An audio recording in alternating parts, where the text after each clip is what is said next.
This is a homage beat.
Yo, what is going on, guys? Welcome back to the W.A.D.E Concept Podcast. It's your host, your boy W.A.D.E, as always, and let me mute that. Boom. All right, guys. We are back at it again like we never left, and this is our UFC 248 live stream reactions podcast. We are going to be reacting live to every fight from here on out. This is the prelim fights are about to start. To be quite honest, guys, I didn't watch a lot of the fights beforehand. I saw the vicious knockout earlier, but we are going to get started right now. As you guys can already see, my picks are, this side down below. These are my picks to win the fights tonight, guys.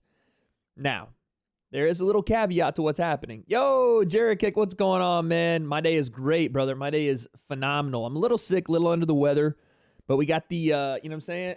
Got the Kleenexes on deck.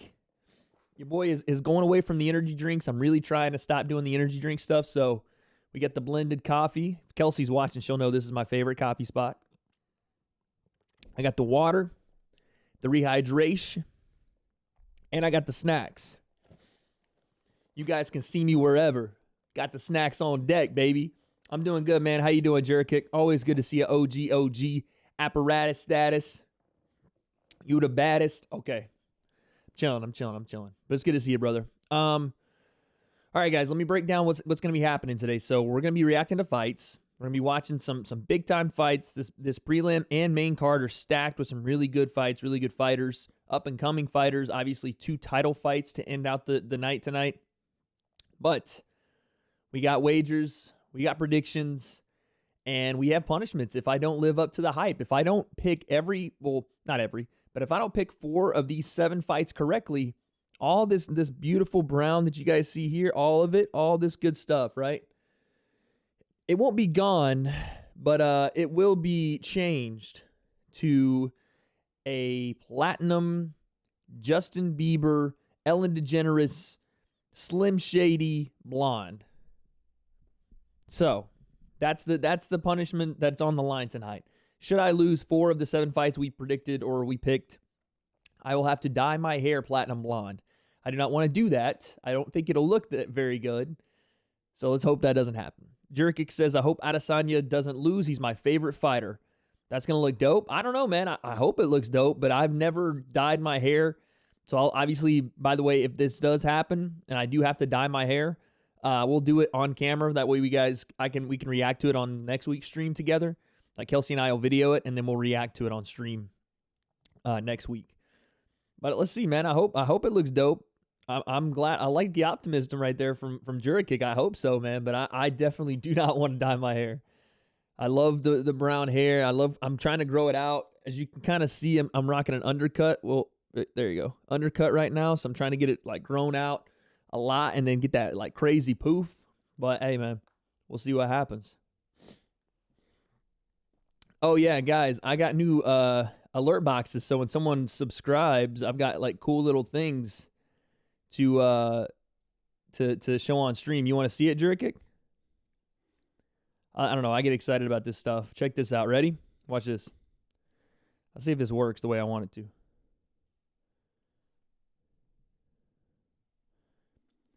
Could you guys hear that? Oh, you can't hear it. Huh. But you can see it though, right? That's pretty cool. The reason you can't hear it right now is because I have the sound from ESPN Plus going. But it's pretty dope. It's pretty dope. I messed with that today. You can't hear it? All right, we'll do this. Watch this. I'll mute this. That way you guys can hear it real quick. Do one of these. All right, go back to Streamlabs. Ready? Here we go. We're not here just to take part. We're here to take over. How you like that? Not bad, right? Not too shabby. All right, we'll mute that back. You know, I'm trying. Your boy's trying to figure out the new widgets and how to use Streamlabs and all that. Yeah, you know what I'm saying? That's not bad. So I made that today. So every time we get a subscriber on stream, that'll go off. Now, unfortunately, I need to figure out a way to attach it to something that doesn't like. I don't know. I need to have that sound on, but I can't have the sound on and the card sound on. So I'll figure it out. Maybe in between fights, I'll turn the sound on or something. But yeah, that's what I spent some of the day today doing, making some new widgets. Right now, we're in a break, by the way, guys. We're in a break because they are still working out the transition from the early prelim to the first prelim fight, which is a big fight for us because we have Deron Winn and Gerald Mearshart, and that's a big, big fight. That's the first one on our predictions list tonight. They're introducing both of them now. I think Deron Winn is going to be, or could be, a mini DC. Now, he's got one of the shortest reaches at middleweight. Very undersized as far as his reach. I think he might even be like 5'7", like barely 5'8". But he's just so good at what he does. And now he's starting to be able to strike, and he's learning a lot of that striking from guys like DC, guys like Habib, which Habib is learning a lot more from Cain Velasquez in DC.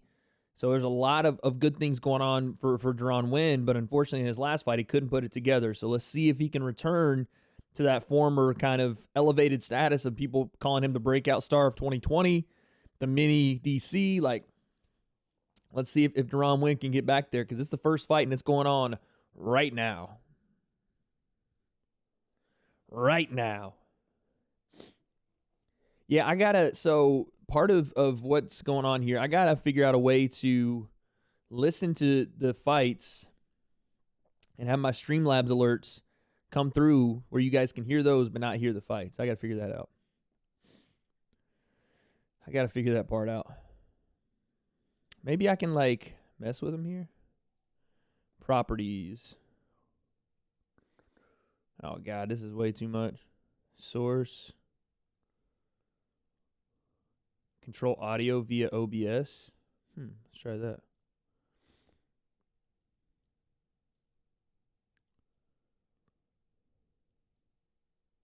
Yeah, I don't know. Bro, it's 2 a.m. right now. The fight is in 2 hours, so I'm going to get some sleep. Hopefully I see you then. Yeah, man. Get that rest, come back, and we'll be still rocking and rolling on this side, man. Appreciate the support, Jerkic. You're always an OG, brother. That's crazy. You're up at 2 a.m. coming in the stream saying what's up. So, man, go get some sleep. Go get some rest, brother. I'll have the energy when you get back. I'm glad you're the first one to see those widgets, though, those alerts, Jerkic. So you got an exclusive there. Yo, Devil, hair dye coming soon. What's up, Devil? It ain't happening, bro. It ain't happening. Not tonight, man. Not tonight. It ain't happening, dude. You see, I even put the hair up for you guys so you can see what I'm working with. This junk is staying luscious and brown. You understand? Yeah, dude, you're the first one. I'm glad you liked it, man.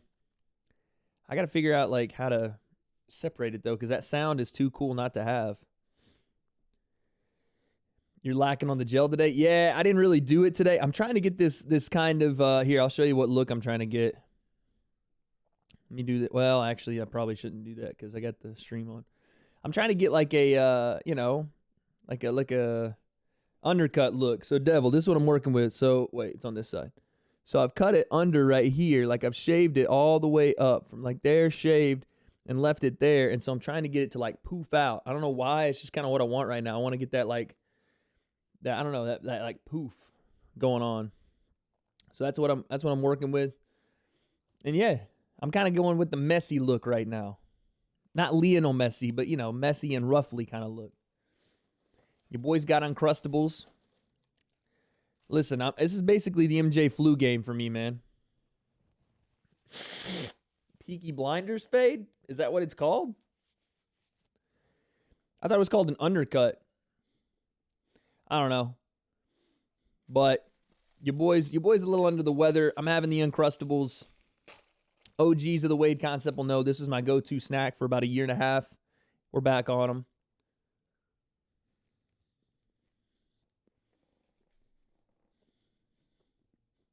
Oh, yeah, we've talked about this. Peaky Blinders is a show. Every time you reference Peaky Blinders, Devil, I get so confused as to what you're saying because I don't know the show. So I'm thinking there's like, I think the last time you said it was something about some slang I used. You're like, oh, Peaky Blinders slang. I have no idea. No coronavirus. No, sir. No corona. Got my iced coffee. That's all I need. Fight coronavirus. All right, that's not true. Kids, don't just drink coffee to fight off the corona. 5'6". Duran 1 is 5'6". Wow. Very undersized. For 185, Duran Wynn to be as short as he is astounding that he's 6-1. Granted, it's only his second fight in the UFC. Or his third fight, his third fight in the UFC. But that's just a massive reach disadvantage and size disadvantage to be at 85. I mean, he's a big dude. He's really, he's thick. He's got like a broad shoulders, but geez, man. To give up, I think it was like damn near 10 or 11 inches in reach is crazy. Drink Corona to fight Corona. 10 out of 10 would recommend. Oh, my Lord. That must be his lady. They just panned to, they introduced Duran Wynn. They just panned to some random chick in the crowd, and she's like, let's go! Like, oh, my God. There's no one in the crowd yet, lady. You don't have to yell like that. Gerald Meerschaert got a nasty look on his face, man. These guys kind of got into it yesterday at the weigh-ins, the ceremonial weigh-ins. They did the face-off, and both guys were jabbering a little bit, so this is going to be interesting. It's our first one of the night, guys. This is the first pick of the night. Right off the rip, we're going to tell how this night's going to go right now. We're going to see right now how this is going to go. And here we go. I'm not doing the clock tonight, guys. Just didn't get time to set it up. I'll keep track, though. We're at 455, 454. Nice body kick by Meerschaert. Meerschaert comes out southpaw, Duran Wynn, orthodox. So DC's on the broadcast for this fight, which is his teammate, Duran Wynn, and kind of his understudy, I guess you could say, or his protege. And he catches a dick kick right away. Meerschaert was going to the body with those kicks. Jesus. Kicked him Right in the dick. Right in the dick. Oh my God. That never gets easier to look at, by the way, chat. That was flush. Foot right to the cup. So this is interesting, though. This is interesting for DC to be able to call this fight as Deron Wynn's teammate. I want to see if there's any bias there. I don't expect there to be from DC. I expect him to be a pretty unbiased source here, but it's interesting. Right in the gack. Right in the gack, yeah.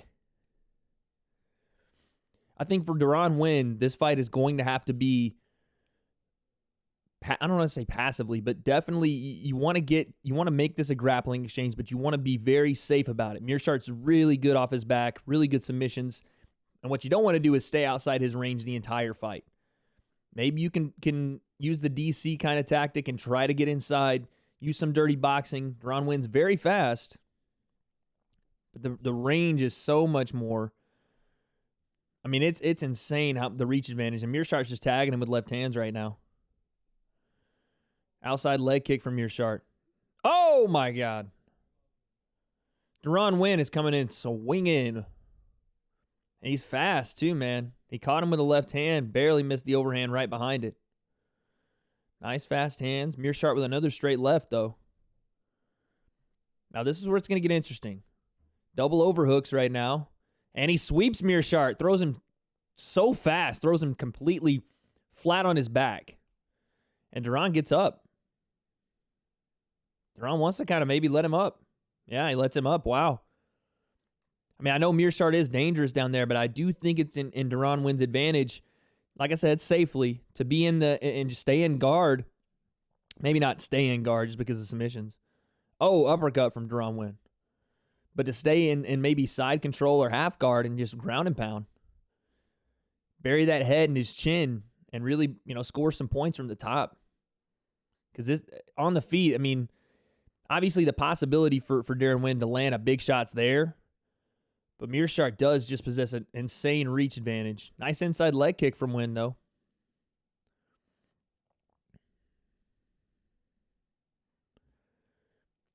I will say, that was a nice left hand from Meerschaert. Before that left hand, I would have said that Deron Wynn has looked way more crisp on the feet. Quicker, nice in and out movement. Not as much just kind of stalking forward as his last fight.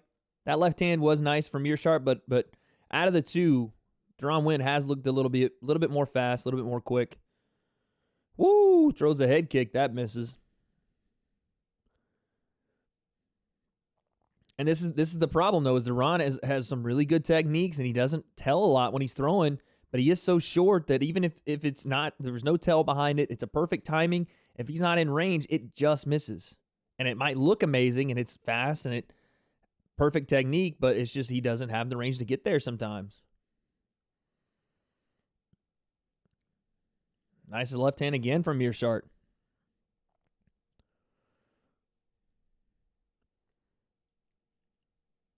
Oh, that was a knee to the head from Meerschaert.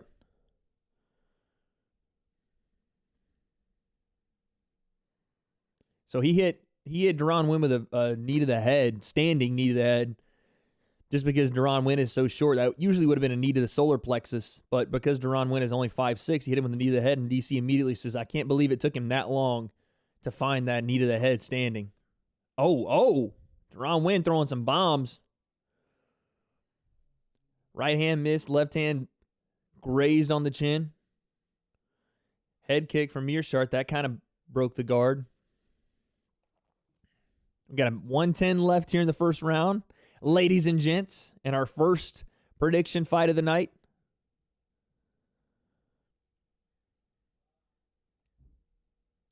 Good thing that the thing that Meerschaert's doing a good job of is not letting Deron Wynn just push him with that forward pace. Every time Deron Wynn steps in, the left hand comes. And then also, Meerschaert's doing a good job of also pushing back. But he's not getting backed up on the fence too much. He's been put back on the fence a couple times from Deron, and Deron's game plan is to get in your face, and come forward, make you react to his forward motion. Nice jab right there from Wynn. Another nice jab from Wynn. But Meerschaert, for the most part, has stuck him every time he comes in and gets in that point where it's a little uncomfortable, he'll stick him with that left hand. But Meerschaert, after that last jab, got a cut right under the right eye. He's starting to use his hand to kind of wipe that blood away now. 10 seconds left. It had to have come off that jab from Deron Winn. It was stiff. He threw it, touched Meerschaert with it, and then he threw it again and really put something behind it. All right, that's the first round. Tough to call. Not a lot of grappling there. There was the takedown from Deron Winn. It was a nice sweep, outside sweep. Just double overhooks, turn, outside trip, beautiful.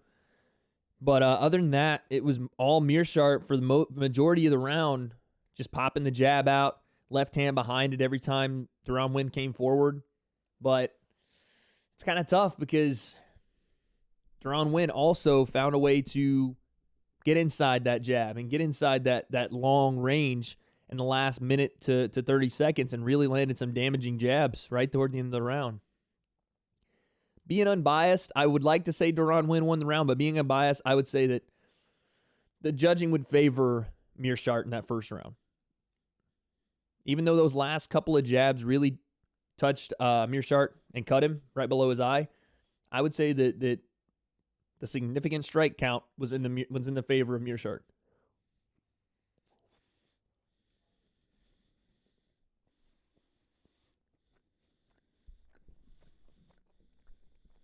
All right, here we go. Round 2, guys. Meerschaert staying behind the jab again. 1-2 from Meerschaert. Another one. This is kind of how he started the first round.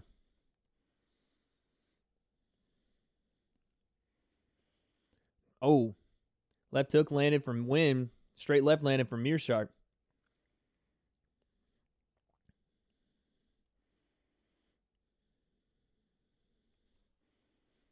Meerschaert kind of throws the knee again, doesn't fully commit though. Deron Winn gets out of the way. Again, forward motion from Winn, just continuing to come forward. Close the distance, try to land bombs. That seems to be the game plan because when he comes in close, he's not doing it to touch you and get out. Oh, another left hand lands from Meerschaert. Deron Winn's coming to land bombs. Inside leg kick from Deron Winn. Starting to move around a little bit more, take some different angles here, not standing just straight in front of Meerschaert like he had been.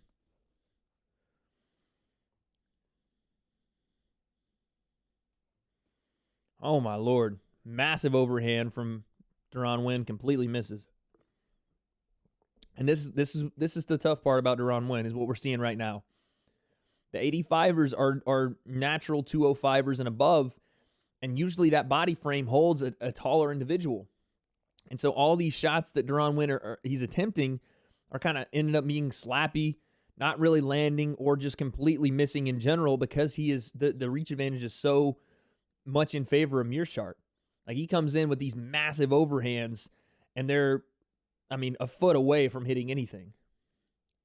Nice body kick from Meerschaert.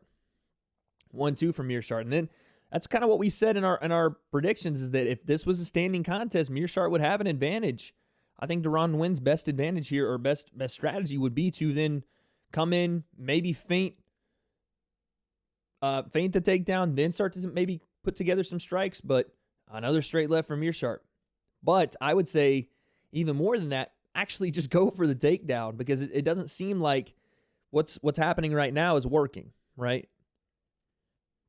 Meerschaert is cutting him off with a jab, sticking the left hand behind it, and Deron Winn seems to be out of rhythm and out of range. No combination punching from Deron Winn. No dirty boxing inside. That was a nice inside leg kick, but I need more. I need more off the inside leg kick. That straight left hand hurt Deron Winn. There we go, and a little inside move. Crazy right there. Crazy how it works. Deron Winn changes levels, gets an outside, like a knee tap, puts Meerschaert down, and then tries to head kick him on the way back. At least it's something, right? At least it's something to get Meerschaert thinking that possibly the takedown's there. Possibly I have to defend, and then you come over the top with a right hand. Instead of just standing in the pocket with a guy that has, I think it's 6+ reach advantage on you.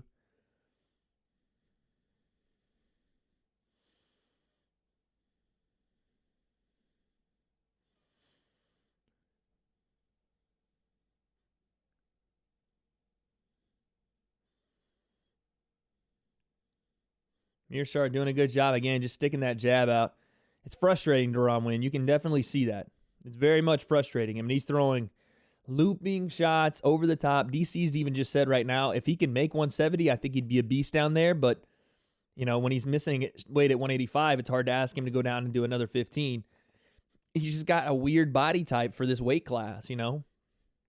Very stocky, very bulky, quick, explosive, but the range disadvantage here is so tough to make up for him, especially when he's not going to utilize that wrestling that he's so good at. The 2 times that Deron Wynn has attempted to take Mearshart down, he's gotten him. Both times. Mearshart's finding a home now with a left hook to the body over and over. Now a straight left hand lands on Deron Wynn. Now Mearshart coming forward. Scoops to the body again. Mearshart now really pushing the pace on Deron Wynn, moving forward on him. Again, left hand to the body from Mearshart. Another one. Oh, right hand landed from Wynn. Body kick from Mearshart. Yeah, Mearshart's hands are completely down right now. We're going to see if Deron Wynn, he takes a look at the clock. 13 seconds left here in the second.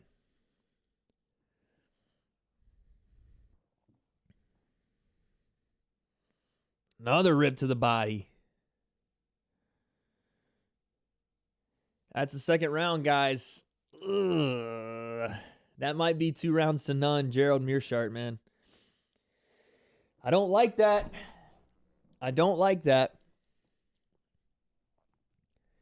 Deron Wynn is showing a lot of the same tendencies that he showed in his last fight, where it just seemed like he was almost content to stand and trade, or to stand and look for a knockout versus utilize the tools he has. And I'm sure here in this third round, Javier Mendez and the team are going to be like, look, man, it's either maybe a 1-1 or you're down 2-0, and we got to do something. We got to finish this fight. Like, we have to finish the fight, or we're probably not coming home with a W.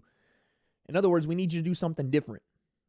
And I would assume that would mean utilize a little bit more wrestling, or just level changing in general.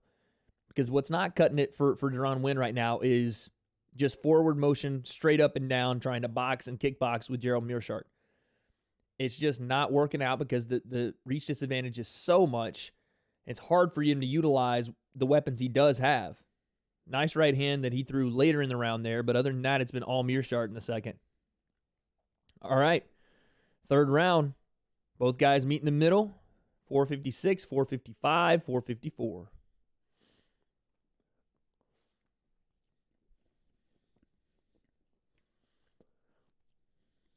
DC says he thinks he should go for a takedown.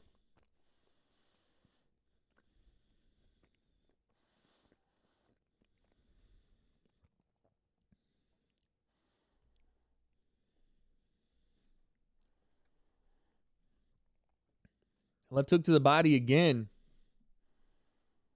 What in the world is that? Mearshart now just starting to light up Deron Wynn, touching him to the head. Oh, nice right hand from Deron Wynn.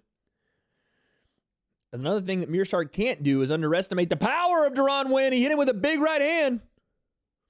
Woo-wee. You can't underestimate the power and just walk forward on Deron Wynn. He got clapped with I don't know what that word was, but he got cracked with a right hand.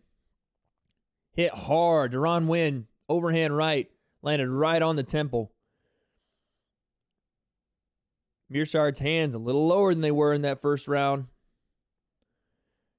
Deron Wynn looking for the counter right hand over the top. It lands. Mearshart going to the body again with the left. You're seeing a lot more, a little bit, I wouldn't say a lot more, but a little bit more urgency out of Deron Wynn here in the third. And obviously he needs that. But this is something that we didn't see in the first 2 rounds. This urgency to come forward and throw combination punches. Oh, Gerald might have hurt him. Now Gerald Mearshart backing up Deron Wynn. He's hurt. Oh, he's swinging, but he's hurt. Mearshart might look for a guillotine here. Trying to transition, get to Deron Wynn's back. Oh, this could be trouble for Deron Wynn. This is one guy you don't want on your back, man. Mearshart locking in rear naked choke. Deron Wynn's not even defending it right now. He's not trying to fight the hands at all. This could be bad. He's going to tap. It's over. God dang it. Yeah, he cracked Duran with a shot. It definitely got to Duran. Threw off his equilibrium. He couldn't really, he was trying to get on the bike and still move. The legs just weren't there. And if Gerald Meerschaert's on your back, it might be a done deal for anybody. That guy's got a really, really good submission game at 85. And Duran Wynn just a frustrating last two fights for the guy, man. It's tough. It's tough. Let's see the shot that actually clipped Duran Wynn, because he was having a good amount of success here in the third round. A left behind the head? Or behind the ear? No? Oh, there it was. A left behind the ear. Yeah, and Duran was just in survival mode at this point, and that's all she wrote. Oh, guys. That's our first loss of the night, man.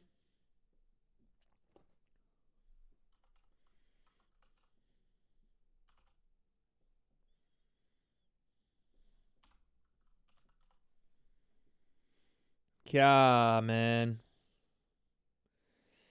Well, that's what we get, chat. That's what we get for picking with our heart. That's what I get for picking with my heart, chat.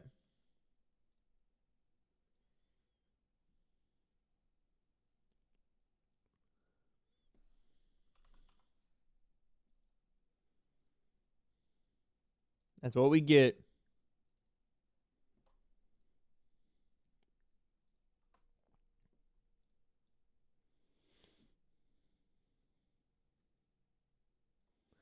All right. Sorry, I'm doing this a little bit after the fact, but we got to make sure you guys know that I got this one wrong. We're 0 for 1, chat. 0 for 1. Unbelievable. Unbelievable. Already 0 for 1, man. Holy cow. All right. We still got a lot of opportunities here. We got a couple fights in between Sean and Quinones. So we're good. We're chilling. We got a couple fights here to relax, get a little bit of confidence back, and then go right back into it.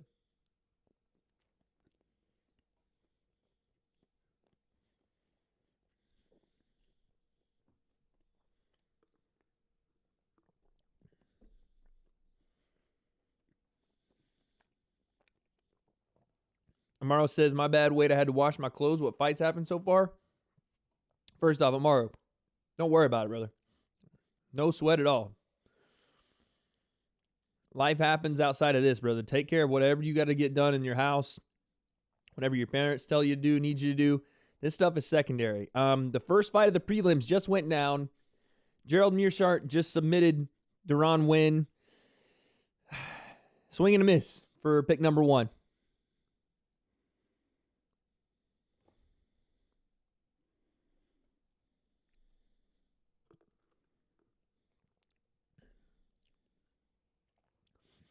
Hey, man, it happens, guys. It happens. We're not off to the hottest start, but it doesn't mean that we can't come back. We got 6 more fights.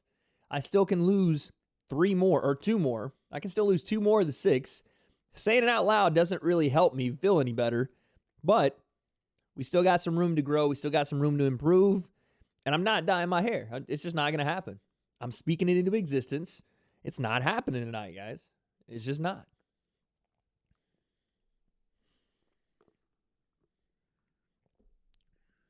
Man, that rear naked choke was nasty. It's almost like a neck crank. It was right over the chin.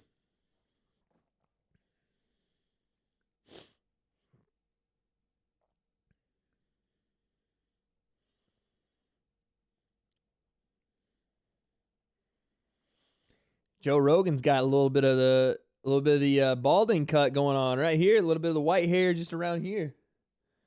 I don't know what that would be for, Joe. Keep the bald look going, man. I don't know, this other stuff, not good. They say Joe Rogan's doing the carnivore diet right now. You guys heard what that is, the carnivore diet? just all meat. No veggies, no any kind of like grain, none of that, just straight meat. Meat, meat, meat. Crazy. I don't think I could ever do that. And I love like red meat, chicken, turkey. I don't know if you could, I don't know if fish is a part of that. I'm assuming it is, but I love all that. But to ask me to just eat that every meal of every day, be rough, man.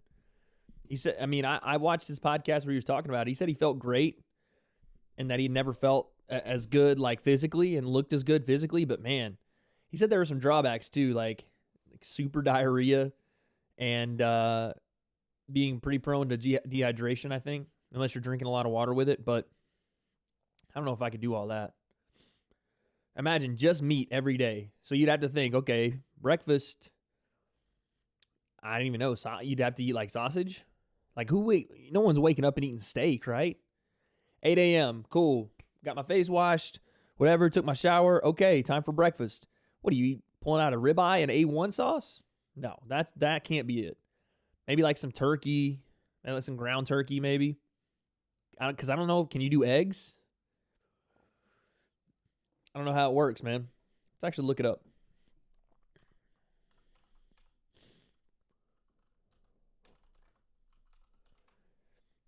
All right, let's see what the carnivore diet looks like here. The carnivore diet is a restrictive diet that only includes meat, fish, and other animal foods. Okay, like eggs and certain dairy. Got it. It excludes all other foods, including fruits, vegetables, grains, nuts, and seeds. Dang. All right, foods to eat for the carnivore diet include beef, chicken, pork, lamb, turkey, organ meats, not sure what that is, salmon, sardines, whitefish, and small amounts of heavy cream and hard cheese. Butter, lard, and bone marrow are also allowed. Who's eating bone marrow? Are you Wolverine? Like, who is eating bone marrow? I don't know who's doing that. Give me 1 second, guys. I'll be right back.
I'm back. Sorry, folks.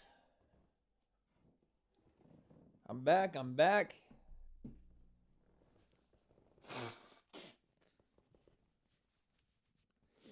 Sorry, guys. Your boy's a little under the weather, but we're figuring it out, man. You're figuring it out. Not looking good for me early, says Kyle. Yeah, man, I know. 0 for 1. What do you think, Kyle? Why does Deron Wynn continue? Maybe I'm just the only one. I mean, I'd highly doubt that I am the only one seeing this. Why does Deron Wynn continue to neglect his grappling ability? I understand that Gerald Meerschaert is very dangerous on his back, off his back.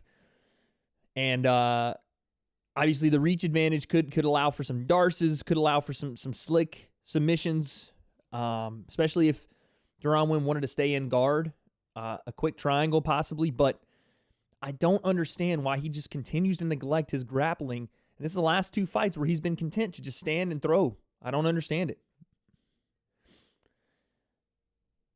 Yeah, I agree. I agree that he'd need to cut to 70, but I mean, is it possible for him to cut to 70? I don't think so. He missed weight at 85. He's missed weight at 85, I should say. Too worried to enter into a knee? I could see that. The two takedown attempts he had, and it doesn't even have to be a shot. He didn't have to actually shoot. It could be just closing distance, level change into a clinch, and then from there, use those outside trips, knee taps, stuff that he was already using against Gerald and took him down twice. Yeah, I mean, that would have to be it to cut to actually lose weight. It's just his body type is not good for 85, man. It's just not. Yo, Andrew, what's up, man? Wrestlers are always trying to prove they're great strikers. They need to stick to the game plan.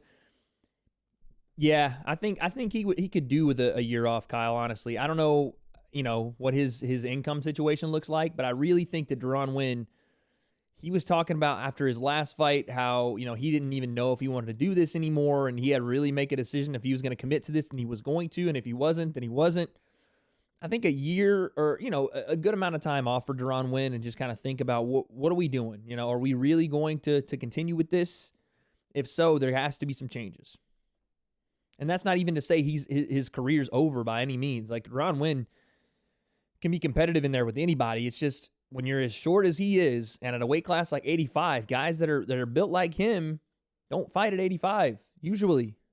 And outside of DC, there's not a lot of guys that are under 6 feet. 85 and above. They're just not. So he definitely has some things to reevaluate. But Andrew, talking about the strikers, they always want to prove, or wrestlers always want to prove they're strikers. I do get that to a degree. And for Deron Wynn, it does seem a little more stubborn to just strike and throw bombs than he has them. For sure he has them. But I also agree with Kyle that there is probably a little bit of fear there of catching a knee. He did catch a knee early. What would usually be a knee to the body, Meerschaert landed on his face early in the first round. So I think that it's a little bit of both. Probably a little bit of him being stubborn, wanting to strike, and if he gets hit, wanting to get that one back. But also, it's not as easy to just go wrestle a guy, especially with the high-level skill that Meerschaert has grappling. I'll let you throw in a pick right now. In the first. Rodolfo in the first. I'll go. Let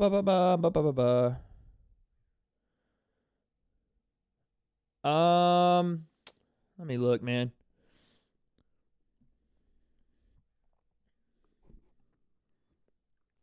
Yeah, wrestlers have been getting hit with that knee a lot lately. I'll look, Kyle. Let me look real quick. I'm sitting here looking at the carnivore diet. Jesus. I was talking to stream earlier, guys. Have you guys seen this carnivore diet? Joe Rogan says he's doing it. I just got done saying I don't know if I could ever do it, but now I'm kind of interested in it.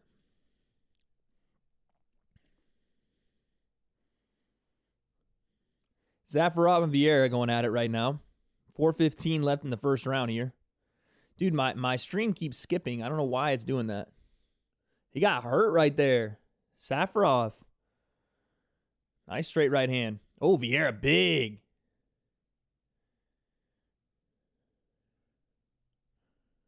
Another trying to shot right there. Oh, my goodness. Some fireworks going on in this fight, fellas.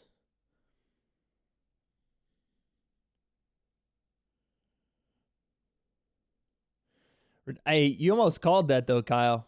Safarov hit a nasty right hand. Rocked Vieira.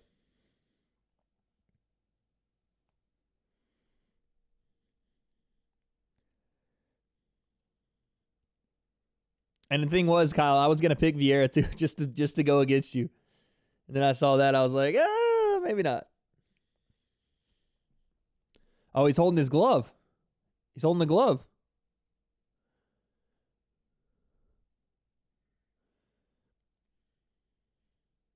Yeah, I was gonna say Safarov was on the fence. Holy cow! I almost didn't call it. Oh, I'm sorry. I thought you picked Safarov. What did you pick?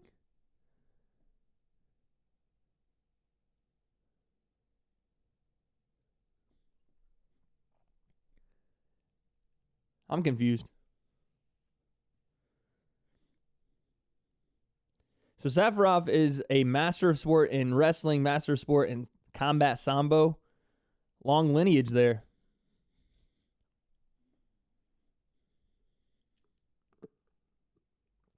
Vieira doing some work here, man. Now he's in mount. Trying to reach that arm up. He's going to flip over arm triangle. Ooh, wee. Transition, side control. Tapped. Jesus. Oh my God, how quick was that? Once that fight got to the ground, once that fight got into a grappling range, Vieira, good Lord. Oh my God. The transitions. Sorry, I'm saying Vieira, but I just can't roll my R's right now because my cold. Vieira. Once this thing got into once Vieira shot for these takedowns, that was smooth, man. You did. Well, that's what I was saying. I was like, damn. After that big right hand, Safarov was in some big trouble immediately. And that's crazy for a master of sport in combat sambo, master of sport in wrestling to just get mounted that quickly and transition to the arm triangle. That was nasty. Finally, I have good connection. Dude, I don't know what's going on with my connection right now. It's like spurting in and out. I don't know what's going on. Well, damn, Kyle. Kyle, you 2 for 2. Did you pick Mearshart?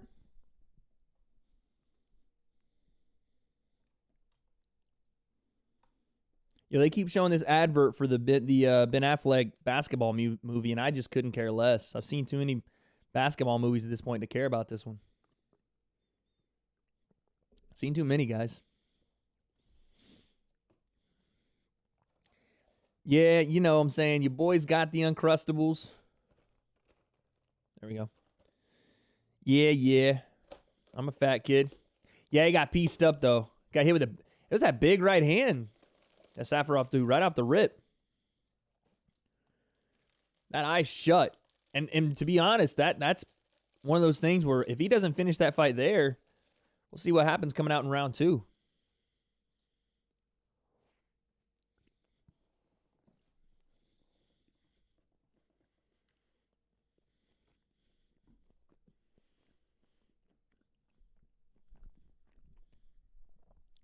I'd like to see that fight replay. I want to see what that right hand looked like from Safarov.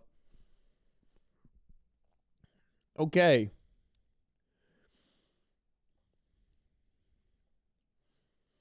Dude, Vieira is jacked, son. That fool is jacked up. That eye is messed up, though.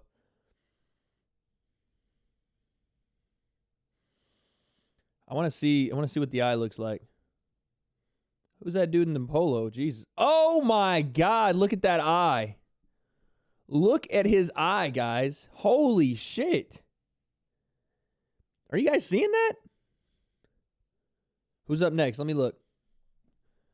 Dude, Vieira's eye. Oh my God, that might be some skull structure impediment right there.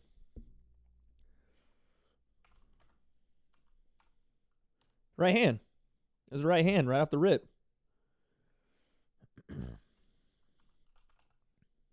Rogan asked him what shot did it. It was the right hand right off the rip. All right, next up is Mark Madsen and Austin Hubbard. You want to pick that one, Kyle? I'm going to go ahead and say I'm going with Austin Hubbard.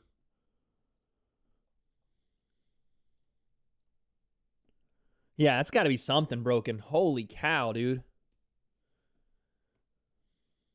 Yeah, thank God he stopped the fight there, because I don't know how long the officials would have let that go. Because that eye looks messed up, man. Holy cow.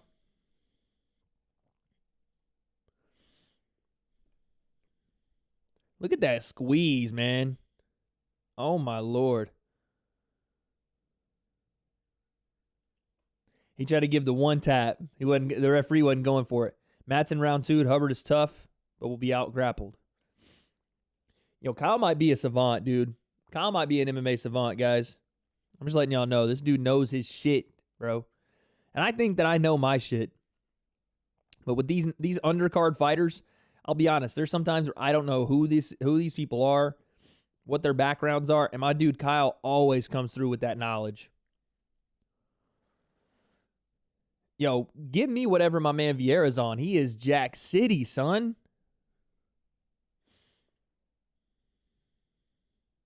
Dude, his eyeball is fucked. Excuse my language. They're asking Vieira who he wants next. Let's see what he says.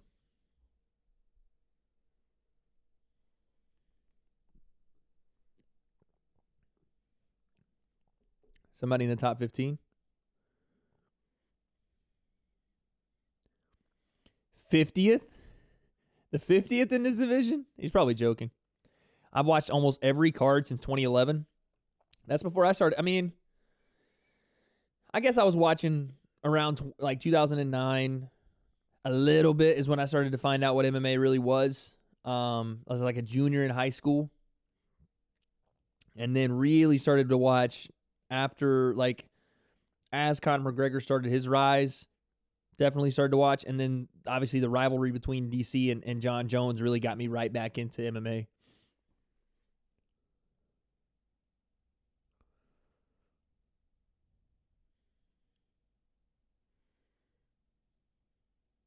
DC taking people to school right now on the replay.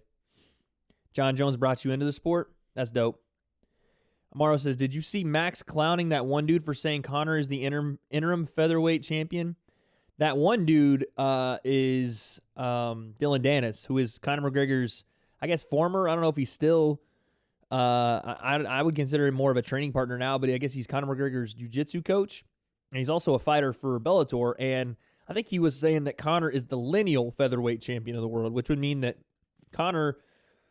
I really don't know what he means by lineal, because lineal would mean the longest, or the longest longevity, or the first, or the most important in that division, when Conor really wasn't the most important. He might have been the most impressive because he did beat the lineal featherweight champ. I'm not sure what that meant, you know? It's more Dylan Danis trolling than anything. Exactly, Kyle. Yeah. I have no idea what that is, what he meant by that. But it's the man that beat the man. And he has wins over everybody before Alexander Volkanovski that held that title. So, yeah, Conor fought Max. Conor fought Max before Max had become a champion. Conor fought Max in, I think, Max's second fight in the UFC, second or third, and beat him in a decision. He never fought him when Max had the title. I'd like to see that fight again. I really would. I think that there would be a lot of people surprised that fight would probably go the same. I don't know. I don't want to say the same. I think Conor would beat Max again. Still won that fight. But he never fought champion Max, is what I mean. He fought old Max. I think you'd be surprised. I think you'd be surprised to see that if that fight is run back, just like I want to say just like, but we saw that Max struggles with a certain type of fighter, and it's somebody that can equal his I don't want to say technique, but equal his precision, striking, but also bring a power that sometimes he can't. We've seen that now 3 times with him. We've seen it with Alexander Volkanovski, that not only equaled his timing, but gave him a little bit of power that he wasn't ready for. Dustin Poirier put him on the back foot with his power, even though Max wanted to come forward and establish those continuous strikes he loves to do forward. And Conor McGregor not only surprised Max with his speed and power, but also kept Max on the back foot, not allowing him to get going, really. Max never fought champion Conor. That's true. That's true. You can flip that. But I do think that just like we saw with the Dustin Poirier rematch, I think that there are certain matchups for certain guys that no matter how many times you run them back, the majority of the time, a certain person is just going to beat that person. I think Max, like what adjustments could he really make against Dustin Poirier to have a better result? I would say not as much forward pressure, a little more patience, make Dustin come forward on you, counterpunch. But how's that going to work out for him being such a forward fighter and combination fighter? I don't know. Did I see the press conference? Yes, I did. It was one of the funniest things I've ever seen. I wrote on Twitter just describing a little bit of it. The highlights for me were the Khabib calling Tony a fake Mexican, which everybody kind of lost their mind about. I don't think Khabib was trying to make a political statement. Tony coming in with fingerless gloves on and a half suit saying he was a hitman, which I thought was hilarious. And then the funniest part of the entire press conference, in my opinion, the funniest part of the whole thing was how heated both guys got that the other one said they were a better street fighter. Like Khabib got so angry at the fact that Tony said Khabib had never fought in the streets. Can you imagine the one thing that would get under somebody's skin would be that they weren't a good street fighter? Khabib took that so personally. Oh my goodness, he took that personally. Which was hilarious to see because then Khabib was like, what do you mean I'm not the you're from America. You don't fight in the street. I will eat you. He kept telling him he was going to eat him. He told him he was going to eat him. I don't know what that entails, but if he actually means he's going to eat him, I wouldn't doubt it. If Khabib said to someone, I'm going to eat you, I tend to believe the guy. I think if they fought in the street, somehow Khabib gets the upper hand, he takes out a fork and a knife and starts cutting Tony up. I wouldn't doubt it. I honestly wouldn't doubt it. See, what's going on with my freaking connection right now, dude? Sorry, guys. I'm not able to see anything right now because I'm just having no connect. Okay, we're back. All right, so Amaro says, yeah, I saw the press conference. Khabib disrespected the interim championship belt. I saw that. He kicked it. Max will come back even better and whoops the beat. Fun fight. Fun-ass fight. Can't wait for that. Andrew says, kicking of the belt. Yeah, that was a little weird, huh?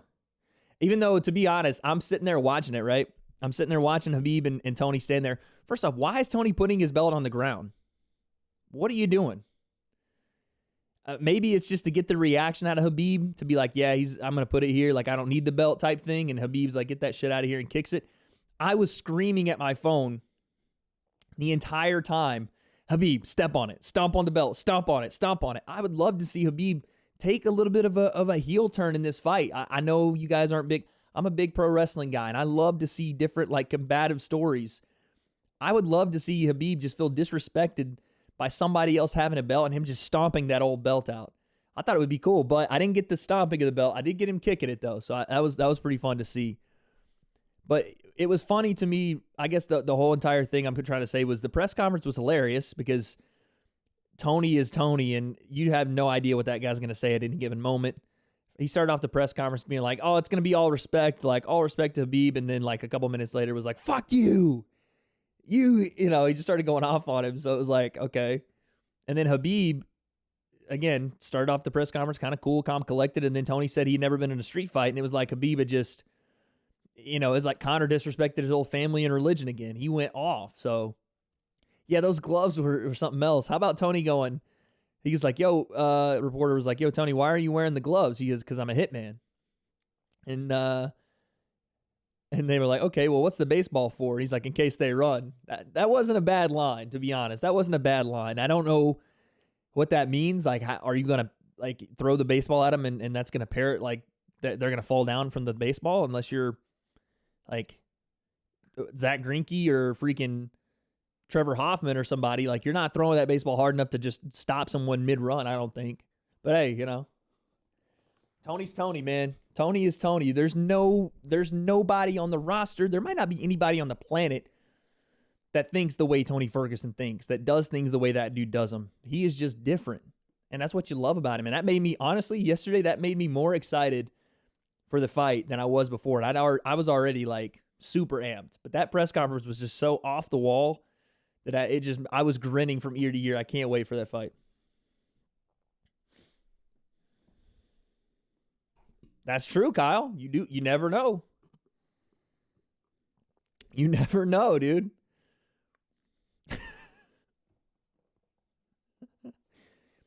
Khabib messed with a homeless man? Okay. I heard Tony say something about that yesterday. I think this was, I don't know where it was, and you guys can fill me in on where it was in chat, but I think Khabib had a homeless man approach him for some money. Facts. Greinke's more control Maddox-like. That was the first name that came to my mind because he was with the Dodgers for a little bit. I should have said Aroldis Chapman or something because Aroldis be throwing heat. That mug. The thing with Aroldis Chapman is he throws heat. It's wild as all hell. And when it gets hit, that thing launches like a rocket ship out of the park. But yeah, so this thing with Khabib, I understand it at some point, somewhere. I don't know if this was in New York, if it was in San Jose, if it was back in Dagestan, but I'm pretty sure it was here in America. He got approached by a homeless man, I think, or they found a homeless guy just kind of lingering around, and they like kind of offered him to say, hey, you want money? I'll give you money, but you got to give me 20 push-ups. I think it was more of a fun, jokey thing. I don't think Khabib was trying to make fun of him, but maybe that's the way it came off, and I think some people saw that clip and kind of ran with it.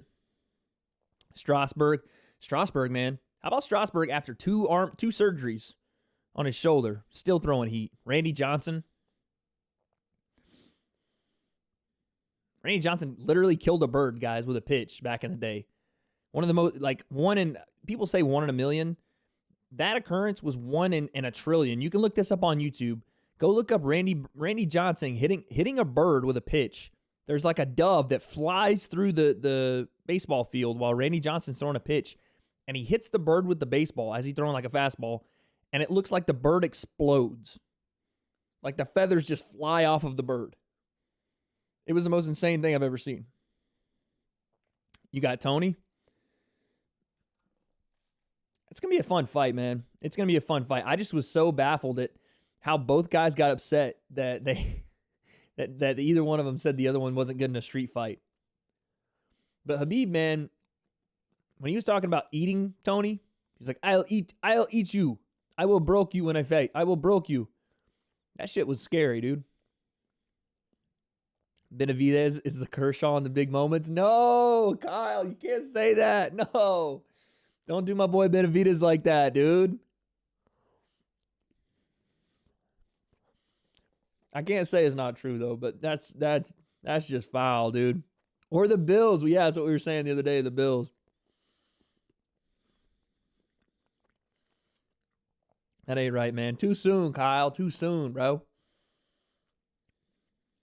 I love that clip. Grew up a Mariners fan in Washington.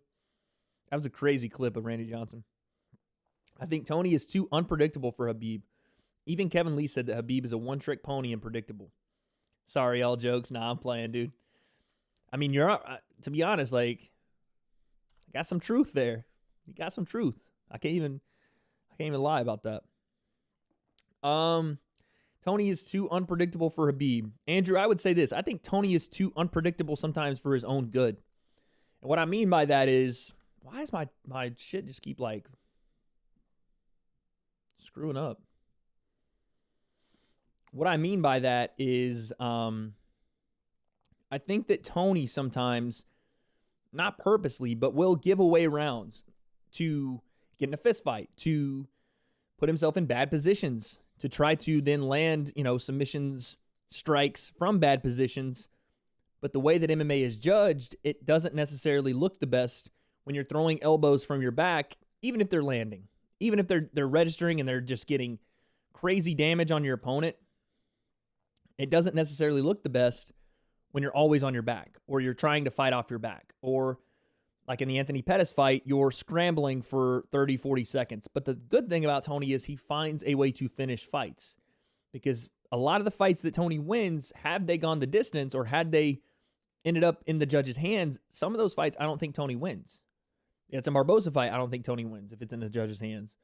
The Anthony Pettis fight, should Anthony Pettis come out and do well in that third round, it's questionable if Tony wins that fight too. But I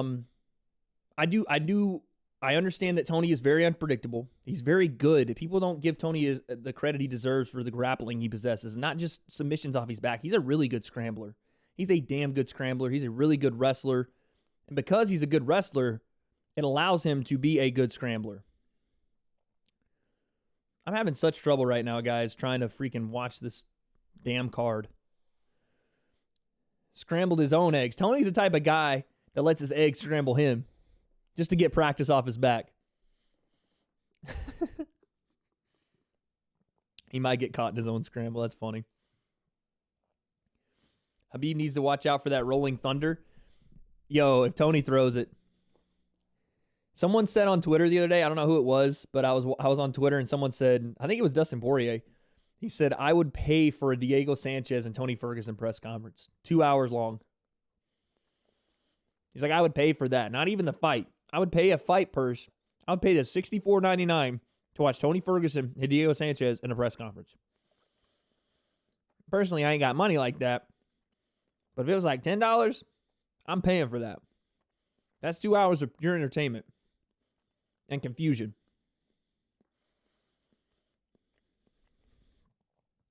Can you imagine Diego Sanchez trying to preach to Tony Ferguson? Just to have Tony Ferguson sitting there the whole time, like throwing a baseball up in the air, catching it with his fingerless gloves on. It would have been one of the funniest occurrences in MMA history.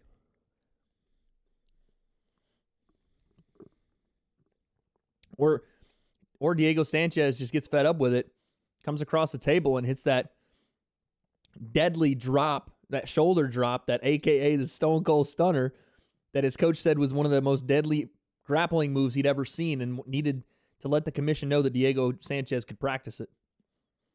What in the world?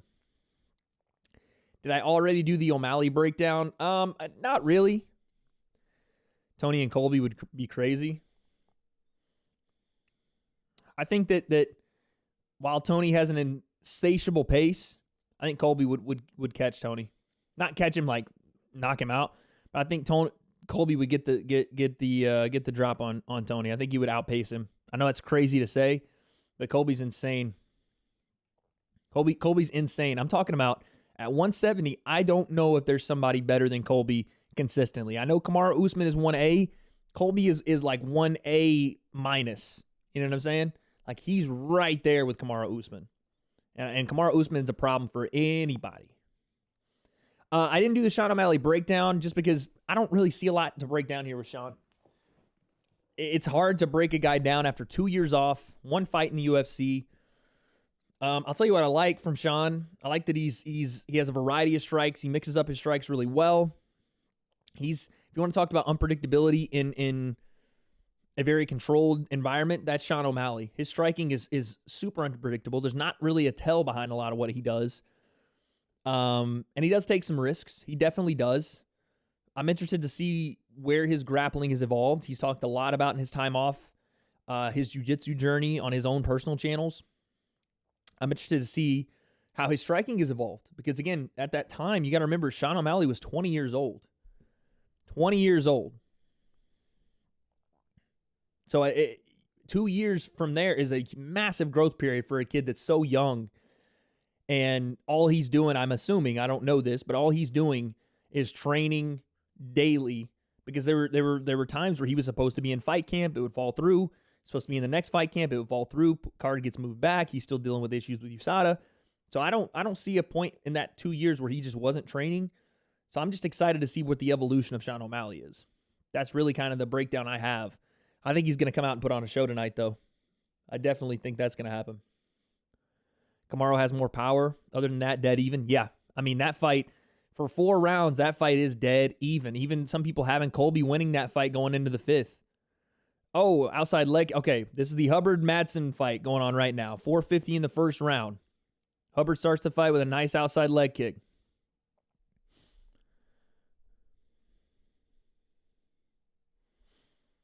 Madsen round 2. Got to vote for my Irish fam. Nice right hand from Madsen. Oh, yeah, Kyle said Madsen round 2 TKO. Madsen got it. Trying to get Hubbard to the floor here. Oh, my God. Belly, or back to belly suplex. Oh, my God. That was the freaking suplex city move from Brock Lesnar. Holy shit. That was crazy.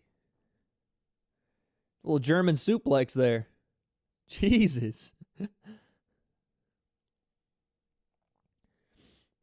Madsen holding on to Hubbard's back here. Got one hook in. Lets it go. Still, though, on Hubbard's back. It's not good for my boy Hubbard. Not good at all. Did Win win? Ian, no. Deron Win did not win, man, unfortunately. We're going to say win a ton when I'm describing that.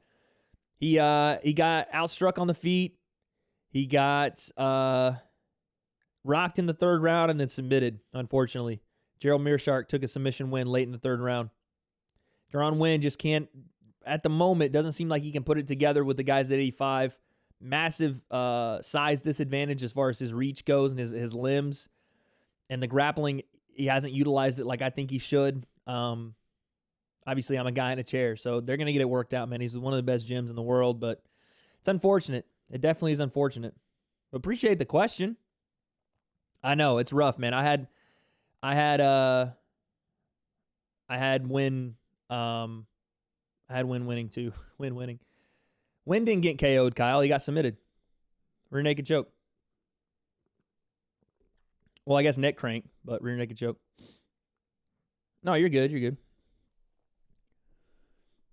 He did crack him, though. He got cracked that left hand. Got wobbled. It could have very well been a TKO had Meerschaert just stayed on top of him and ground and pound. He just decided to go with that black belt jiu-jitsu. All right, we're back to our feet. 2 minutes and 22 seconds left here in the first round. God, that suplex has still got me baffled. Holy shit. Outside trip. And gets Hubbard down again. Jesus. When he puts Hubbard down, it is violent, man. He's not laying him down. He's tossing him down. Right into side control here for Madsen.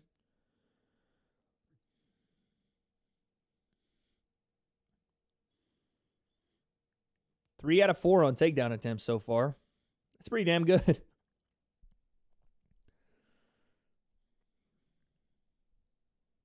he might look for... Thought he might look for mounted crucifix, but Hubbard does a good job trying to get back to his feet. Might look guillotine here. Nope. Nice throw.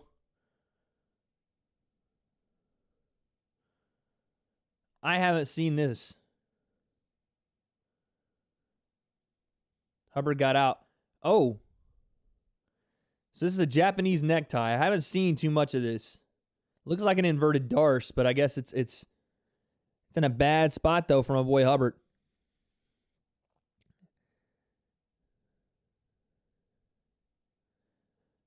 Hubbard doing a good job, though, of really staying close. Breaks out again. This is a lot of survive right now from Hubbard, but this could be more just trying to, I mean, obviously he's not trying to be taken down, put on his back, and you know, all these submission attempts getting beat up, but this could be good for my boy Hubbard here. I think this could be a little bit of that gas tank from Madsen just going, because it takes a lot of effort, a lot of strength to hold a man down. Also, just to be able to pick him up, scoop him, and slam him multiple times, multiple submission attempts. This could be good. Usually I wouldn't say that because he's getting dominated, but Hubbard hasn't used a lot of energy. And what energy he has used has been mostly in the counter striking. Really hasn't defended takedowns. He's kind of just been picked up and slammed. No, I do not, Amaru. I do not know who that is. Hubbard's tough, will survive the round. Yeah, he's a tough guy, man. Look at this slam. Holy God.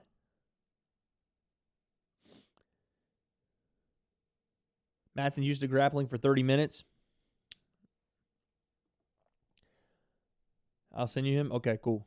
Shoot me the DM, brother. Yeah, that was clearly a very dominant first round for Madsen. Very dominant first round. I think Hubbard has to go on the offensive.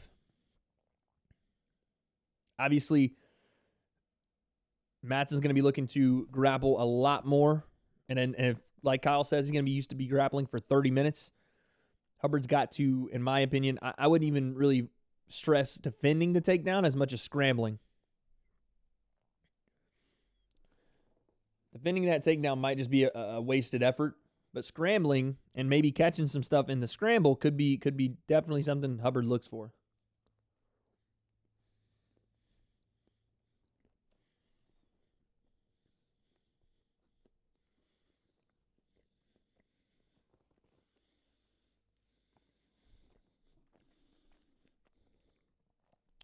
All right, here we go, round 2. Hubbard opens up with a knee.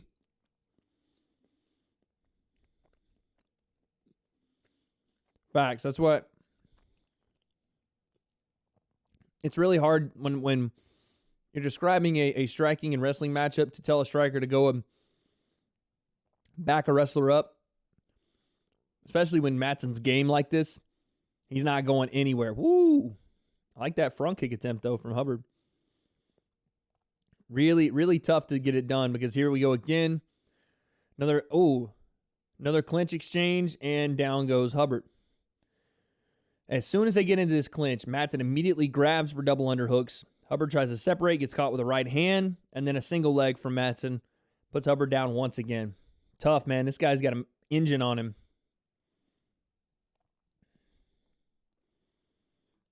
Got a tank on him right now.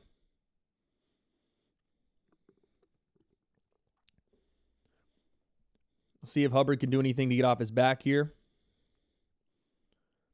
The problem is Madsen isn't necessarily trying to pass too much. Oh, man.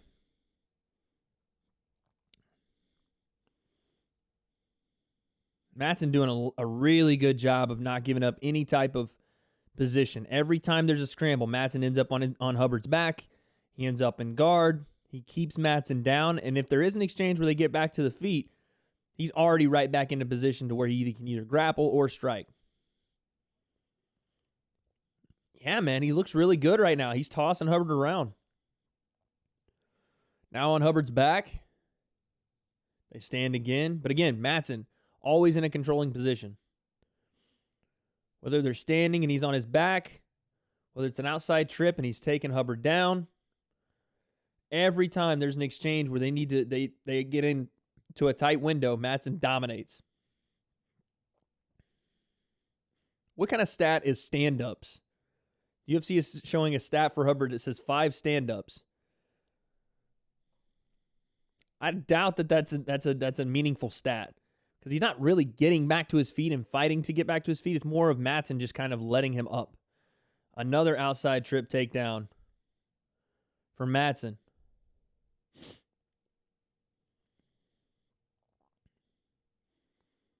See what Madsen can do with this. He's got almost side control on Hubbard's back.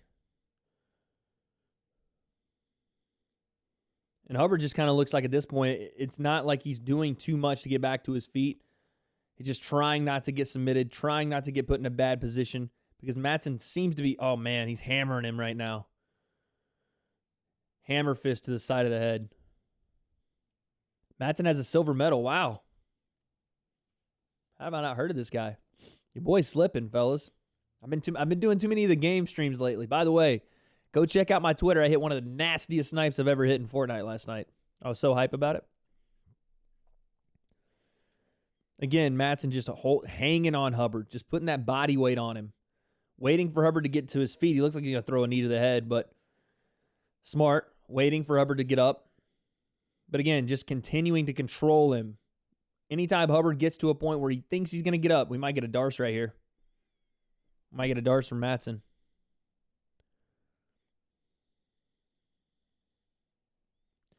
Wade, what do I play Fortnite on? I play on Xbox. Xbox. I want to start playing on the PC with an Xbox controller, but I don't know if my rig can handle it. What's the age difference, Andrew? I know it was I think it's 35-28, yeah? Matson's 35. You see that a fair amount, though. Nice outside leg kick from Hubbard there. 45 seconds left here in the second round. Let me know I've got Fortnite. Bet tomorrow. We'll get some games.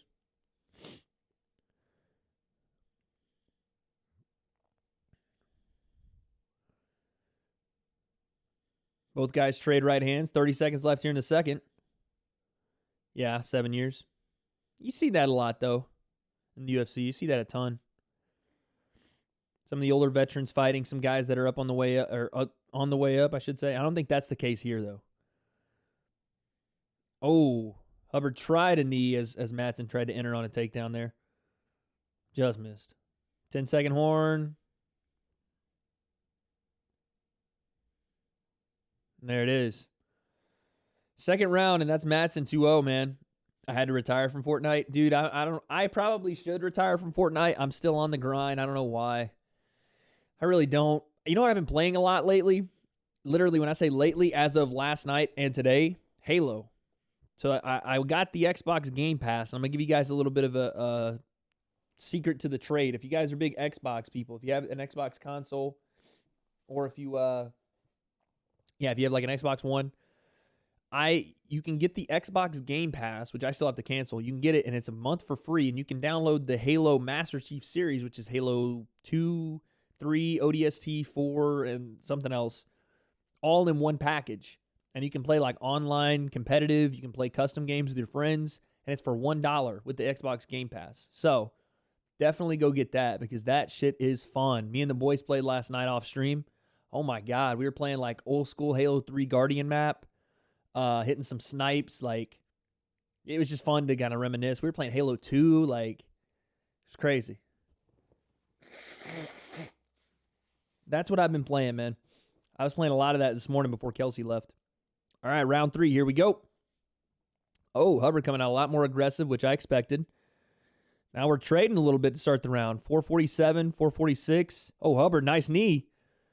Matson, dang, man. Hubbard went for another knee, and Matson kind of fell right into it, another takedown. Oh, okay. Yeah. That's a good game, Andrew. Yeah, so they're talking about Matson's silver medal. Matson burying that head into Hubbard. Hubbard gets to his feet. Let's see what we got here. 418, 417. Matson 7 of 10 on takedowns. And that's a crazy percentage. 70% completion rating on these takedowns. Sound like I was talking about an NFL quarterback. Now Hubbard's starting to move forward a little. Matson a little bit on the back foot. Oh, knee! Knee from Hubbard. Matson recovers, though. Immediately goes to grapple Hubbard. Woo, that knee. Let's see if Hubbard can get free here and create some electricity on the feet. But, man, Matson, as soon as he grabs onto you, it's like you're going to be here for a while. That grip must be something else. He's going to try to trip. Hubbard's doing a better job, though. Flips his hips, and he gets out. Oh! Right hand on the break there from Matson, too, though. Hubbard now coming forward. Outside leg kick. Another knee lands for Hubbard.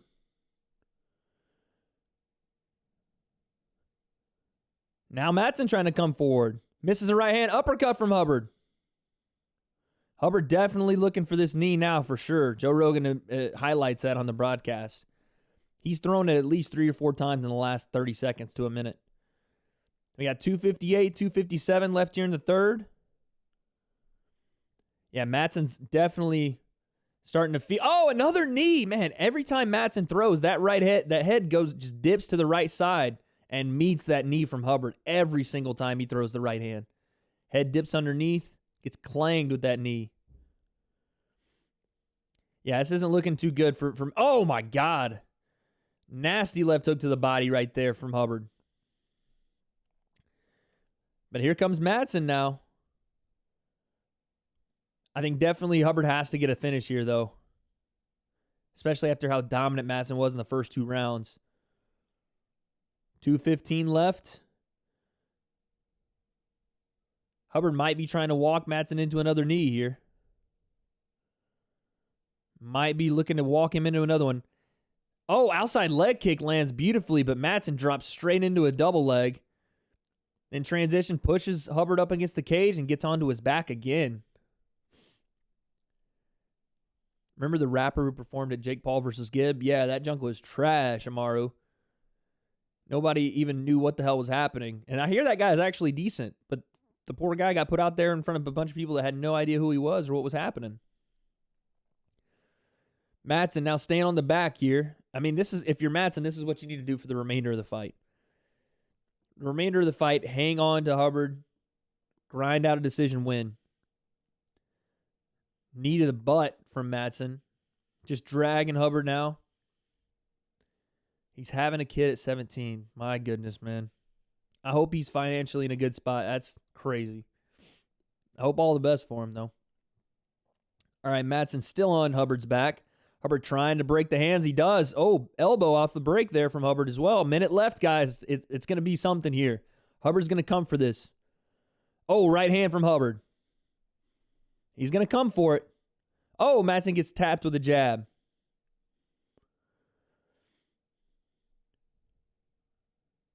"44 seconds. Hubbard moving forward. Madsen a little more stationary. Inside leg kick from Hubbard. Oh, nice right hand from Madsen. Oh, flying knee misses from Hubbard. Right hand from Hubbard. Madsen's still throwing, though. 20 seconds left. Hubbard's got to throw something nasty. Got to look for that knee. Oh, nice elbows from Hubbard. Knee. Hubbard's coming. 10 seconds. Step in elbow from Hubbard. Oh, he looked for the head kick. And that's it. That is it. Woo. It was a crazy. Yo, Waffles, what's popping, man? What is popping, my dude, Waffles? Don't be sorry for joining late, man. Guys, don't be sorry for any time you can come in here. Anytime you can get in here and hang out with the community, I'm grateful. But it's never a requirement. Life happens outside of this stuff, man. So don't ever be sorry. Because I'm always just grateful to have you guys in. The knee, a.k.a. the wrestler destroyer. Facts, Andrew. Those wrestlers, man. And the problem is, it's not even that all good wrestlers get caught with knees. In this case with Madsen, it was a continuation of the ducking to the right side of the head and just lined up perfectly with the lead knee. That's just a lack of striking ability at this point in his career. Obviously, when you've wrestled for as long as he has, you don't necessarily practice to be hit when shooting, when keeping your head on the outside and shooting. Especially against an orthodox right-hand fighter, it just lines up perfectly for those guys. Watch Hubbard win a split. All right, here's the significant strikes. I mean, the significant strikes are insane in favor of Hubbard. 43-19, 8 takedowns to Mark. Yeah, I would still give this to Madsen. Even though Austin Hubbard came for it in that third round, I don't see that as like a 10-8 round. And this is, listen, we're not in open scoring. We're still not in open scoring. We're still round-based judging. Should be a decision victory for Madsen. This should be. Yoel will definitely look for that. Yep. Madsen wins a unanimous. I have no arguments with that. That's a good decision. Austin Hubbard just turned it up a little too late. A little too late.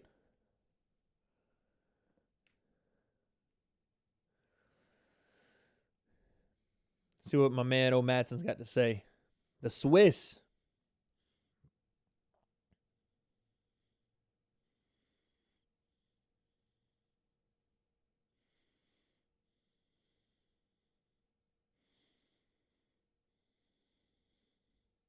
Is O'Malley next? Shit, I had the card up a second ago. Let's take a look. Marco Madsen says, "This is why I'm in the UFC. I want to fight the best, and I just beat the LFA champion." And he's definitely a problem at 55. He has all the tools, man. Could definitely work on his striking ability and some tendencies he has to kind of duck that head to the right side, a la some DC type things. But guy's a stud. Yep, Sean O'Malley's next. Sugar Sean is next, ladies and gentlemen. Ladies and gentlemen. Chael Sonnen posted a video about open scoring this week. My thoughts. I mean, it's the common theme that everybody seems to be going with right now in MMA is open scoring. And listen, while I'm not... sorry, I'm going to look back at this card real quick.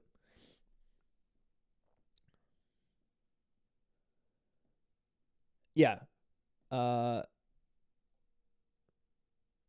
O'Malley's next. Sorry. Yeah, man, listen, I think it's good for the fighters to know where they're at. I really do. Like, I'm sure in this fight that Austin Hubbard knew where he was going into the third round, but sometimes you don't, man. As a fighter, especially you go back to the Kamaru Usman fight, you go to the John Jones Dominic Reyes fight. Guys sometimes don't know if they're winning or if they're losing by the fourth or fifth round. You know, they don't know. And it'd be really nice to know, I don't know how, it'd have to be done quickly because there is only 30 seconds between rounds. It'd be nice for a fighter and his corner to know where they're at in the fight. Because at least going into that next round, while the fighter's out there fighting, he understands I have to do something to then either get that round back, finish the fight, whatever it is. And his corner understands when my guy needs direction in this round, I can't just be telling him things that he's doing well from the previous round or in this round. It is based upon the fact of what I just heard. My guy's down 2-0. It's the third round. I can't just encourage him to go out there and wrestle and accumulate points. He has to finish this fight, right? Or if my guy is up 2-0, I shouldn't be telling him, I mean, granted, every corner is different, every fighter's different. I shouldn't be telling him to, leave it all out there, risk everything, finish this fight no matter what. Like, obviously, there's going to be different game plans, but I can tell my fighter to then pick my shots, be more patient, understand the opponent's, going to be coming for your neck and protect yourself, maybe grapple a little more, whatever it is. But I am a proponent for open scoring if it's done the right way. It's really hard to implement a system of open scoring in 30 seconds between rounds, and then have your coaches and your fighters understand, make a game plan for the next round, be on the same page and go forward. It's tough. But if they could do it, if there's a way to get it to the coaches as soon as the round ended and then figure out that way going forward, then I'm all for it. Over the loudspeaker, whatever it is. But you better have somebody in that corner that is specifically there to listen for, that score as it comes out. There better be some sort of, if it's the commission, whoever, better be in each corner and telling their corners, this is the score. As soon as it's announced, this is the score. Because what you don't want to have is just some random announcement between rounds that someone's up or someone just won the last round. Half the people hear it, half the people don't, and you're sitting there in confusion.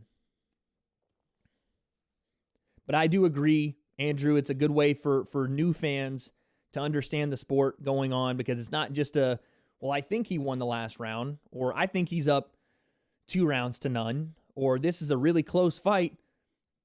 It could go either way. Well, you already have the understanding of what's happened. You have the understanding of who's winning the fight. Regardless if it's the wrong call or not, at least you know. So I agree with you there that newbies, I don't want to say newbies, but new fans to the sport would understand, okay, this so-and-so's up. That's why this guy's fighting this way. Or so-and-so has a lead by 2-1 or 2-0. That's why he's a little bit more passive and starting to pick his shots more rather than just going all out, I'm a proponent for open scoring. I just think it needs to be, and it's going to be one of those things just like anything else that you unveil. It's going to be one of those things that's clunky to begin with, and it's going to get better over time, but it has to have the pressure of the MMA community, the fighters, the fans, and ultimately the UFC to get it done. Here we go, man. Sean O'Malley making his walk. Sugar Sean. Originally from Montana, now living in Arizona. 2 years, guys. 2 years since we saw this guy. I think I reacted to the last card he was on. Way back in Florida. I'm pretty sure that we did a live stream for the card he was on. I remember when he fought Andre Sukumtad, he kept calling him Andre Soccer Mom.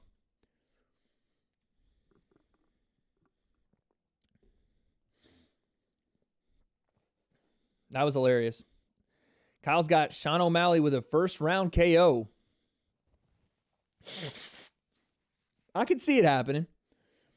I can definitely see it happening. I think Sean O'Malley, while he does have stopping power at 35, I think he's also... Oh, he's got some new tattoos. I think he's also going to show a lot here. I think that if this fight is to go 3 rounds, I wouldn't be surprised. If it was just a clinic by Sean over 3 rounds, I wouldn't be surprised. But I also wouldn't be surprised if he knocks a dude out in the first round. I would be surprised if Sean gets like starched. That would shock me. But a 2-year layoff we're talking about, and a guy that's been active that he's fighting, I'm not going to say I wouldn't be surprised, but don't be shocked if there's a little rust to knock off here. Don't be shocked if this first round Sean doesn't obliterate. And if he does, again, who's going to be surprised by that? But I know that it's always a debate of ring rust, and he's a young guy, so I don't even know if that matters. But 2 years is 2 years, guys. I know he's very skilled. I understand that. But 2 years is 2 years, a long time. I think this fight, should it go the distance, would be really good for Sean. It's to get back, get a little bit of experience back that you had off 2 years. Knock some of that rust off, and then really, as rounds 2 and 3 come, start to really showcase those skills. Obviously, I'm not saying that he's going to do that. Finish the fight any way you can, but I think it'd be good for him to get some time in today. Jose is a plus 290 underdog. It's not the worst in the world, but it is a lot for an undercard fighter.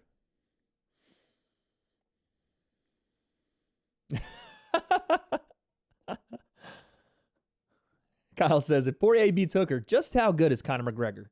And where's Kevin Lee fit in all this?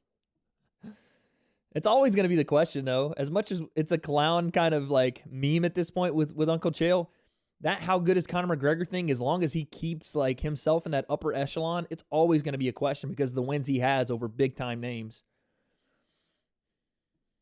Same with Kevin Lee, though, man. I'm just saying, man, how good is Kevin Lee? We don't really know. Damn, Sean O'Malley's got some fans in the building. Okay, Dan's in the cage. That makes me a little more calm about this referee situation.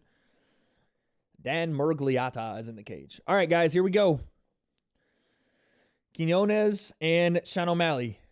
And here we go. Fight starts. Oh, teep kick already from Sean O'Malley. That oblique kick, nasty. Utilizing that, switches stances. Came out southpaw, now he's orthodox. Kick to the body from Sean O'Malley. Sits Quinones down. Little off balance there. But Sean looks super relaxed. Hands completely down. Standing basically the same stance as an old school Conor McGregor would stand. A little bit of a karate Wonder Boy stance in there. Quinones, nice 1-2. Sean switching stances a ton here. Bouncing around in and out. Comes out of orthodox. Front kick to the body lands. Slips out of the way of a right hand from Quinones. Another oblique kick from Sean O'Malley, now out of southpaw. Then he switches, goes back orthodox. Another front kick to the body.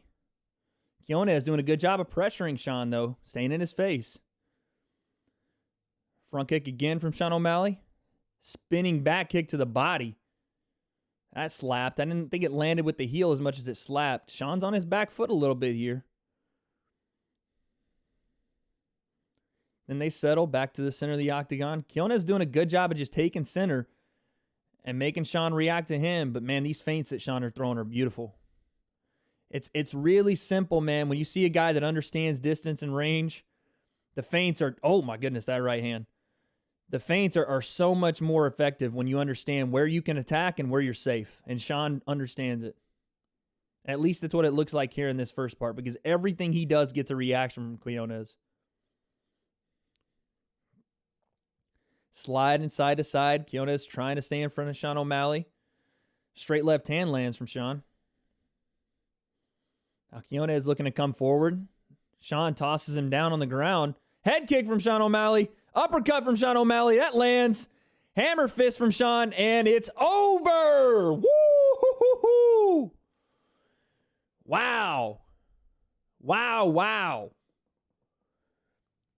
That kid is smooth, man. Kyle, you called it. That kid is freaking smooth. And Quinones came forward with a right hand, and Sean just kind of shook it off, kind of tossed him against the cage. The head kick landed. He gets up. Bang! Head kick behind the hands, right behind the ear. That put Quinones down, and then some vicious hammer fists from the top. Woo-wee! Oh, a check right hook. I want to see this head kick. Bang! Right on the behind the ear. Uppercut as well. This kid's understanding of timing and accuracy when a target is moving, this kid's smooth, man. Kid is smooth. Effortless, guys. Effortless. Like, the things he just did are not easy to do. 2-year layoff. Came in, he just told Bruce Buffer he's going to go smoke. The things he just did after a 2-year layoff, Kyle called that 100%. That's 2 like on the button calls from Kyle tonight, man. Holy shit. Guy's a savant. Shout out to Kyle in the chat, guys. But the things he's doing after a 2-year layoff, the accuracy, it's not so much the movement. I really like his movement. I love his feints. That stuff can be done in the practice room, but you can't plan for the timing of somebody, and you can't plan for the accuracy while a target is moving like that. And Sean O'Malley, not only on the replay I saw, Quinones came in, tried to throw his own overhand right, and Sean countered him with his own right hand. So they both threw rights. Sean shortened his up, check right hook, as well as the momentum of Quinones coming in, kind of forced him against the cage. Then Sean flips around, big-time head kick, and then an uppercut as Quinones is falling to the ground. An uppercut catches him on the way down, and then some hammer fists to follow it up.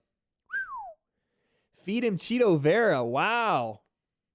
That's interesting. Cheeto Vera right down the street at a gym I used to train at. That's a tough fight, man. That's a tough fight.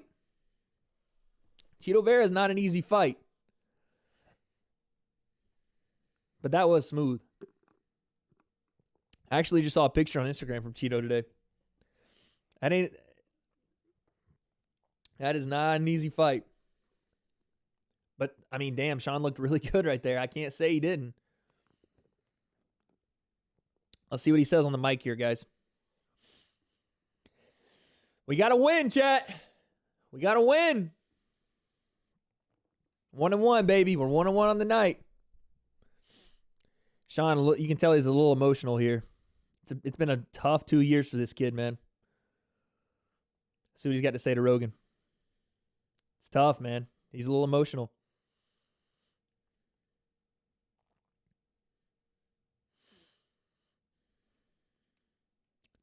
It's a good moment for Sean, man.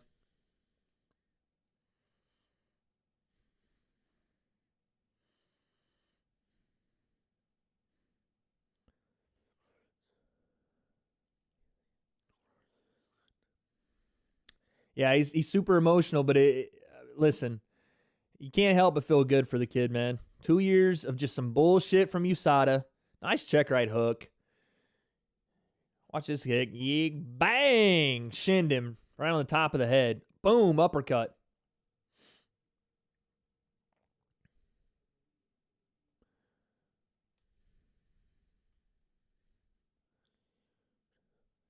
So he said he wanted to he wanted to show more. He's got a ton more tools, and he said it is what it is, though.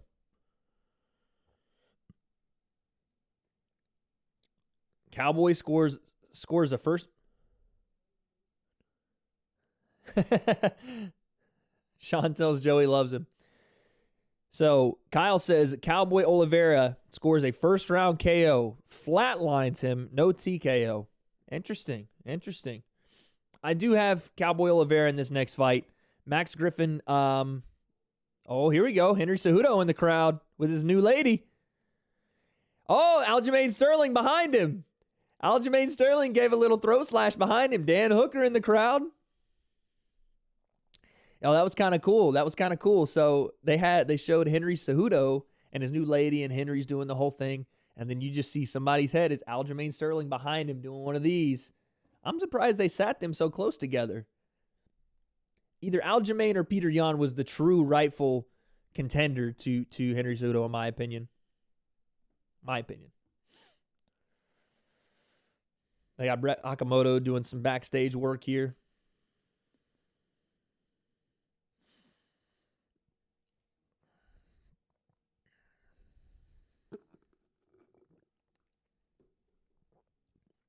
Guys, I would highly recommend the coffee over any energy drinks. I've been having some issues with just physically how I'm feeling when I'm drinking energy drinks and stuff. So I've gone back to, I think I'm going to go back to coffee because like I'll be on stream and I'll be like jittery. And this is just like from an energy drink earlier in the day, or I'm having like too many of them and it's just way too much caffeine and I don't feel like myself. So I think we're going to stop with the energy drinks. And I'm really feeling a lot better with just the coffee. But I do obviously want to, Shale's showing off his guns. But yeah, I feel way better with the coffee right now. Far better. All right, they're going to do a preview. I am going to clean up my little area a little bit before we hit the main card. I will be right back, ladies and gentlemen. We're 1-1. We got 5 fights left. And like I said, I'm not getting my hair cut. Or getting my hair cut. I'm not dyeing my hair. It's not happening. Andrew says, I turned down a Red Bull sponsor because I OD'd. Yeah, man. Now, listen, I don't know if I'd be turning down any sponsorships. Bang Energy, Celsius, you guys want to holler at me. I'm a sellout. I'll go, you know what I'm saying? I'll double fist those things. I don't care. But for my actual health and well-being, I don't care how much no sugar is in it. It hits way too hard. And sometimes I think it's more about just a mental thing with me. I think it's a placebo thing where I'm like, oh, I got an energy drink. Like I'm ready to go now. I'm doing things. I'm getting stuff done throughout my day. Oh, that's dope. They got Amanda Nunes as one of the Modelo spokespeople now for the UFC. But I think it's more of just me getting up, getting some water in me, not being so dehydrated after, sleeping or whatever. And then maybe the coffee, which, is a more natural energy stimulant than going and grabbing a Bang Energy, which is just ridiculous caffeine. I drink smoothies instead. Coffee makes me tired if I'm not constantly drinking it. See, that's the issue I had with energy drinks. I think if I do coffee in moderation, because it is a little bit less on the caffeine, those Bang Energies, guys, they have like 300 milligrams of caffeine, and sometimes your boy throws back 2 in a day. Obviously, I'm trying to bring that energy on stream. I'm doing my other job where I'm on camera again, so I'm trying to do like a lot of just like have crazy energy. But while I'm doing that, I'm also feeling just like jittery all the time and not like myself. And so I want to get away from that. But I understand what you're saying, Kyle. With the energy drinks, I always feel like I need another one, or I'm tired again, or I'm down. But honestly, I think it's a lot up here for me, man. For me, I feel like the energy drinks, obviously they do give me some sort of energy boost. But I think for me, if I just do the coffee and then stay with the water, I'd be a lot better off. Cardio improves tremendously. Coffee has antioxidant properties. Yeah, I think I'm going to stick with the coffee. Look at these highlights from Sean, man. Sliding away from shots. I will say, Quinones did a really good job of what you want to try to do to a guy like Sean O'Malley. Pressure him. Try to make him fight off his back foot. Make him react to you. Push him against the cage.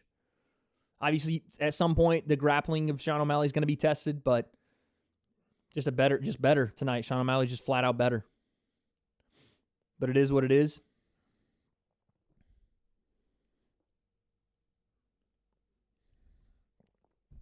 Yeah, I was thoroughly impressed right there from Sean O'Malley.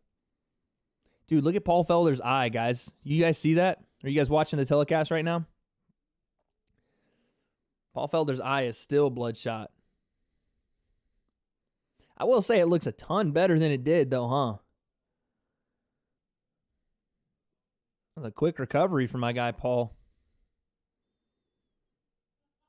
I'm surprised the UFC put him on TV as quickly as they did. Looks good, though, man. I really hope that's not it for Paul. It's not like closed or anything, Andrew, but he's still got some bloodshot in that backside of the eye. I mean, listen, Dan Hooker, for those first 2 rounds and part of the third, he was tuning Paul Felder up. He was tuning him up with the jab, hitting him with some nice shots, man. And they weren't just like jabs to establish range and distance. He was touching him. He was hitting him with those things, stabbing him with that jab. Okay, guys, I will be right back. I'm going to clean up my area. 1 second.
Oh, fellers and ladies.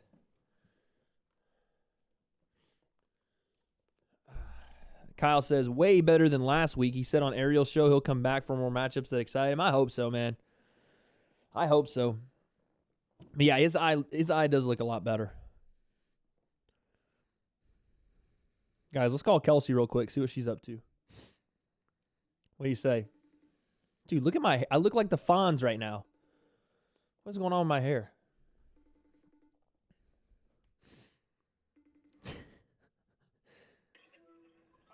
Hey. Hey, what's up? What are you doing? Nothing. Are you guys heading back? Huh? Hello? Hey. Hey, what's up? I said, what are you doing? Are you guys heading back? Yeah, but I think I'm gonna go hang out at Jamie's for a little bit. Okay. I'll say, is that okay? You better ask Daddy next time if it's okay. Everyone can hear you. Oh, sorry. I was like, almost want to say, is it okay, but just like out of habit, I'm like asking my dad. He's like, yeah, you better ask Daddy. And maybe. Gross. Turn a light on in the car real quick, Kels. No, because we're on the freeway. Just turn something on. I want to show you to the chat. They always miss you. Chat, say hi to Kels. Hi. There she is. All right. All right. Go do your thing. Okay, love you, bye. She's a wild one, Chad. I'm telling you. She's a wild one. She went down to, I don't even know what the place is called. I should know. She told me she wants to go there. Joshua Tree. Kelsey went to Joshua Tree today to take some pictures for her friend's wedding, or take like video for her friend's like wedding pictures. So she's hanging out with them tonight, and your boy gets the room/studio to himself. Peace and quiet, you understand?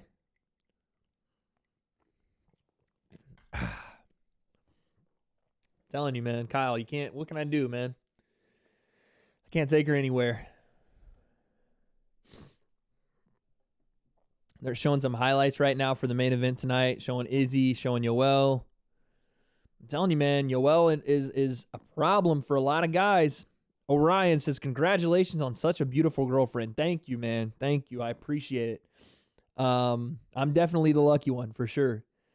I am definitely the lucky one.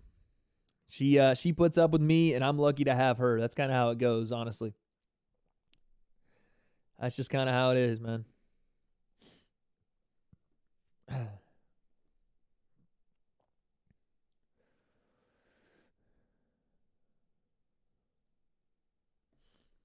All right. Any foot picks? We're still discussing. We're in talks with some potential clients, and if the bag is right, we'll figure it out. Orion, no, that's a joke. We are not doing any. Kelsey doesn't do foot picks.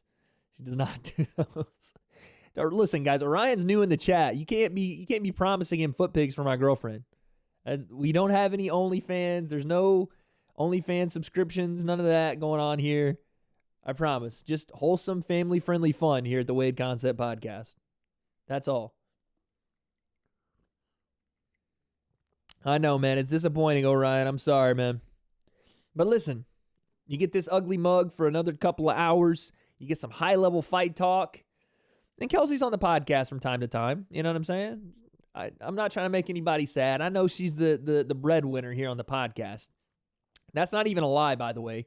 The highest viewed podcast that I have, or I guess reaction stream that I have, is with Kelsey on it. And it was the Chris Cyborg Holly Holm fight, oddly enough. Like, not a fight that was really highly watched, but for whatever reason, we got a lot of people in that reaction that night. We did like a couples stream, which we're thinking about doing again, but no foot picks or any fetish foot, anything will be a part of that. It will strictly be fight talk or whatever Kelsey wants to talk about.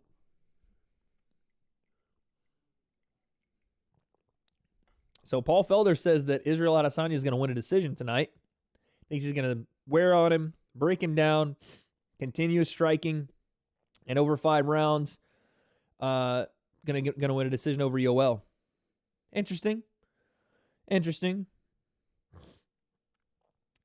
I don't think that'll be the case tonight. Unfortunately, I would love to see Israel Adesanya win tonight. For the legacy of Israel, for the next stage of superstars in the UFC, Israel is the head of the class there. Like, Conor led the new age of superstar. Conor led the way for the double champ status. He was the first in that new wave, the late 2000s to now, of MMA superstar. I feel like Israel Adesanya can be like the head of the class, the valedictorian, whatever you want to call it, the summa cum laude. If that's is summa cum laude number 1, I don't remember. But he can be that top level that ushers in the new era, right? I really don't want him to get knocked off the horse by Yoel, but it's just a tough matchup, and I do see Yoel beating him tonight. I see Yoel putting him away because that's how Yoel wins fights, man. Devastating fashion. I want Romero, but I'm predicting Izzy by a knockout in round 2. That would be shocking to me. If Izzy were to just knock him flat out in round 2, that would, like, early in the fight, that would be shocking. I think if there was going to be a knockout, like a knockout, flatline, out cold knockout, I would say that Yoel Romero knocks him out cold. It's a 55-45 fight. Yoel's experience gives him the edge. Yoel has fought against pretty much everyone. Now, where Izzy, I think, differs from a lot of the guys that Yoel has fought with, I think he has the same, a little bit higher level of striking when it comes to just the manipulation of distance and timing, as well as being able to adjust on the fly more so than Robert Whittaker, and not quite as reckless as Robert Whittaker. Let's see if he has the chin of Robert when it came to, I mean, obviously we've seen that matchup and Izzy starched Robert Whittaker, but let's see how he handles this explosiveness and stop and go of Yoel Romero. And the big question everybody wants to talk about is what's going to happen when Yoel decides he wants to wrestle. Anything can happen, 100%, Kyle. Izzy dismantled Whittaker, who gave Romero all you can handle. Yeah, definitely. But this is the thing I would push back on that, Andrew, is to say, I would say that the style, I mean, it's the old styles make matchups, but it's true. You know, this style of matchup is not going to be the same that Izzy saw with Robert Whittaker. There was almost zero threat of any kind of grappling against Robert Whittaker with Israel Adesanya. He was free to let his hands go. He was free to basically kickbox. And if you're going to put Israel Adesanya in a kickboxing match in an MMA cage, he's going to probably win that 9 times out of 10, and sometimes 10 times out of 10, because that's his world. That's where he came from. Now, if you throw an element that he's not quite ready for, or an element that he just can't prepare for, and that would be Yoel Romero's wrestling, then things start to get interesting.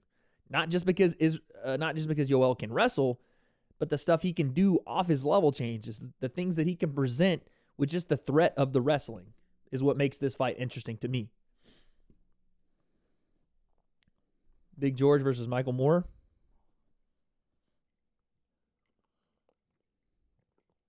This is a toss-up to me, man. I like how Kyle put it at 55-45 because I do think there is a favor toward Yoel, like Kyle said, because of his experience, but also because of the threat of the unknown, right? Not that we know everything that Israel's going to give us, but we do know where Israel is his bread is buttered. For Yoel, man, he's such a dang grenade. He's a freaking rocket ship. At 42 years old, he's probably the most athletic fighter in the UFC. I mean, like Conor McGregor, Yoel Romero, Israel Adesanya is up there. But I don't see many athletes as freakish as a guy like Yoel. Francis Ngannou, maybe. But even maybe Zhang Weili. Will you also live stream Khabib versus Tony? Yes, I will be here live stream reacting for Khabib versus Tony. That fight I can't fucking wait for. Do you think Romero can back up Izzy? I don't know if it's as easy as saying he can back up Izzy, because I do think Israel Adesanya is going to want to come forward and establish, he's going to try to get the respect of Yoel very early, as far as letting Yoel know that you want to come in, there's going to be a knee here. You want to come in, there's going to be some sort of challenge to you just putting me down. I'm going to try to spring up to my feet. I'm going to catch you with something in a scramble, or the knee's going to be there. I think for Yoel, it's more about trying to, in those exchanges, give Israel something that he has to worry about. Give something that makes Israel, I wouldn't say back up, but definitely have pause for concern when he's throwing a lot of his kicks, a lot of those flashy techniques that are really elongated and have room for Yoel to get under him or to grab something and put Izzy on his back. The one thing, if you're a UFC fan, if you're an Israel Adesanya fan, and I don't think this is necessarily how Yoel fights, so I don't know if we'll see this, but if we saw Yoel put Izzy down and keep him there, I don't know that I don't know if Izzy could get Yoel off him, to be quite honest with you. If Yoel Romero, you guys tell me if you believe this. If Yoel Romero wanted and found a way to put Izzy on his back, is Izzy getting up? Could Yoel not hold him there for, a majority of a round? I don't see why he couldn't. I mean, Izzy is super hard to take down. Super hard to take down. Great scrambler. And for as little time as he's been doing it, phenomenal scrambler and an ability to throw up some sneaky submissions off his back too. He did that to Kelvin Gastelum, but this isn't Kelvin Gastelum. Have I ever been to a UFC fight? Yes. I went to UFC Orlando in 2018, I think. The Jeremy Stevens and Josh Emmett card, which was a fucking phenomenal card. Yep, right down the middle for the Joanna and Weili Zhang fight, Kyle. I'm with you. The thing is, Andrew, I agree. It could get ugly for Izzy should he just be flat on his back. But even Yoel has, as high-level freestyle wrestler as he is, he's never been a guy to just kind of wear down and transition position on top, use a ton of ground and pound. He's been a guy that uses a lot of his takedowns to set up nasty bombs. Like a lot of level changes, a lot of knee taps, throws guys down, and then just starts unloading bombs. He's not really a guy that just sits on top of you and really tries to establish dominance on the ground like that. How did it smell? What is that? How did it smell? I don't remember how it smelled in the arena that night, Orion. The seats were good, but I do not remember how it smelled. I don't know. I don't know what to tell you on that. I got to meet DC, who's on the screen right now. That was dope. He stayed after and talked to fans and signed autographs. He shook my hand. That was pretty cool.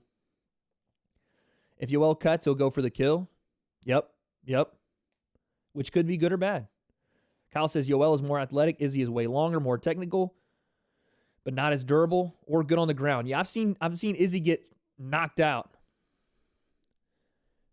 Oh, he says some people say it smells like sweat and piss. I wasn't close enough to the cage to smell that. It smelled normal. I mean, listen, you go to I don't know about piss. I don't know why it would smell like that.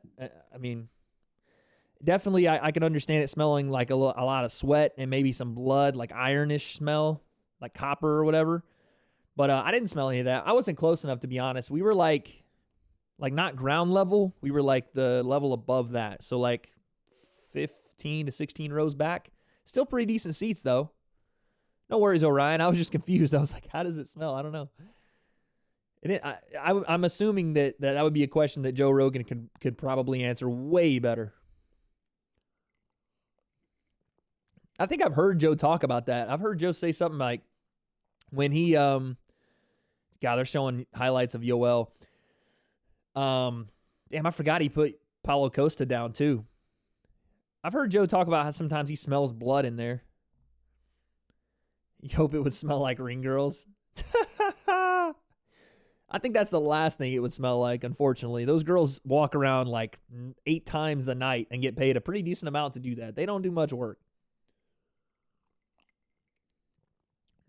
I say 8 times because they got like a rotation of 4. So in between rounds, I think they rotate them. Yeah, Yoel is he's different, man. I think Izzy's gonna surprise some people tonight, though, man. I think Izzy's gonna. I mean, Yoel gets hit. It is what it is. Yoel gets hit, but he's got a freaking pit bull head.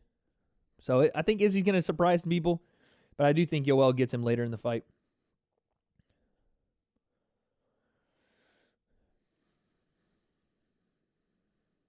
If Yoel cuts, he'll be bad. People say. Wilder fans coming up with excuse after excuse. None legitimate facts. Yeah, man, I hate to see it from Deontay Wilder, too. The 45-pound weight thing, I don't understand. Mostly because they said he tried it on the night before. And he's on Joe Rogan's podcast saying that he trains in 45-pound weights so that that his legs are always good to go. So if you're looking for a reason, if you're Deontay Wilder to set up a trilogy fight, like in the press, I understand it. Like, you're trying to get the public behind a reason for you to then have that third fight. Like, for myself being a Conor fan, I've heard Conor fans be like, well, Conor had a 2-year layoff against Khabib. That's why he needs that rematch. And it's a little bit on the line of, okay, like, yeah, we'll take it. It's decent enough excuse, I guess. And it is true. You know, it's a 2-year layoff. It's hard to come in and fight the best 155er possibly to ever live on a 2-year layoff and look the best you can. But when you're Deontay Wilder and you're saying stuff like, well, that weight vest, it zapped my legs. 40-pound weight vest or costume I had on, it zapped me. But a year earlier, you're on Joe Rogan's podcast talking about how you train in 45-pound weight vests every training session so that your legs are never zapped. It's kind of, it's kind of a yikesville. And not only even that, it's just disrespectful. You're taking away all the work that Tyson Fury put in, all the talent and the display he put on, and flat out just outboxed the man, did everything he wanted to Tyson or to Deontay Wilder. But like I said, I understand it from Deontay's camp. They want that third fight. They're going to look to pull at any string they can. But if you actually believe stuff like that, it's just, listen, that's kind of combat sports Twitter, though. That's the way it is. Oh, yeah, and then there's the stuff about Fury tampering with his gloves, how his hands were hidden here in his gloves. People are jokes, man. People are absolutely, like commissions aren't there sitting and watching hands be wrapped, watching gloves, checking gloves. Like, people just don't understand how fight commissions and how big-time fights work. Like, yeah, they just turned their back and was like, Tyson, do whatever you want with your gloves over there. We'll be here. Like, no, that's not how it works. Orion says, I'm going for Israel. Okay. Who is the toughest striker Romero has faced? Probably Robert Whittaker. I mean, toughest? Paulo Costa, I mean, that guy, the Brazilian Superman, has heavy-ass hands, but I would say as far as variety and the ability to mix things up, continue good pace for 5 rounds, I would say Robert Whittaker is probably the most dangerous striker over a 5-round period. Then again, I haven't seen Paulo go 5, so Paulo Costa could very well be the and then obviously tonight with Israel Adesanya. Do 40 push-ups if I win? Nah, man, it ain't how it works, Orion.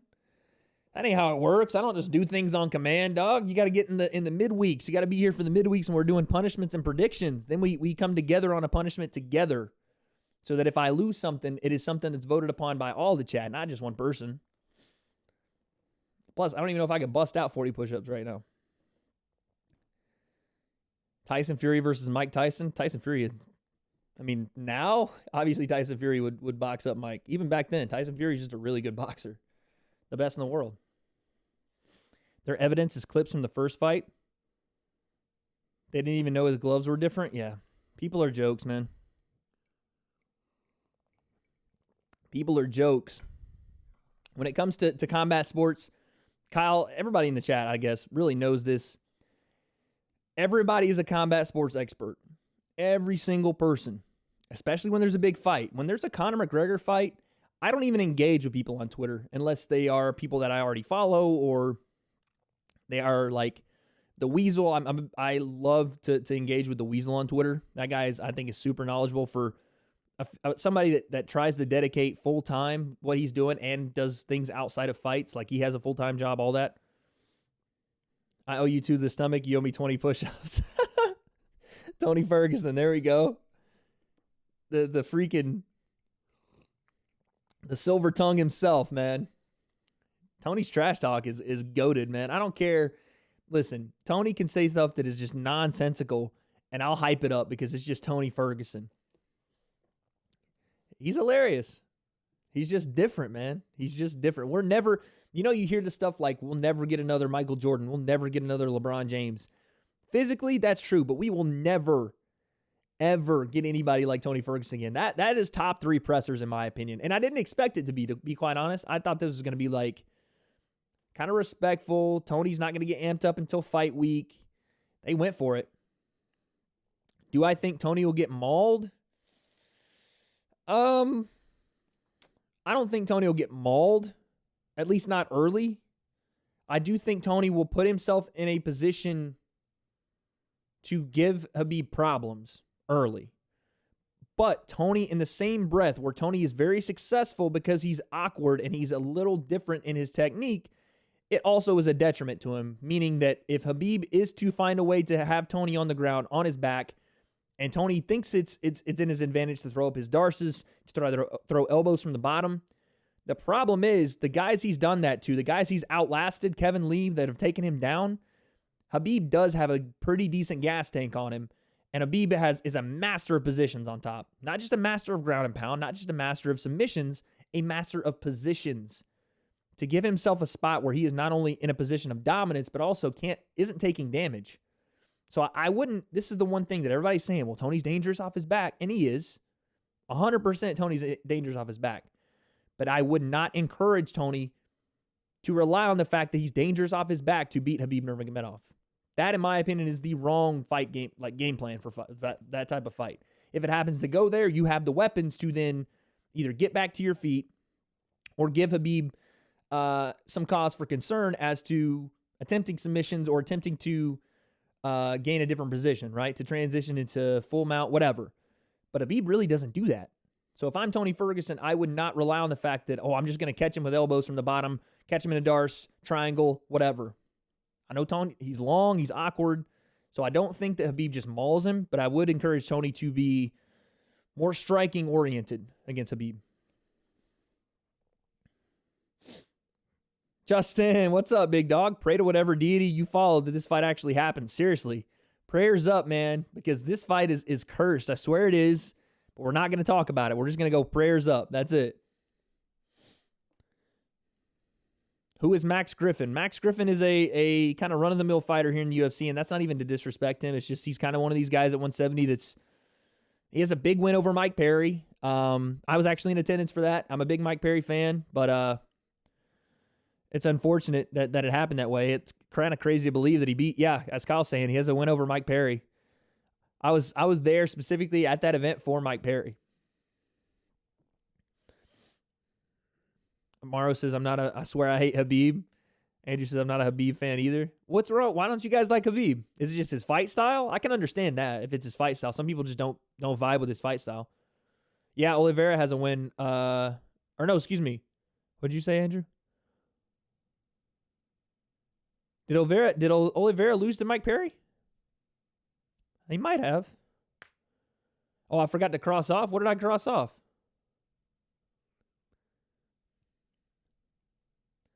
About to look like Peter Griffin in a minute. Max Griffin. You ought to be Peter Griffin, boy. All right, Amaro, no sweat. It's Habib time. Yeah, listen, I might not be the biggest fan of the aesthetic of Habib's fight style, but I'm a big fan of his fight style because I'm a fan of greatness. And man, what he does to guys, his dominance in certain positions, like it's not new how he's getting people to the ground, right? Chael Sonnen talks about this all the time. What he's doing to get people to the ground or get people to the cage isn't new, right? And sometimes it's downright basic. It's when he does have you there and he has you kind of half on the ground, half on the cage, and then he starts to implement positions that and hold you in those places that guys aren't really doing. And the guys that are doing it are people in his camp. Like you see Islam Makhachev doing the same type of things. No one else really is doing it. And if they are, it's because they're watching Habib do it. Send me location. I'm not sending Habib my location. Actually, I would like to meet Habib. That'd be kind of cool. He seems like a good dude. I'm just not gonna piss him off. The man literally told Tony Ferguson yesterday that he would eat him in a street fight. That's a different level of I don't want any problems with you. I don't want any smoke. I don't even want the kindling you put in the fire before it starts smoking. I don't want any embers, none of that. Twigs, nothing. Just put out the fire there. No smoke needed. Ali Abdallah Sleaze, as about 80% of MMA calls Ali, outside of his fighters. Didn't they just have another dominance MMA press conference? Didn't they? I think they did. It was like another summit they did. By the way, what's going on with Anthony Rumble Johnson? What's going on with him? Why haven't we heard anything from him? The last time they had a press conference, they were saying, oh, Rumble's going to be back by March. Early 2020. What happened? Andrew, that's actually a relevant comment, man, because I feel like Ali has stained a lot of his fighters. You know what I mean? I know I saw that clip of Rumble getting beat by Curtis Blades in a sumo wrestling contest, which looked super weird. Anyway, tell me if you guys agree here, and I think Andrew's onto something. How many of you guys, if Ali didn't manage a certain fighter, would be bigger fans of that fighter? Like, would you be a bigger fan of Henry Cejudo if Ali didn't manage him? Would you be a bigger fan of Kamaru Usman if Ali didn't manage him? Because I don't necessarily think that way, but I know some people that don't like fighters specifically because Ali manages them. Joe Joyce and Annie McKinley? McKinley? No, I haven't, Kyle. Why don't I like Ali? And this is the thing. This isn't me. I don't necessarily think that Ali Abdelaziz is a bad dude as far as how he treats his fighters, but there are stories. Oh, Paulo Costa's in the crowd. No, Orion, you're good. There are stories, and I can't confirm them because I'm not a journalist, but there are stories about Ali Abdelaziz about how he's a little bit shady in the way he's done some things to get into MMA. This fight has just started, guys. 455, 454. There's some things that are a little bit shady about his personal life.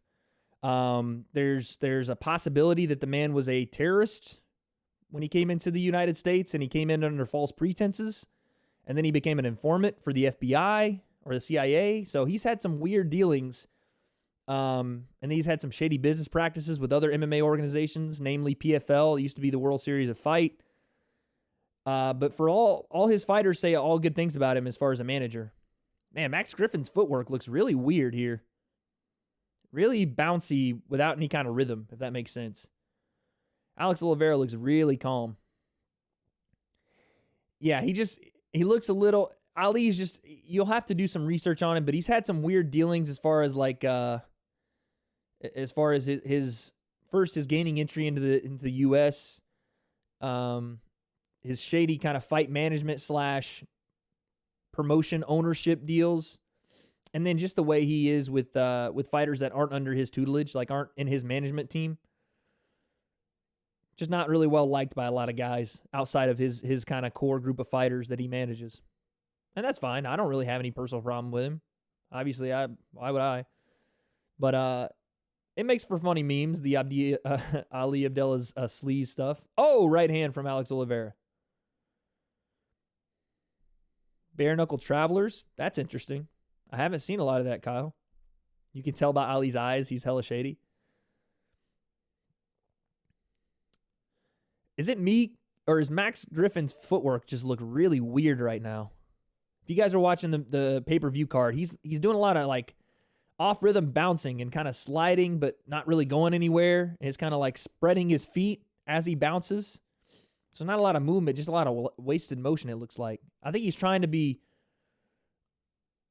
a little bit more slick. Oh, right hand from Max Griffin landed. Flush. That was a nasty right hand from Max. Oh, takedown from Max. No, I thought he might look hurt, but he wasn't hurt at all. He just looked like just kind of bouncing and moving a lot with his upper body, but his feet just kind of going back and forth, but not covering any ground or backing up any. But then he landed a nasty right hand. What did you make of the post where Joanna wears a mask? Oh, I didn't see that. That's not cool. Yeah, Joanna's back to being super disrespectful this fight. I don't know what that, if she in her mind thinks that's a beacon of confidence, but anytime I see Joanna start acting like that, it just takes me back to the first Rose fight where Rose sat her down. Because even before that, Joanna wasn't really like that. Maybe she was, and I just didn't notice it, but it seems like ever since that first Rose fight, Joanna's felt slighted by the MMA community because she's lost fights. I think she's a little bit embarrassed. I think she wants to regain that title of the Boogie Woman and all that. And I think it's more of her overcompensating and kind of projecting the way she acts like that. And if she did something with a mask on as far as like the whole coronavirus thing, that's kind of not cool. Did you want to get a boob job? Yes, 100%. Yeah, because she said she liked Michelle Watterson, right? So she wasn't super disrespectful to her there. But yeah, Andrew, Joanna did get a boob job. We talked about this on stream the other day. I can't see Joanna like that. I just can't. I always look back to like 2013 Joanna, who looked like she had just crawled out of a cave. That's no offense. Probably sounds super mean, but it just doesn't. I see her as a killer, like an actual high-level fighter. I don't see her as like an Instagram model, even though I think she's like trying to make a second career out of that or something. So Griffin right now hanging out in half guard. Getting some nice short elbows in on Alex Oliveira. Holding position on Alex, too. She seems like she would be a mean girlfriend. Apparently, oh, look here. Apparently, Andrew, she actually got cheated on. Coming out of that first Rose fight or going into it, and she got divorced. So I guess Joanna seems like a nice person overall, but when it comes to fight week, and when it comes to like comparing herself to other fighters, man, she gets on another level of cocky. Now Max Griffin on Alex Oliveira's back. They get back to the feet here for the boys. Tell me, you guys think Joanna looks, you know what I'm saying? Like, be honest with me. Are you guys really digging the way Joanna looks? Like, could you see her as an Instagram model? Another takedown from Max Griffin. Alex Oliveira tried to get a key lock, and out of that, scrambled to his feet. That's round one to Max Griffin, guys. So the child she has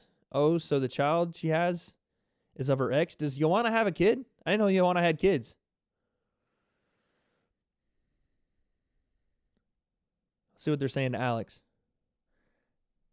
Solid 61. Listen, I just don't. Maybe it's just me, and I'm just a hater. When I look at Joanna, I'm not like, oh, that's Brittany Palmer. You know what I mean? Like, I'm not looking like that. I see a killer. Nice right hand from Max Griffin. Outside trip. Bang. Sits Alex down. 66.5. Oh, I thought you were saying, I thought you were talking about the strike ratio. I was like, damn, Max Griffin landed 61 shots to 2 in the first round.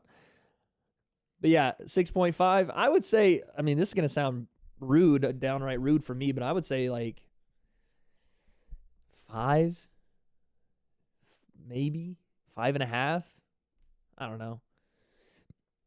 Ryan says she has long legs, but Kelsey might be here. No, Kelsey's not in here. Kelsey doesn't mind. Kelsey knows that she's my girl, the only girl for me. Oh, now Alex Oliveira opened it up second round here, guys. 4:40 left. Nice outside leg kicks from Alex. Front kick to the body from Alex.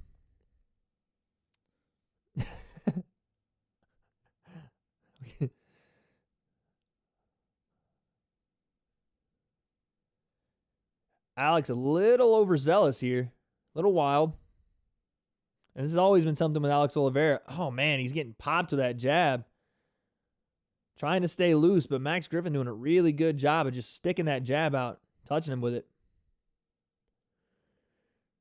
Alex just misses the right hand. Max Griffin tries to Gramble. I was trying to say grapple and scramble. Now Alex looking for a double leg.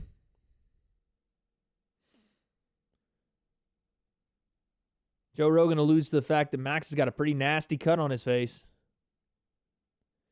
Gabby doesn't count. She's part male. Yeah, Gabby would be the only person that would make a 200-pound women's division. What's my Instagram? You can check in the description below for my Instagram. Kelsey's, I'm not going to give Kelsey's out, but it's on my Instagram. I think she's got a private account. I don't even know. Kelsey's account might be public. But Orion, check the description of this video. Oh, they're going to check Max Griffin's cut. See how bad this is. What did Alex hit him with? Uppercut? Bang! Right on the eye.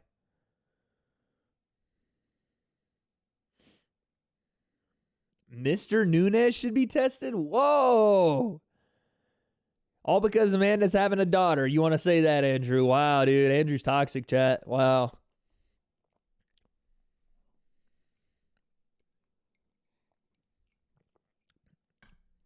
Outside leg kick from Oliveira. I'm playing with you, Andrew. Jab from Max. Man, that uppercut landed flush, too, on Max.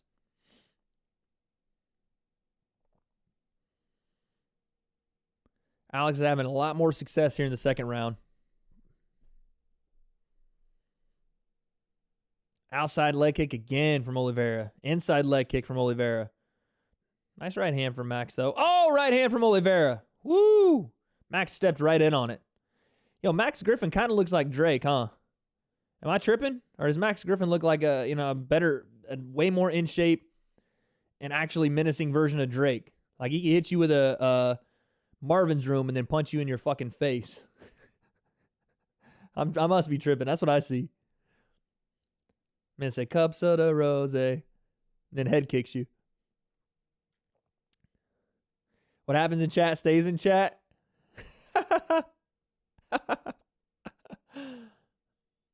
That's right, Kyle. Kyle's got my back. Did O'Malley win? Yes, Ian. O'Malley did win. Sean O'Malley put on a masterful, I should say, performance, man. Looked great striking. Great timing. Phenomenal accuracy. Oh, spinning elbow from Oliveira misses.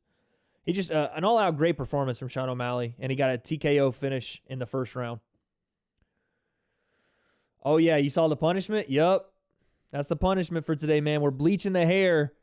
Slim Shady Platinum Blonde. Should I lose? Our predictions tonight. I'm 1-1. We are on our third fight right now. Alex Oliveira having a lot of success here in the second after that massive cut on Max Griffin's eye, and he's pouring blood. We'll see what they do in between rounds here. He looks like Forrest Gump. Yo, he looks like Drake. I'm telling you, Max Griffin looks just like Drake, I swear. Oliveira finally cut someone like he got cut. Revenge. Dude, it's the MMA gods. I'm telling you. It always comes back around.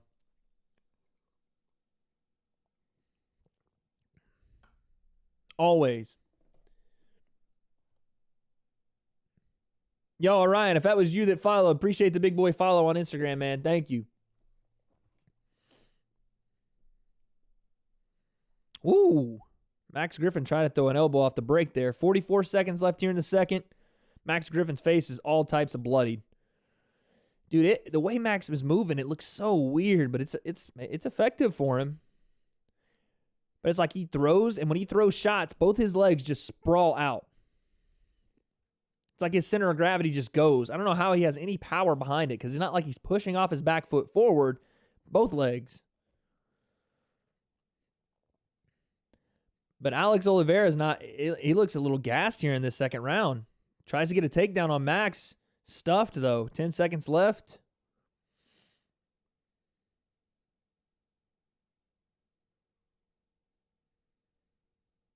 And that's time. Appreciate you, Orion. Yeah, I figured that was a different user, but I appreciate it. My dude. Griffin is bollocksed. I'll see what they say here about this cut. Yo, give my man Max Griffin a wave check in between rounds. Bink. Big uppercut right there.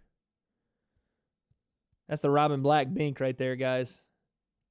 My MMA heads will know who Robin Black is. Jeez, those outside leg kicks. And that's the thing, is Max gets so off balance by sprawling those legs out. He gets kicked in that lead leg and it almost buckles him. That's crazy. I would say this is a 1-1 fight going into the third here. Max definitely got the first. I think Cowboy got the second. Cowboy is cutting him up, man. They're doing a decent job of filling that cut on his eyebrow, though. Decent job. Yo, Matt, what's cracking, big dog? Chat, show Matt some love, man. Another one of the awesome community members popping in to say hey. All right, third round, here we go. 454, 453. Oh, uppercut again from Oliveira. Stabbing front kick to the body. Goes high. Oh, right hand behind it. Oliveira's coming out strong here in the third. Yeah, that's what it's looking like to start this third right now, Kyle. Now Oliveira's tossing him a little bit. Max does a good job, though. Stays on his feet. Now he turns around and tries to take Oliveira down. Oliveira lands a couple of elbows to possibly the back of the head, and he gets warned. Yep, we're in the third round, Matt. Third round. Sorry, I didn't do the timer today. Max still working for this takedown. Oh, yeah, so Max has got a cut on the back of his head, it looks like, from those elbows that Alex landed on him. Like, that's directly on the back of his head. Evidence. Huge cut is what you missed. Yeah, big time cut on Max's face. Is that behind his head? Oh, right hand from Max landed. Oh, a knee. Oliveira, get those hands together. Takes Max down. Now Oliveira looking to get on Max's back. Oliveira now in mount on Griffin.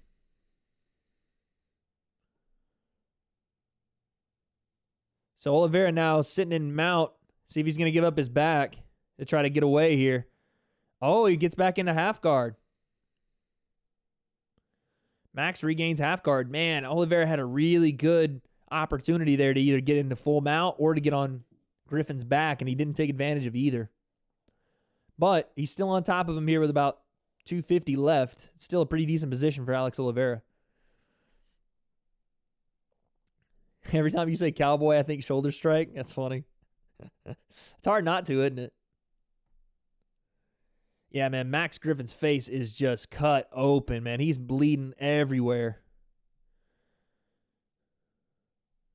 And he's in a dangerous spot right here. And this is what Kyle was referring to with the TKO.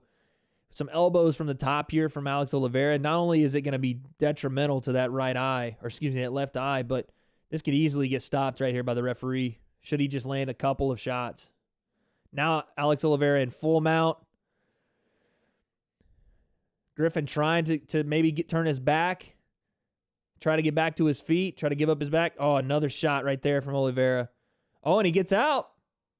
Max flipped the position on him.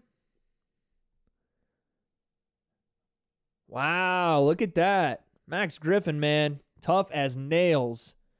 Was trying to give up his back and then just kind of slipped out the back door. Now he's in half guard on Cowboy Oliveira. Cowboy, I would say, is winning. Yes, Matt. He lost the first round. Uh-oh. But now Cowboy's in mounted crucifix. But here comes Max Griffin. This last minute and 30 seconds could change. Because I, to this point, had Cowboy Oliveira winning the third round. But now you have Max Griffin in half guard with 1:29 left. And if he lands some damaging shots here, who knows, man? Who knows? God, he almost had mounted crucifix from half guard. 1:13 left. Let's see if Max can do some damage here on top. If he does, man, this third round is going to be very interesting. I'm telling you. It's going to be very interesting if Griffin does some damage on top.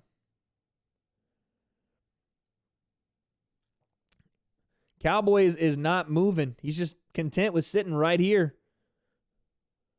Not sure why, because you definitely don't want it to leave this in a judge's hands and leave Max Griffin on top as the fight ends. God, he is leaking blood everywhere. Yo, Tommy, what's crack-a-lacking, baby? Tommy Campbell in the chat, everybody. God, Max Griffin's face is just a bloody mess. 30 seconds left. Max Griffin definitely leave a lasting impression right here, man. Finish this fight like you got nothing left, and he might bring home a W. If he can just leave it all out, last 20 seconds. He's raining down some short elbows here. This is what I'm talking about. I'm telling you, it's just some activity is going to leave these judges with some kind of doubt in mind because he finished this fight on top and he was raining down some shots.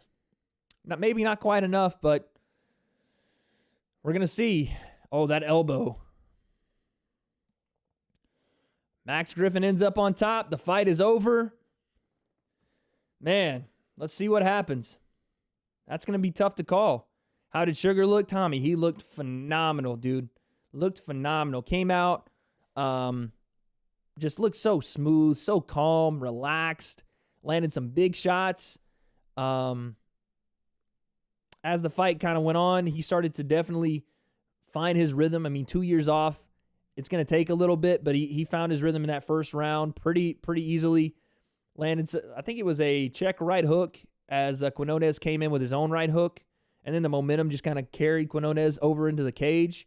As he tried to stand up, O'Malley hit him head kick, and then on the way down, like he was going to try to shoot for a takedown, got caught with an uppercut from O'Malley, and then from there it was ground and pound or hammer fists. He looked so smooth though, man. He looked so relaxed. The kid's only 22 years old. Like he's gonna be freaking good. That kid's gonna be so good. I do want to see what happens when a high level grappler gets a hold of him, but that's always the question, right? Same question that has been had for Israel Adesanya that we're going to get answered tonight. Same thing that was had for Conor McGregor that we're going to get answered. Same for Max Holloway. I mean, you could say it for everybody, but it is the equalizer. It really is. All right, guys, so we're 1-1. 1-1 so far. Let's see what we got.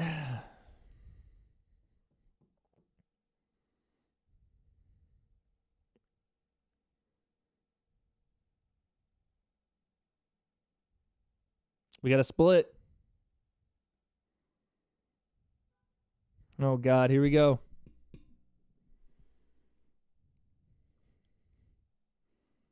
Whew. Alex Oliveira by split decision, ladies and gentlemen. By the skin of my teeth.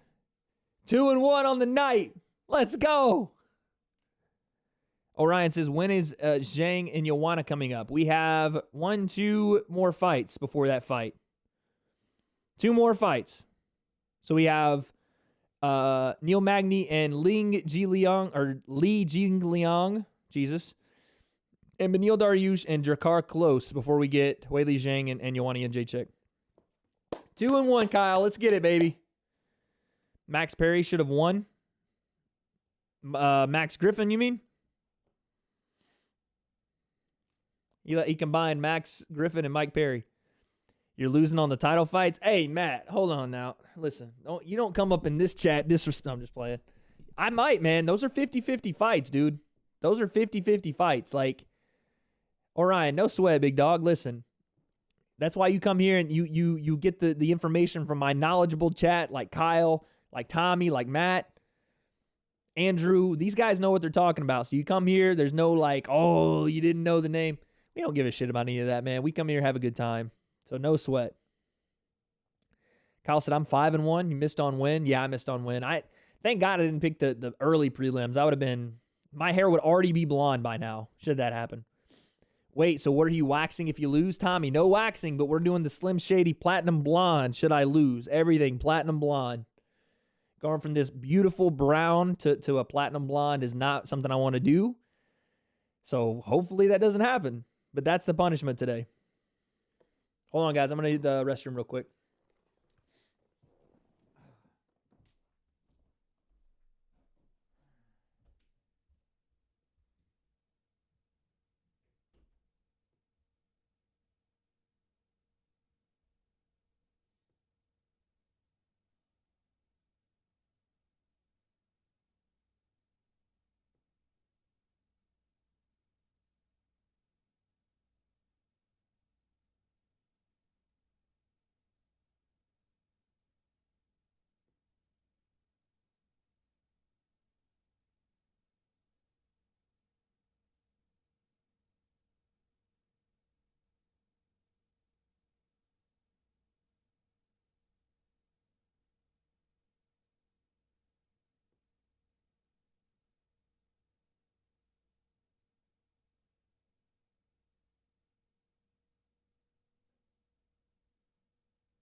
All right.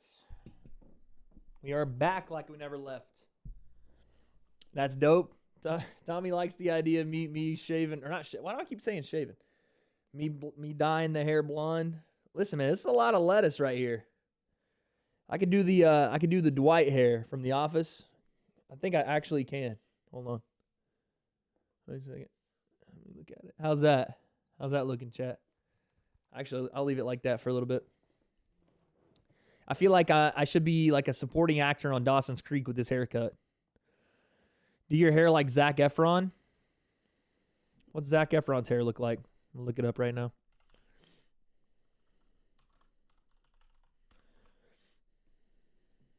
Wait, just slick it back? Oh, I see. I mean, yeah, that's kind of what it's gonna look like. I think it's gonna be like more all platinum though. And I can't really grow a beard, so it'll probably look like that though. Should I lose, which I'm not gonna lose, so don't matter anyway. It don't matter no way. Yep, gotta go Efron. It's not happening, Kyle. It's just not happening.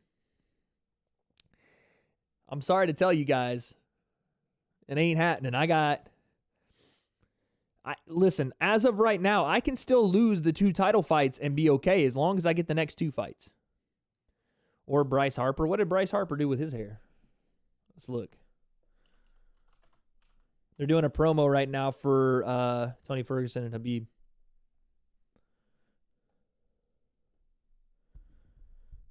Did Bryce Harper get a mullet? Is that what you're saying? Or did he dye his... Oh, my God. What is that? Yeah, that's kind of swaggy. I ain't even going to lie. I like Bryce Harper's hair. It's kind of swaggy. I'm going to watch this promo, man. People are saying this is a really good promo. They have Tony doing the speed bag in sunglasses, yo. I'm telling you, there's nobody like him. In the promo, he's hitting the speed bag and he's got his sunglasses on.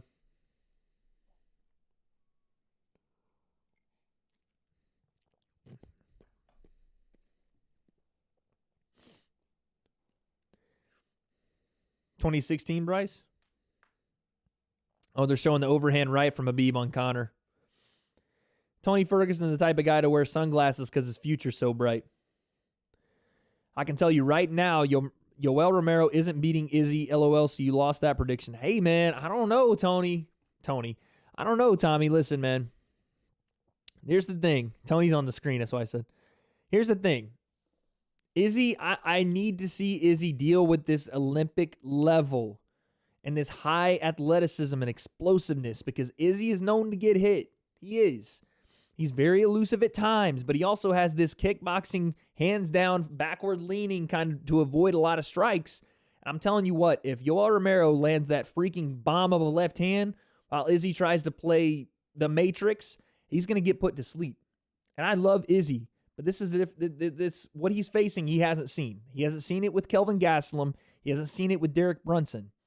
The explosion, the athleticism that Yoel Romero has, as well as the technique that he possesses in his wrestling, is enough to scare a guy like Israel Adesanya to be at least aware of the sprawl, to be aware of where your legs have to be to avoid that takedown or to scramble. That alone could open up the possibility of a big overhand. Now, obviously, I do think that Israel Adesanya is going to have a better showing than just getting knocked out flat in the first round. I do think that over time, it will be more of an attrition of who is going to acquiesce first. Is Yoel's gas tank going to hold up for 5? Is that style of laying back and kind of playing possum and then exploding going to work out, or is it going to get him beat in a 5-round decision? But for Israel Adesanya, how long can you avoid being taken down, right? How long can you avoid at least the threat of a takedown to then come forward and land these big, long, and kind of ranging strikes that do leave you open? That's what I'm saying, is if Kelvin can get to him, and Kelvin really didn't try to wrestle. He really didn't. He didn't even present really the oh man, that was a nasty KO from Tony. He really didn't present that ability that he has until later in the fight when it was kind of desperation mode, and still landed on Izzy over and over. And I would say that Kelvin is more technically, if you're talking about boxing, more technically sound than Yoel. I would agree to that. But as far as Yoel's quickness, I don't think it's matched. Izzy is a different cat, man. I know you can't do MMA math, but Whitaker and Romero had 2 wars. Izzy made Whitaker look like he had no business being in there. And that's where I would tell you to refer to your first statement, Tommy, is that it's hard to do MMA math, man. Different fight, different fighter, different style. I do understand the comparison when people say Whitaker and Yoel had a war, right? They had a complete back and forth war. And watching what Izzy did to Robert Whitaker, you know, like you said, MMA math, you put 2 and 2 together and you get 4. Well, not necessarily. Because for one, I thought Yoel did more than enough to take a victory in the second fight against Robert Whitaker. But 2, Robert Whitaker saw Yoel twice. He saw him twice and still, and again, I thought he won the fight, still was this close to losing to Yoel both times. Yoel jacked up his knees in the first fight, came out, knocked him down twice in the second. I think it's one of those things where the first time you see Yoel Romero, you're not prepared for the speed at his age. The wrestling, he has so much wrestling experience that it's not just defending a takedown. It's chain wrestling that he's going to have to deal with. I don't disagree that this fight could be a lot closer and go to a judge's scorecard, but I do think that Yoel does get him. I don't know why. I've thought this for the last couple of months. I think it's a bad matchup for Izzy. As an overall fighter, I would say that Izzy's a better fighter. Overall, on paper, he's a better fighter in my opinion. This is just one of those matchups, man. People have certain boogeymen, and I think this is the guy for him. I hear you, Tommy, but styles make fights. These two could be in for a war as well. That's what I think. I do think that this isn't going to be like a flash. Yoel runs and hits a flying knee and knocks Izzy out, or Izzy hits a spinning back kick or something crazy and knocks Yoel out. This could be a war. I just think that Yoel gets him later in the fight. Darren Till wouldn't outclass Izzy like he did Kelvin also. No, I think that would be a very close fight. Darren Till and Israel Adesanya. I think Izzy's technical ability is far superior right now to Darren Till's. I see Izzy moving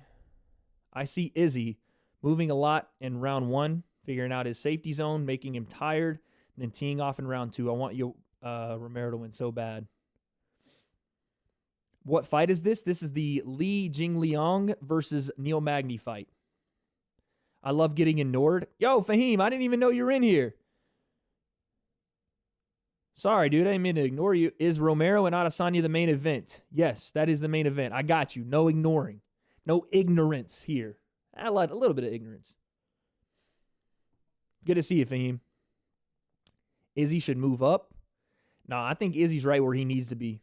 That guy has found he's not cutting any weight or barely any weight, and he's having a lot of success. I think he's exactly where he needs to be. But Darren did outplay Thompson at his own game. True. In Liverpool, he did drop Steven in the 5th round.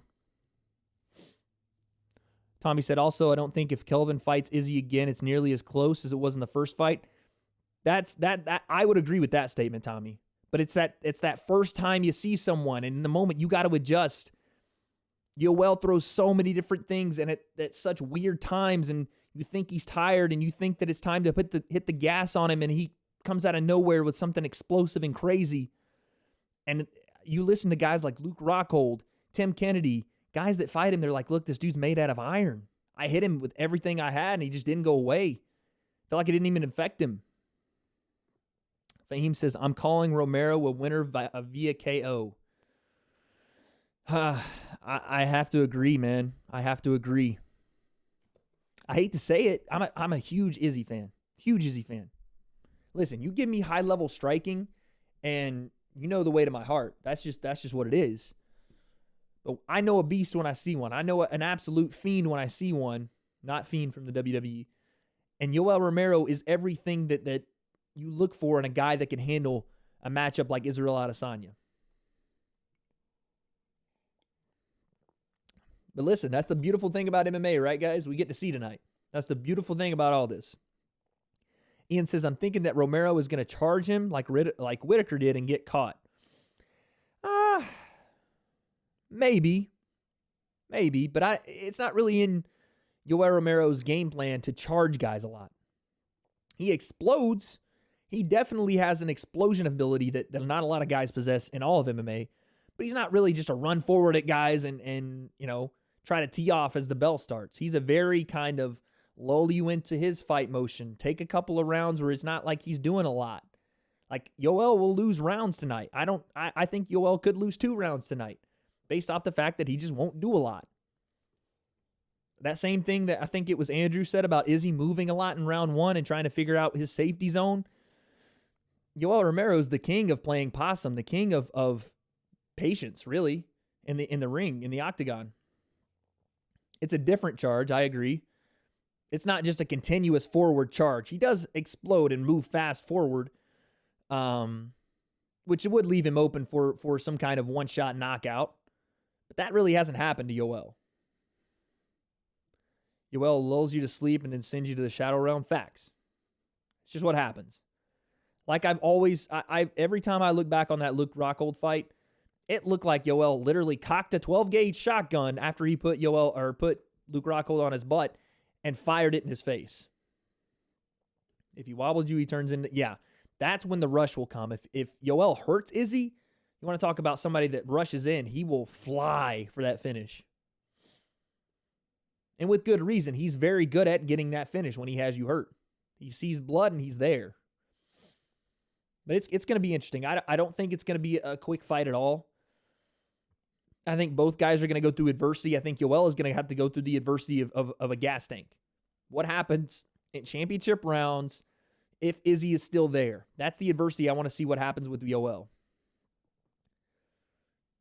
Ooh, that's a nice comparison, Kyle. I don't know. What do you guys think? Is the burst that Yoel puts on guys faster than Tyron Woodley's burst?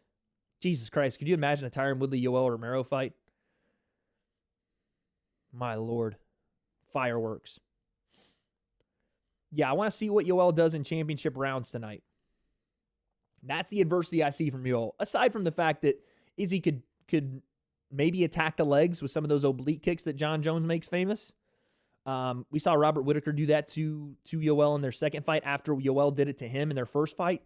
And it really had an effect on Yoel's ability to kind of rush in and explode and do all that stuff that he'll lull you to sleep and then kind of come at you with. Is it hot in your room because you're cutting some weight? What do you mean? Oh, you talking about this? Come on now. Your boy's been in the weight room. Or you mean the red face? Yeah, it's a little hot in here, but I can't turn the fan on because it's you guys hear it on camera. Yeah, seriously, ask Luke Rockhold about that charge forward. I've never seen somebody like hit somebody that hard in the face. Yeah, Yoel he hurt Rob in I think the second round, and then he dropped him again in the fourth round. Or the fifth. You're sweating? I think that's just a little bit of glisten, Amaru. But yeah, I have a ring light right here. So it kind of gets a little hot. I think, Kyle, I think you're right. I think he hurt him late in the fourth, or could have been even in the fifth, and somehow Rob survived. All right, guys, here we go. We're about to start the Neil Magny and Li Jingliang fight. Let me know what you guys think. Predictions, and here we go. We're going to call Jingliang Li. That's what we're going to say the entire time, because saying Jingliang over and over is going to be tough. So Neil comes out, establishes center of the octagon on Li right away. That's pretty interesting. A little bit of patience here from both guys. 437, 436. Now Neil backing Li up against the cage. Neil Magny, nice jab. Li throws a leg kick that misses. Overhand right from Li just grazes. Neil Magny doing a good job with his jab. Doing a really good job right away with his jab. Another outside leg kick misses for Li. Definitely looking for that lead leg outside leg kick. Magny again, nice jab. That's what I thought, Kyle. I was very surprised Robert Whittaker got out of that second fight with a W. Very surprised. Outside leg kick from Neil Magny.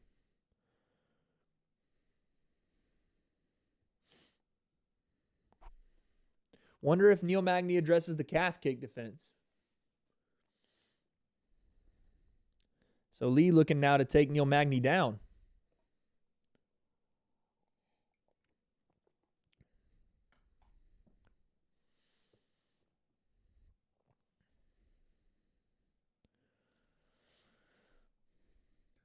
So Li just hanging on the back right now, Neil Magny. But Neil's doing a good job not really acquiescing any kind of takedown, but then he finally goes down.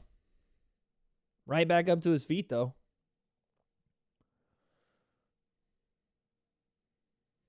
Neil Magny much taller. Oh, right hand from Li.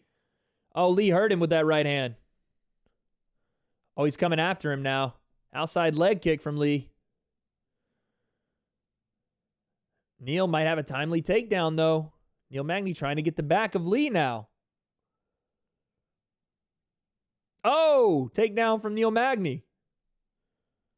That right hand hurt him.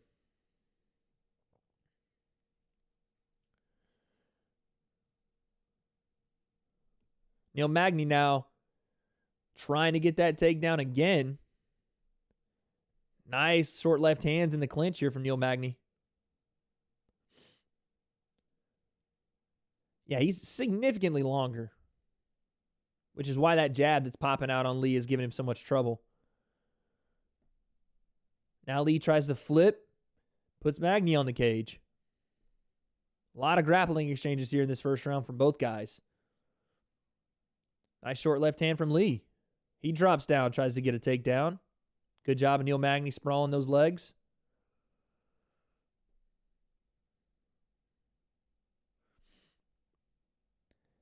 Now Neil Magny flips position again on Li. Puts him on the cage. And we flip again. And they break. 135 left here in the first round. Neil backs Li up on the cage again. I think Li's Corner's telling him to get off the cage. Nice jab again from Neil Magny. And they clinch again.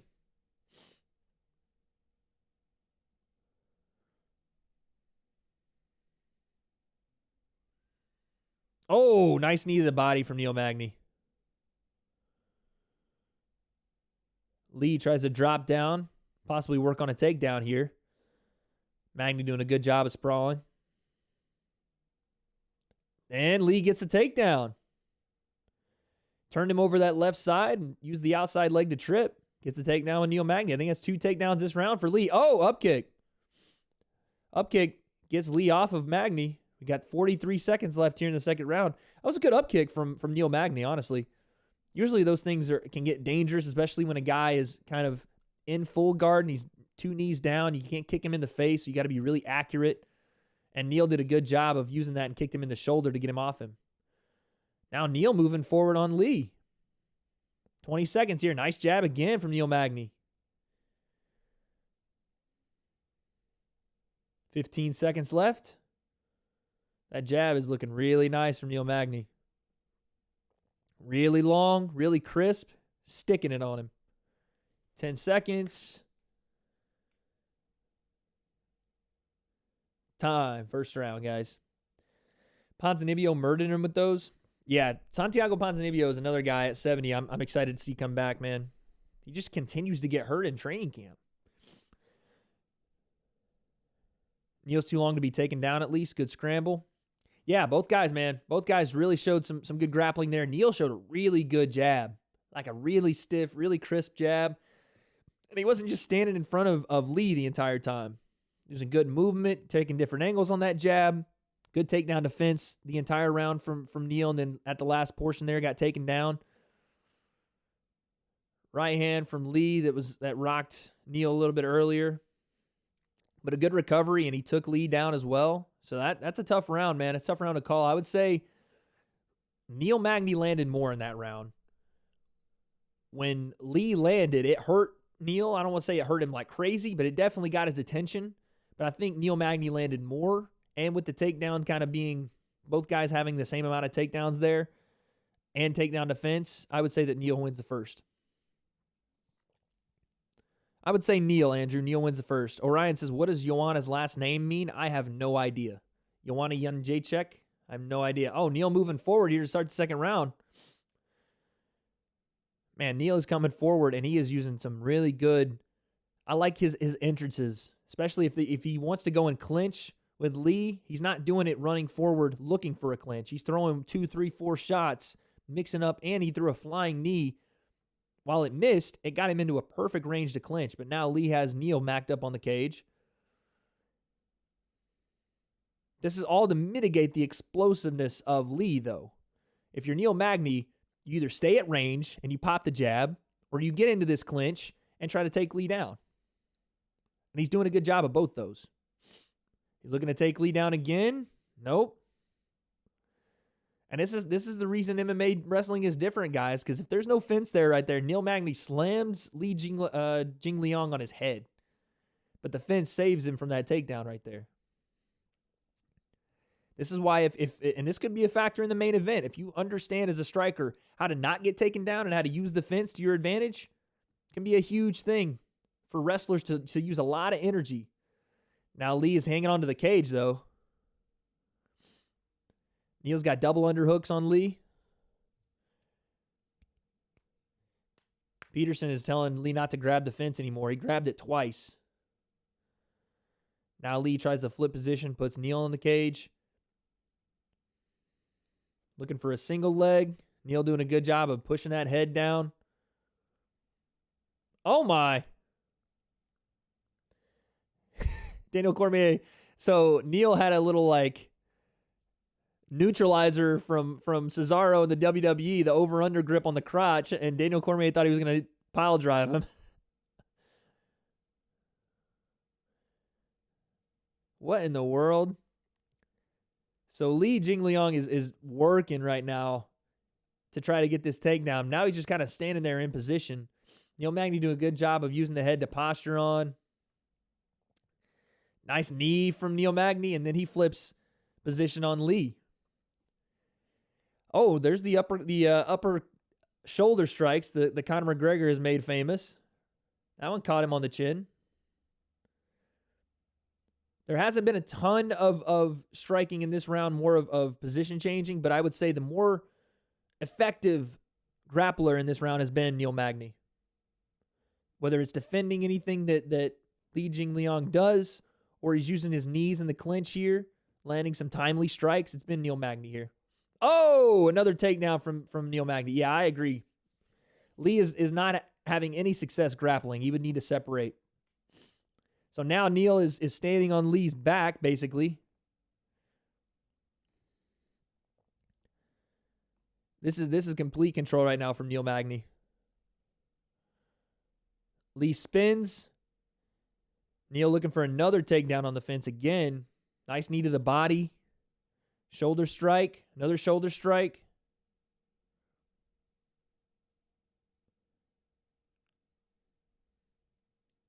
Now Li flips position on Neil Magny. Neil Magny's not in any danger right here, though. Now they separate. Now this is where Li Jingliang needs to take advantage. Might be a little gassed here.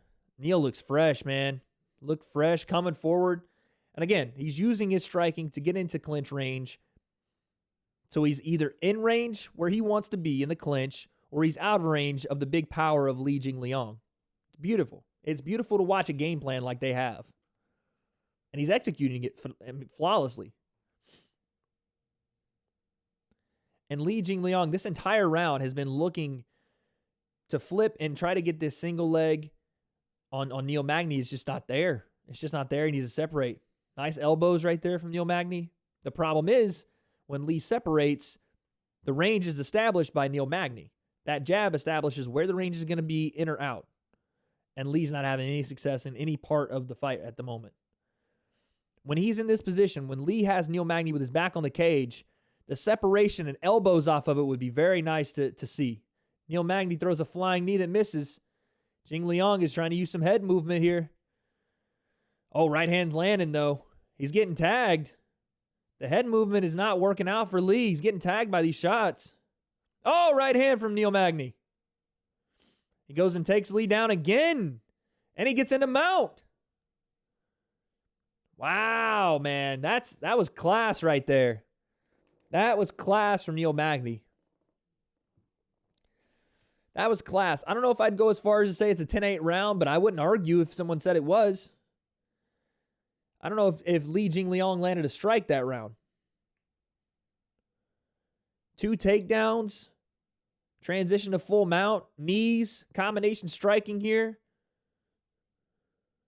Boom. Big right hand. That was a big-time round for Neil Magny.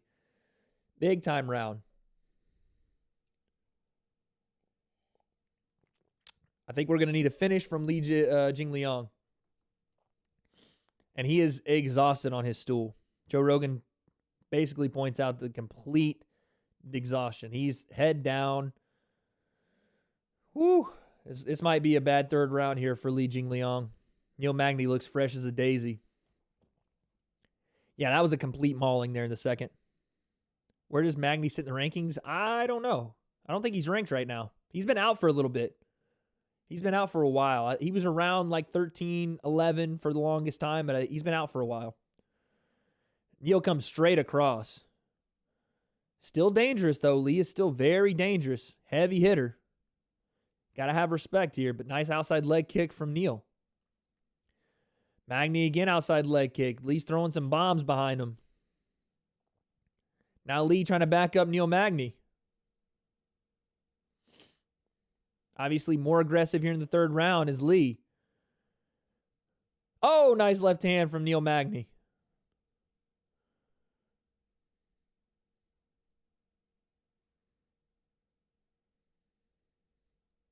Daniel Cormier makes a really good point. Neil Magny can come out and pepper him 100 more times, but if Li lands one time, that's a difference maker.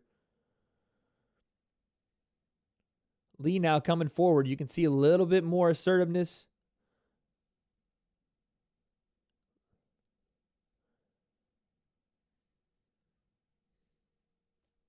Definitely more behind Li right now, more assertive as he's coming forward. I don't understand the hands down head movement. It's not working out. He just tried to jab Neil Magny in the knee. That's some Benson Henderson type stuff.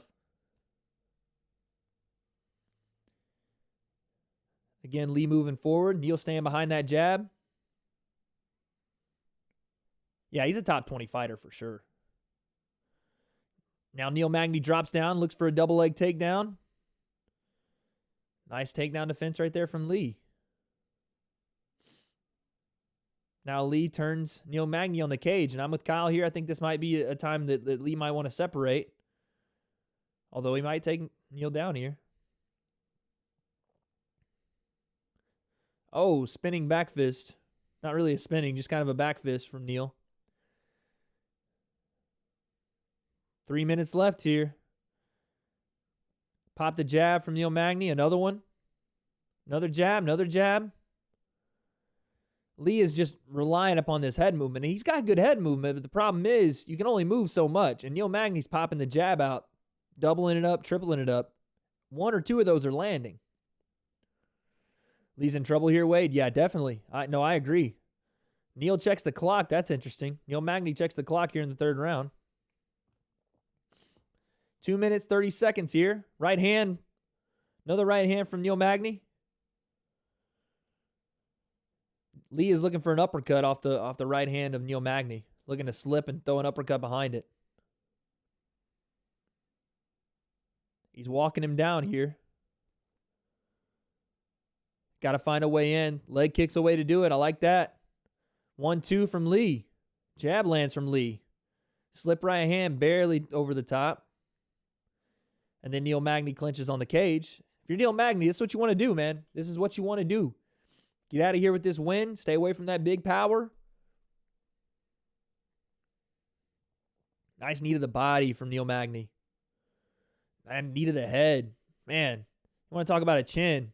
I know Neil Magny doesn't punch with the most power, but some of these knees are vicious, and he just landed one to the head. Li Jingliang's walking and just taking him. Minute 30 here. You got to separate. If you're Lee, you got to separate here. Double underhooks for Neil Magny. This might be a takedown. What is the next fight? It will be Beneil Dariush and Jakar Close. Takedown for Neil Magny. That could be the sealer right there. Yeah, he was up there in 2017. So Neil Magny looking to stay on top here. Has Lee on the ground. Has him kind of in a little bit of a half back mount here. Throwing some bombs, though. He's saying something to the referee. I don't know what he's saying to him. Lee keeps saying something to the referee. Nice shots right there from Neil Magny. Neil Magny might try to take Lee's back. Lee trying to fight the hands. 30 seconds. Li Jingliang needs to try to explode to his feet, get something here in the last portion, or this is a domination. Yeah, Neil Magny's teeing off. Shots aren't necessarily hurting him, but they're adding up.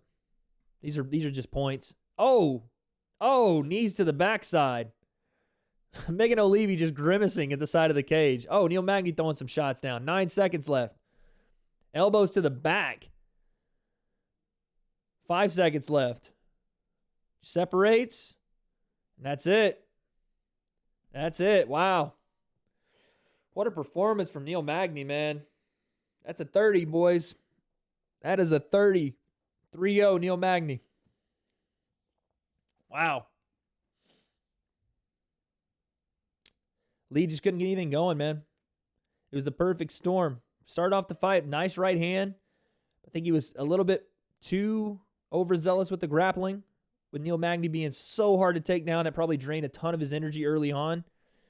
And then just couldn't stay in any kind of striking range that would keep any kind of damage on Neil Magny. Couldn't threaten him with any kind of damage. He was either outside of Lee's range or too close to land any big shots. It's a good job by Neil Magny, man. Yeah, that you think round 2's a 10-8, Kyle? Because I can see it. I didn't want to go that far to say it just because you never know. Like, I really don't know how MMA judging considers a 10-8 round anymore, but I don't think he landed one significant strike in the second round. So I could definitely see that being a 10-8 and this being a 30-26. Joe congratulates Neil Magny on the W. Said, hell of a fight, man.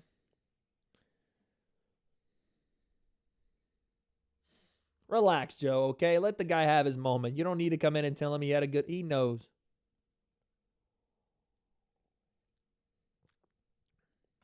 (30-27). 30-27 unanimous decision for Neil Magny. Big win, though. Li Jingliang was one of those guys that at 70 you could see and you kind of took an eye at and said, man, this guy he stops people. When he hits people, they go to sleep. He could be dangerous at 70, and Neil Magny just handled him. Let's see what they say. 16 months he was off. Ooh, Michael Chiesa, Neil Magny. I like that. I like that. That's an interesting fight.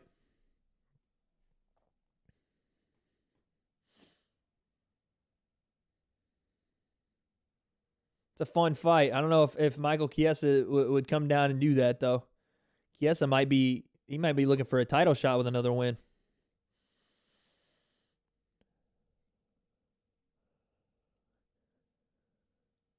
Neil Magny said, I knew I was going to make somebody's day and pay their rent money, so next time you put me down as an underdog, that's a mistake. Neil Magny has 15 wins at welterweight. That's only two people above that. Matt Hughes with 16 and George St. Pierre with 19. Wow.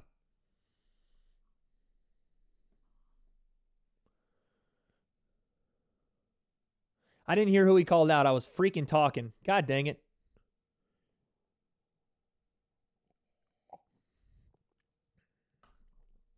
I missed who he called out, guys. If you're watching the card, let me know who he called out.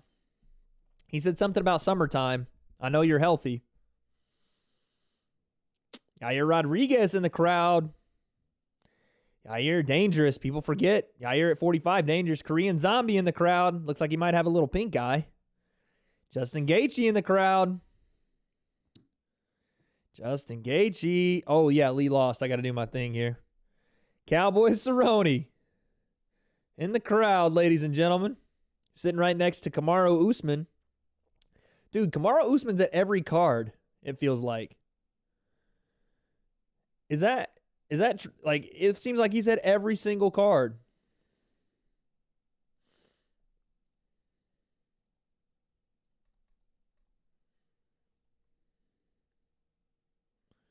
All right, Jing Liang took the L. I swear, guys, it seems like Kamaru Usman is at every single card. And there we are. Your boys missed 2 tonight, guys. I can only lose 1 more out of the next 3. It always comes down to it, man. I can never just have a nice, easy night where I just wipe the floor with you guys. It always comes down to these last couple of fights. I can't stand it, man. Listen, I don't want to look like Zac Efron, man. I don't. You guys gonna have me out here looking like, you know what I'm saying? I can't be doing this. I can't be doing this. This is what you guys want?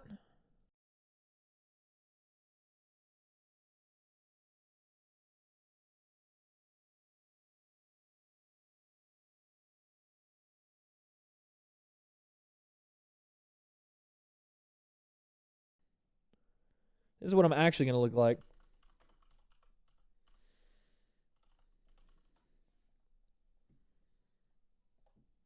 This is actually what I'm going to end up looking like.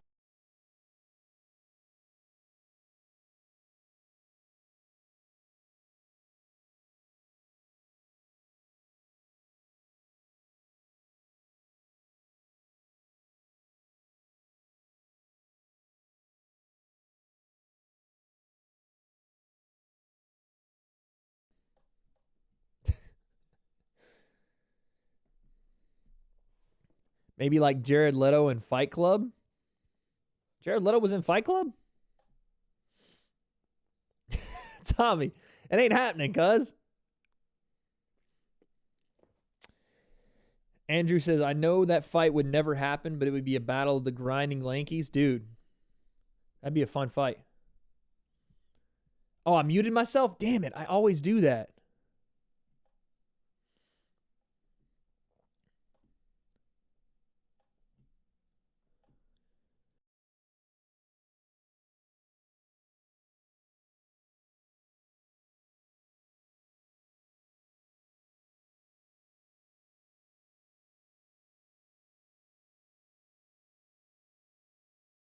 How about that? Yeah, I got it back now.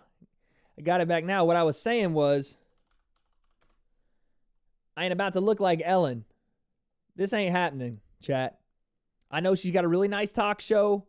It ain't happening, though. I actually met Ellen, guys. Oh, that's kind of a fire haircut. That's a little undercut right there. I wouldn't mind that. Okay, someone said Jared Leto was in Fight Club.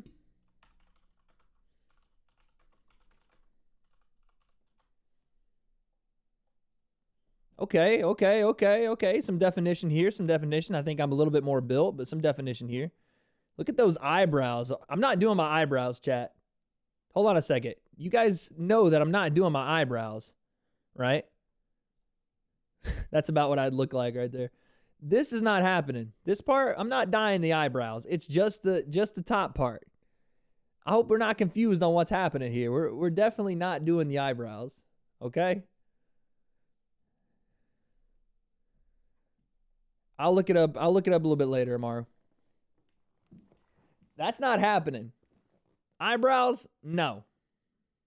They're doing a what are they doing? They're showing the John and Gus fight, the first one. Wait, IDK, if I'm blocked, but tell you know who that I am sorry?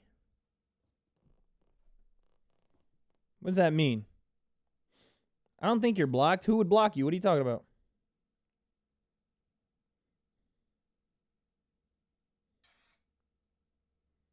You're not blocked on my stuff. I don't know.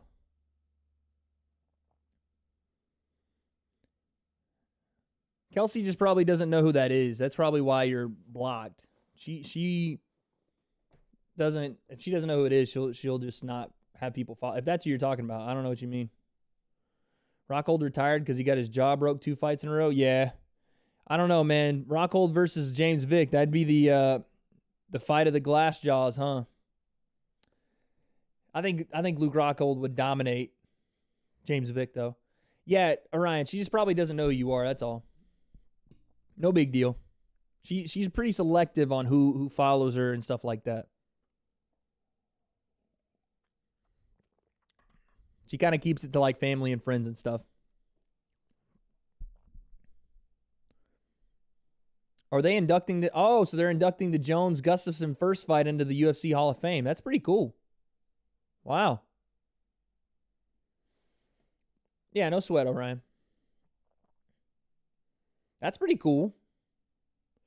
Is that the first fight to be inducted into the Hall of Fame, or am I crazy? They should book Weidman and Rockhold too? Oh, God. If Augusta Win hits either one of those guys on the chin, they both go sleep. At this point, listen, man, there's just a point where in that part of your career, it's just your chin goes, man. Weidman said he's going back to 85. I don't even know if that's a good idea for him. Like, I don't even know where Weidman fits right now, you know? Sanchez versus Melendez. I think Gilbert Melendez eats Diego Sanchez alive right now. Diego Sanchez he's got a weird, I don't know what's going on in his camp right now, but any top level guy I think that isn't Michel Pereira is handling Diego Sanchez right now. Trump versus Putin. Trump will get his shit clapped. Oh, okay. That's right. Diego Sanchez and Clay Guida's in the Hall of Fame. I remember that. That's right.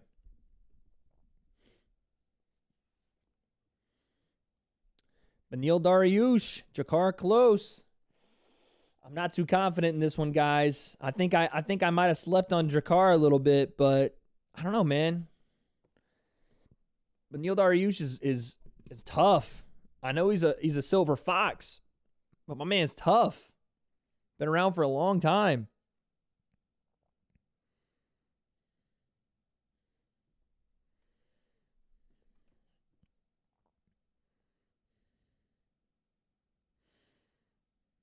Nice spinning back elbow from Jakar.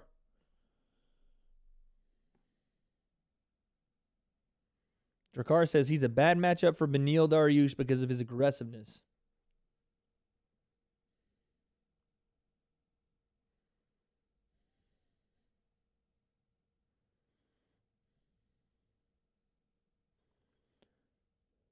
Beneil Dariush says he's going to put him in uncomfortable situations. Trump's all right, but Putin is another level of savage. Yeah, Trump will get his shit clapped. Now, if we're talking business deals, I don't know, man. If we're talking like, I don't know. Putin's just a savage, dude. If we're talking business deals, Trump might get him. You know what I'm saying? The business savvy, but economics, Trump might have his number. But we're talking a straight up fight. Putin, man, it's different. It's different. Trump grew up in New York. That's cool and everything. Atlantic City, Jersey. It's a little rough over there, but we're talking about Russia, dude. Yeah, Trump's a wheeler and dealer, man. Trump's the guy that'll say, yeah, we'll fight, and doesn't mention he's got like 40 homies coming with him. You know what I'm saying? Putin will be there bare-chested, ready to throw down to the death. And Trump will be like, well, let's talk about this and make a deal on the spot. You know what I'm saying? Yeah, I've seen Putin trains like some form of jiu-jitsu. I've seen him train some Aikido too, and then some combat Samo and stuff like that. All right, here we go. Jakar close, making the walk. He's making that walk to win. Win, win, win, win.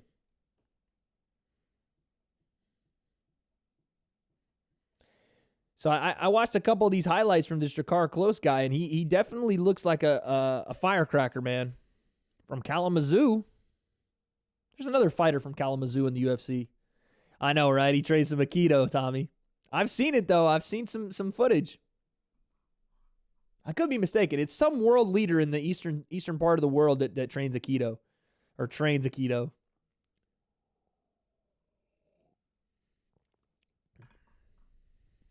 Doing some of that nonsense, you know what I mean? Who is this dude in the front row with the hat sideways? I thought that wearing the hat like this went out of style in like 2000. There's only like a couple of ways you can wear a hat in 2020 and make it look dope, right? You got the forward dad hat, right? You know what I'm saying? Like, it's the smooth, you know what I'm saying? The smooth kind of normal look, right? That's normal. Then you got the backward hat, right? Whatever. Ball player, like dad on the weekends, Tony Romo. This fool in the front row is wearing his hat like this. That's how this fool is wearing his hat in the front row. It's flat build, but still. That's like you only want to protect like half your head. You know what I'm saying? It's like you had a good hair day on this side, but this side just you ain't rocking with it. So you're just like, yeah, we'll put on this hat. I don't get it, dude. Spielberg versus Hongman Choi. Who wins? What the hell? I actually don't know. Hongman Choi was no joke for like one fight. Oh, geez. Beneil Dariush is like screaming his song right now on his walk-in.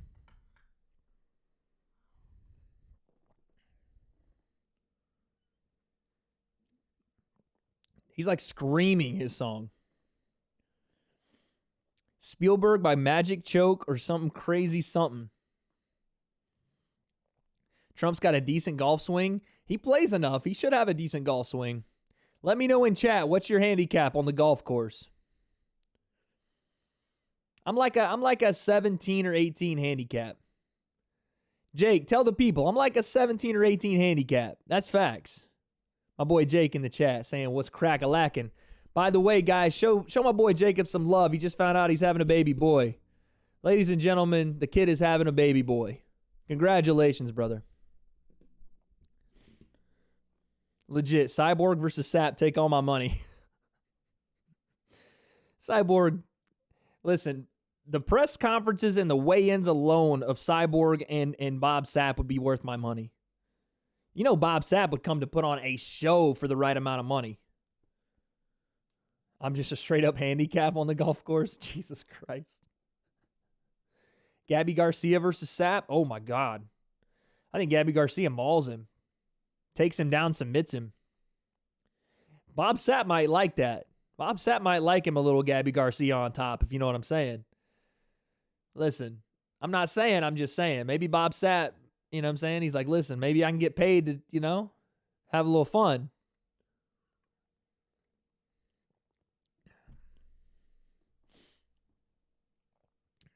Like I said, Jake's just waiting to hit you guys with the, what do you say? Big thanks. Missed the whole card till now. What did I miss? So you can tell my picks right now, Jake. I missed the Duran Win fight. He lost to Tamir Sharp by submission. Sean O'Malley looked amazing. Alex Oliveira had to come through some adversity, but he beat Max Griffin.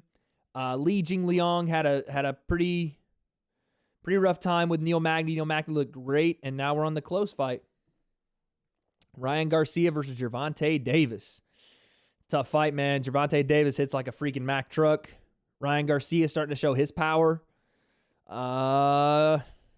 Neither guy has really gone through a lot of adversity yet. It's tough to say. Tough to say. Ryan, too fast? I could see it. Would you say Ryan by KO? You think he KOs Gervonta? It's a fun fight, man. A lot of people have been talking about that for a long time. Did I see the Garcia knockout? Yeah, I saw it. That was nasty. Oh, I didn't know Beneil trained out here. Yorba Linda, that's like 40 minutes from me. I'm telling you, man, California, we got the hub of MMA out here, dude. Ton of fighters. You got Kings MMA out here. You got Oyama here in Irvine. You got Devin and Gervonta. I'd rather see Devin and Ryan, honestly. All right, Kyle's got close in a round 1 KO. I've got Beneil Dariush. I think I said by submission. Like second round submission, I think I said. All right, here we go. 449, 448, 447. Body kick from Beneil lands. Close comes over the top of the big overhand that misses. Oh, right hand from Close. Body kick again from Beneil. Right hand again. Close is looking for that right hand off every exchange. Nice step in uppercut. Nice left hand from Dariush. Yeah, Close is looking to just shut the lights off of that right hand and counter off everything. Now Dariush shoots a takedown. Gets the hands behind and takes down Close.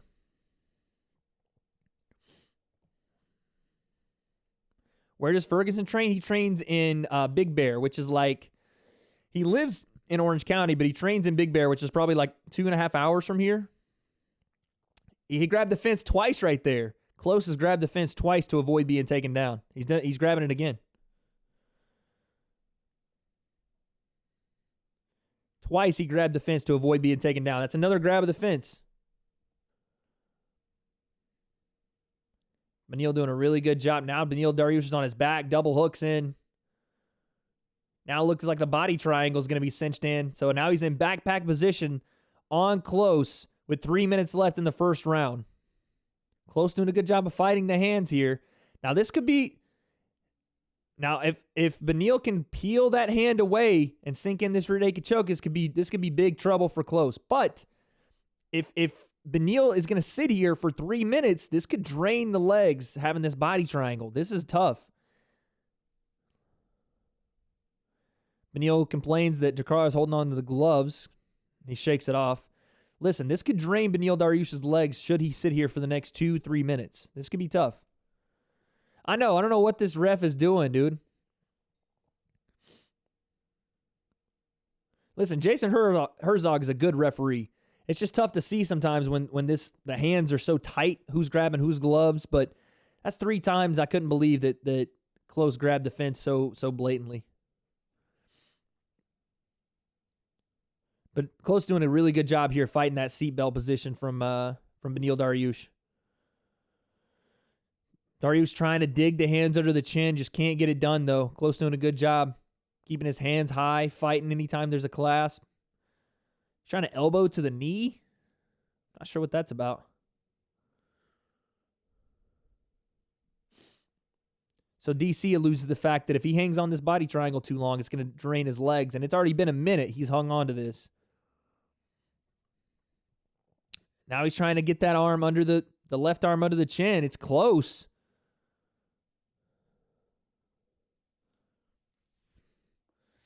It's there. I'm surprised he's not trying to scoop underneath and grab. Oh. He's still trying to get there. Oh, we got it. He might have. Oh, no. Good job again by Close to grab the hands. Really good job from Close to fight that underhand, whether it's the right or the left hand that Dariush keeps trying to slip under the chin. Both hands stay on that hand, and he turns the chin away. It's great technique. But again, Beneil Dariush's been sitting here for now 2 minutes. I don't know how much that's going to drain those legs. Oh, he might have something here, though. That might be under the chin. But again, Close rakes the hands down. Oh, yikes. Oh, Jakar Close is in deep trouble here now. Now Beneil Dariush has got it on his chin. But again, he fights the hand. Beautiful job. So Dariush has the choke hand pretty cinched in on the chin. It's not under, but it's on. But Close keeps trying to fight the top hand off the back of his head that you would place kind of behind the head in the rear naked choke. He's pulling that one down, which makes, because he's in backpack position, makes Dariush try to have to readjust his bottom half and his hands. This is a chess match going on right now, guys. Chess match from both guys. Dariush trying to find a way to cinch that choke in. Close doing a good job of just surviving, making sure that he's in a position where he's not being choked and also not in danger of being hit. But again, being very patient here is Close. 3 minutes of Beneil Dariush in this backpack position. That's going to be tough, man. That's going to be a tough wear and tear on those legs.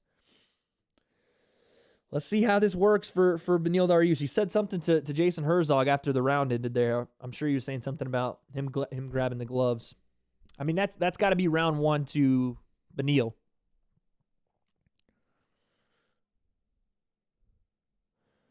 Close just acts as his corner to rub his arms. His arms have got to be, it's his forearms. His forearms are probably tightening up from continuing to grab at the hands, continuing to fight the hands on his necks. He's telling his corner to rub his shoulders out. Those things start tightening up. That could be trouble.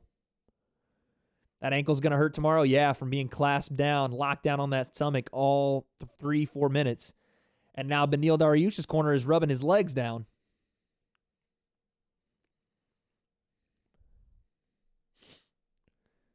All right, here we go. Round 2 coming up, guys. Round 2's coming up.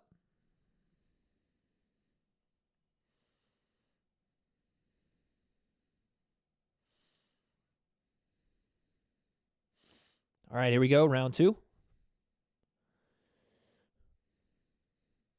Yeah, Beneil Dariush a lot more flat-footed already to start the second. Inside leg kick from Close swings the lead leg out from Dariush. 446, 445 here in the second. Oh, kick to the dick. Kick to the dick from Beneil Dariush. Beneil Dariush said he pushed my kick with his hand. Both guys are testy, man. I don't know if there's some love lost here, but that was a right hand that landed from Close. But Beneil Dariush is arguing everything that Close says to the referee. Oh, but they're both just swinging. Oh, right hand from Close lands. Oh, another one landed hard. Now he's backing Beneil up. Oh, another right hand lands. Oh, he's swinging. Good God, he's swinging for the fences. Inside leg kick from Close. Oh, right hand lands from Dariush.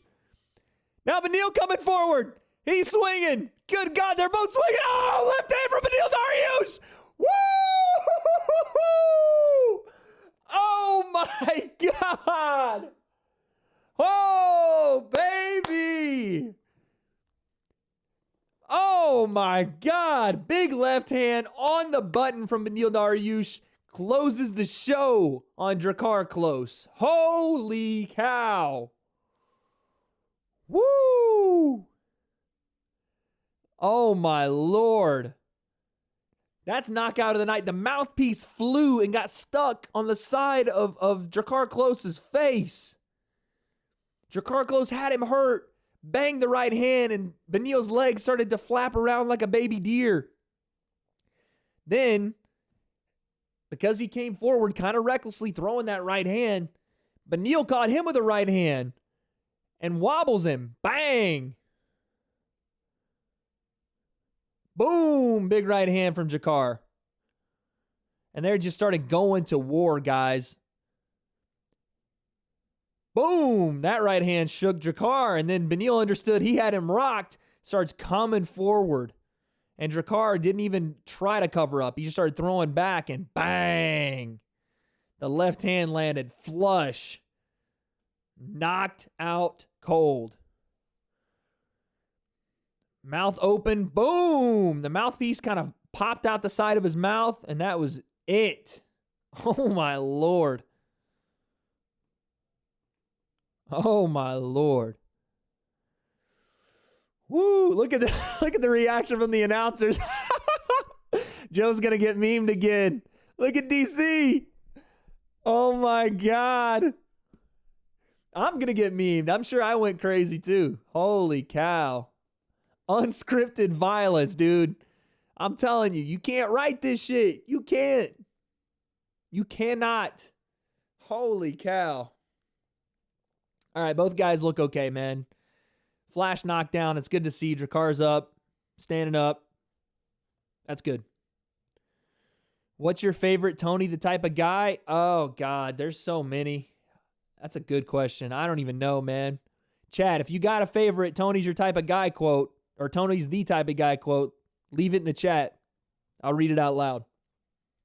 I don't know my favorite, though. There's so many funny ones.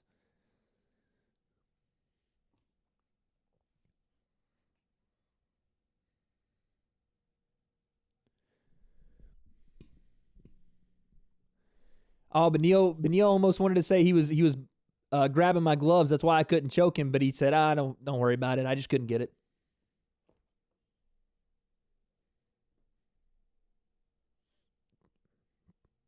Whoa!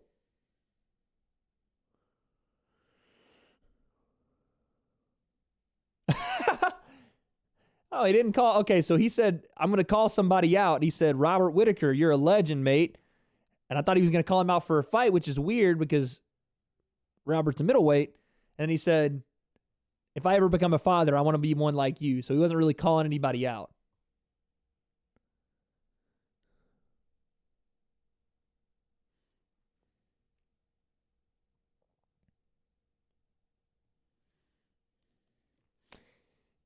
Orion said, mine is Tony the type of guy to shadow box during a funeral. Oh, my God. Yeah, he said he was trying. I think he meant to say shout out, but he said call out. Jesus, Orion. Look at this left hand right here, fellas. Boom! Slips. And then here comes the left. Bang! Woo-wee. Yeah, I guess he meant to say shout out. I think Kyle's right in chat. He meant to say I want to shout out somebody, but he accidentally said I want to call out somebody. And he said Robert Whitaker, and I'm like, what the hell? But yeah, it was cool. That was cool that he shouted out Robert for being a good dad. That was dope. Chat, listen. You guys better win these last two fights, or another victory during predictions goes to your boy. You guys got 2 fights to give me platinum hair, or your boy's just gonna be living good. You know what I'm saying? Life is good on this end. Oh, God, so many veterans in the crowd. You got Francis Ngannou, Kamaru Usman, Dominic Reyes, Aljamain Sterling behind him. So many fighters. Habib Nurmagomedov in the crowd. Who's he sitting with? The guy had a San Diego State thing on. Who was that? Just seen this one earlier. Tony the type of guy who will wake everybody up to tell him.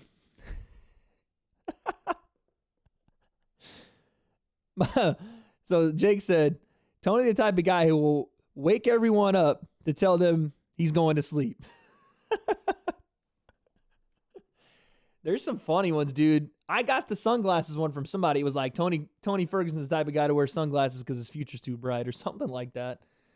There's a bunch. If you go like to Chael Sonnen's any of Chael Sonnen's videos, they litter the comment section with them. There's some funny ones. That shadow boxing at a funeral one's tough, dude. All right, Kyle says first thought of mine was why does he want to die? Yeah, when he called out Robert Whitaker, I was like, you sure about that? But he meant to say a shout out.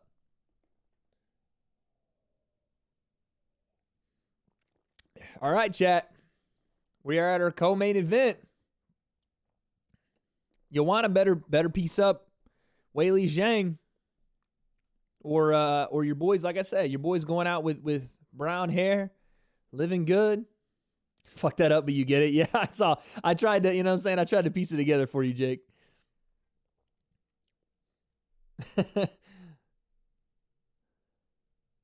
Oh, man. Some funny shit. All right, guys, this is what's on the line. One more time, we'll show it.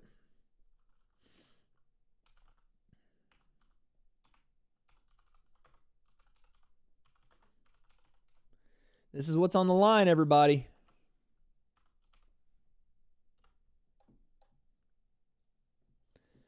This is what you guys are playing these last two fights for. By the way, you guys let me know what kind of style you want from me here. I will take suggestions just because this is how confident I am at this point. I'm taking suggestions. Not only will I do the platinum blonde, but what we thinking as far as haircut? Because at this point, I've got it in the bag, so I don't even really care. Are we talking something like this? You know what I'm saying? A little Zac Efron. Kelsey might actually faint if I did this. One, I don't have the facial hair, but Kelsey is a big fan of Zac Efron. She would probably have a heart attack.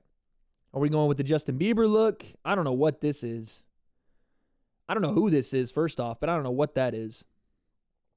Are we going with the shave? Are we going with the actual Slim Shady shave? The little Caesar cut? Again, no clue what that is. Or are we going with something like this? This is like some Final Fantasy, literally like cosplay type shit right here. Holy God. Okay, we're going down a weird rabbit hole. I got to get back to single cam before something pops up that gets me banned. I don't know what's happening. Oh, the Kyle Kuzma cut? Who is that? Is that a fighter, Orion? I'll look at it in a little bit.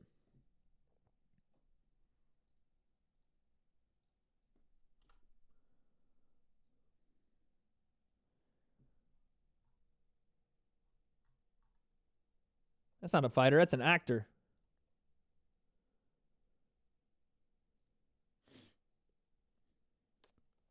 Amaro says Zhang's going to dog walk in the park. Yeah, this could be, I mean, I do think that the power advantage that Weili Zhang has is going to be a factor in this fight, as well as the grappling ability. Amaru's got Zhang. Kyle says Tony Ferguson the type of guy to ankle pick his wife at their own wedding to remind her to stay ready.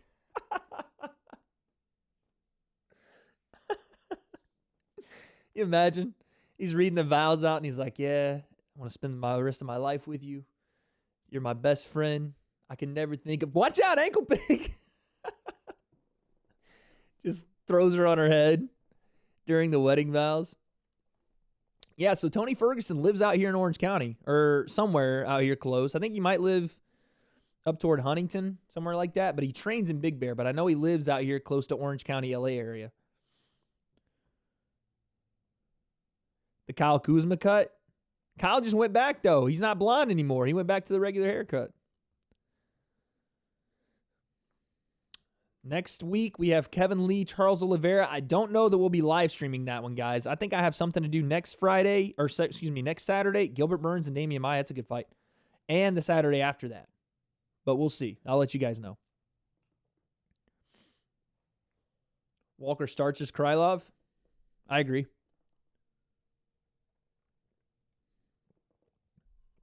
Minus 230 for Zhang Weili. I keep saying Zhang Weili.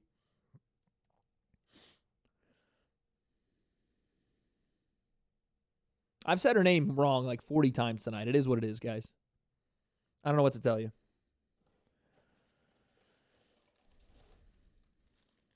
They're doing promos before they get into the ring here. This promo was pretty sick the first time I saw it. You won a champion by decision. Got my Uncrustables ready.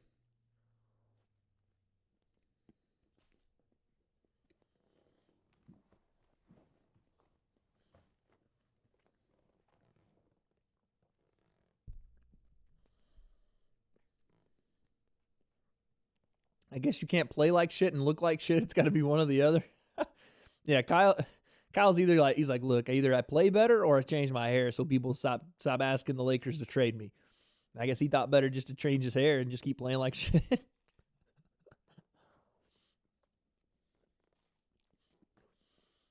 Yo, the Lakers got a big win last night, though, yeah?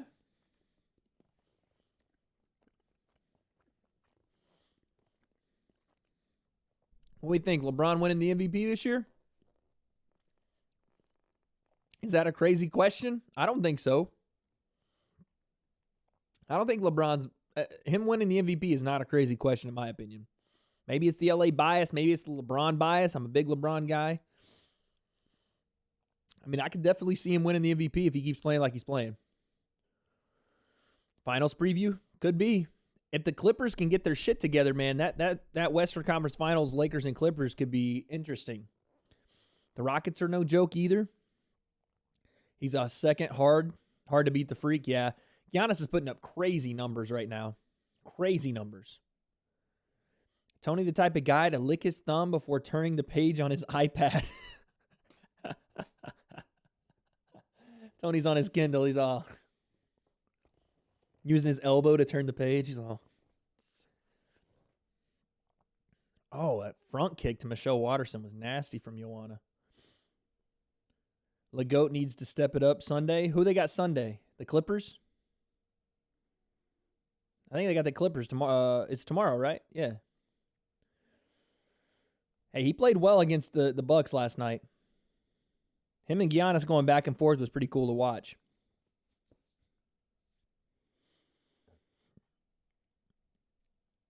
Dang, Jake, you're just going to give the finals preview to the Bucks? You're not even going to put your Celtics in the finals, dog?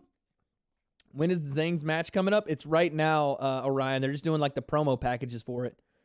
They're showing both ladies and talking about how much they want to win the fight. And Joanna saying, I'm going to break her. She can try. I'm Joanna champion. Number one, Boogie Woman, all that shit. And Zhang Weili is talking about how this has meant everything to her. So, all right, I think Joanna's going to walk right now.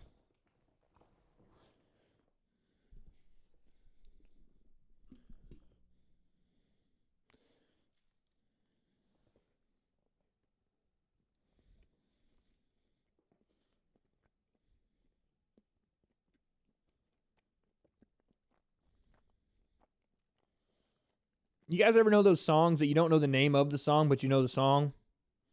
Is this Sing for the Moment? Is that the name of this song?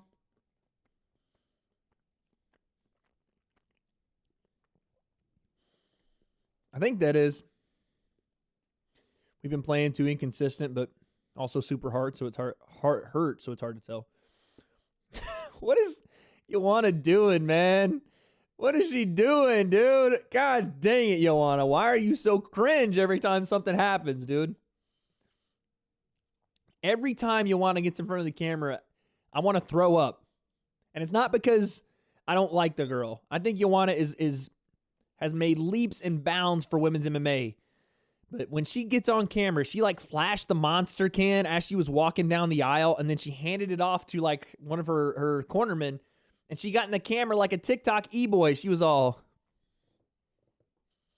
like, what are you doing? I can't stand it, chat. I can't stand it. I know. Dude, Kyle, what in the world are we watching? What are we watching? And now, this is what I like. I like the seriousness here. Okay, now she's talking to the camera. Okay. Looks like her family may be there. See, that stuff I like to see, man. Yes, say hi to your family. Do all the cool shit. Be real. Why'd you have to get a Monster sponsorship as soon as you're walking into the freaking arena?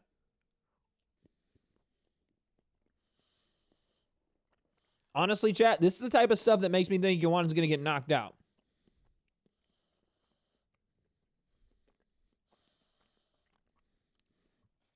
There's a difference, man. There really is a difference in this fight game between being confident and overconfident. And I know it's easy to say, but in this fight game, man, if you lack respect for anybody, the MMA gods do not care how many title defenses you've had, how many fights you've won. If you come in with the idea that you just are better and you just don't respect any of the skills your opponent has, and I'm not saying Joanna's doing this, but it's the vibe I get because she did it to Rose and said Rose wasn't on her level. She couldn't possibly hang with the greatest women's fighter of all time. She was about to break Ronda Rousey's defense record, and Rose put her on her ass and knocked her out. Maybe I just don't like Joanna. I don't know. It's not that I don't like Joanna. I think she's a very sweet girl, very nice lady. She would fuck me up in a heartbeat, 100%. She would like knock me out cold. But I just don't understand why she acts like that. It must be a mental thing for her. Kyle says, who enters the shadow realm in these next two fights? I mean, I'd have to say it's Joanna and Izzy, man. I hate to say it, especially for Izzy. I really hate to say it for Izzy, but I think that all this like mental game that Joanna's playing, it doesn't really translate. Literally, it doesn't translate to Zhang Weili, and figuratively, I can't speak, chat. Figuratively, it doesn't translate because Zhang Weili just doesn't care. He doesn't take her seriously when she's doing all that. Yeah, Joanna's definitely had a boob job. I mean, that's confirmed, right, chat? That's confirmed. I used to have a crush on Joanna. Really, Amaru? That's interesting. I got Joanna as like a solid like 5. I gave her 5. That entrance made me come down. She's 4.5 now. Again, no disrespect to Joanna. I don't want no smoke, Joanna. Don't come in and hit me with combinations and head kicks to finish. I don't need that. But after that entrance, you drop down to 4.5. I didn't like it, Orion. I really didn't. That red dress, it didn't. I mean, listen, I understand what and she looked very nice. She was very presentable for media day. But as far as like aesthetics to me, like, did she look like, wow, that's a very pretty lady in my opinion? No. I just can't see Joanna like that. I mean, that's not even like me being disrespectful. I just can't see her that way. Keyword used to. Has Darren Till exited the realm, leaving Ben Askren the only inhabitant? I think so, man. I think Ben's there by himself, still laying out, you know? Oh, the legs stood out, that's all? Yeah, I guess. But every time I look at Joanna now, I'm like, I can't do it. Can't do it. Here comes Zhang Weili. If I say Weili Zhang, guys, let's just rock with it because I'm going to mess it up. Let's just stick with Weili. I like Weili because I say Zhang wrong too. It's supposed to be Zhang. So we're going to say Weili. Yeah, Darren Till's out of the shadow realm. I'm trying to think who else is there besides Ben Askren. I mean, Alistair Overeem's kind of there. Kyle, am I wrong? Francis put him there. He tried to escape, and then Jazeer put him right back there. Am I wrong there? Jarzinho put him right back. It's like he was crawling out, kind of like Batman in Rise of what's it called? What was the third movie? I can't remember the name of the third movie. Dark Knight Rises. He was like Batman in Dark Knight Rises, right? He's trying to climb out of the cave. Instead of making it out, Jarzinho Rosenstrike put him right back in the cave. It's like he saw the light, right? He was climbing up over the edge and he saw the light. And here come Rosenstrike with a Superman punch with 1 second left on the clock and was like, nah, you're all good. Get back in the cave.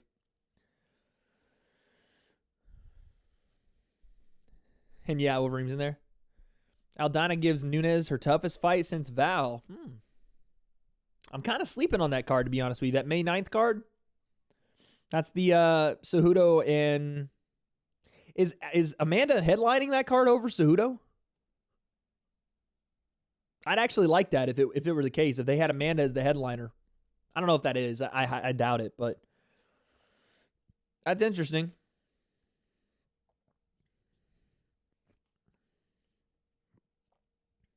Nothing's happened yet, by the way, guys. She's just right now. We're just checking mouthpiece and all that.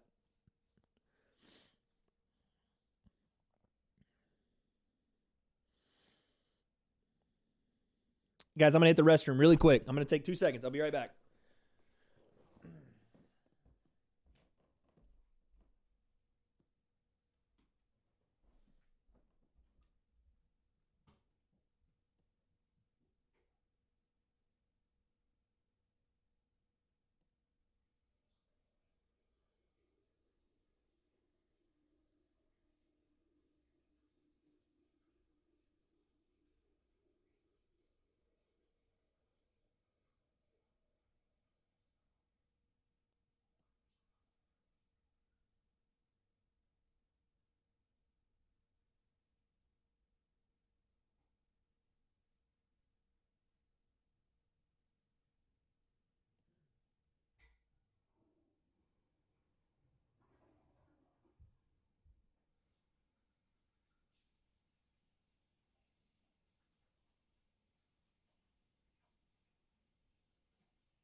All right. I'm back. Oh, Amanda's book versus Felicia. That's right. Felicia Spencer's getting that fight. I just saw something on Twitter today. Is that on the 250 card? Felicia Spencer reminds me of a WWE women's wrestler, but I can't think of the girl's name. It's random, I know, but this is who she reminds me of. Jake should know the girl. She was a part of the Riot Squad, the bigger girl, a part of the Riot Squad. That's who Felicia Spencer reminds me of.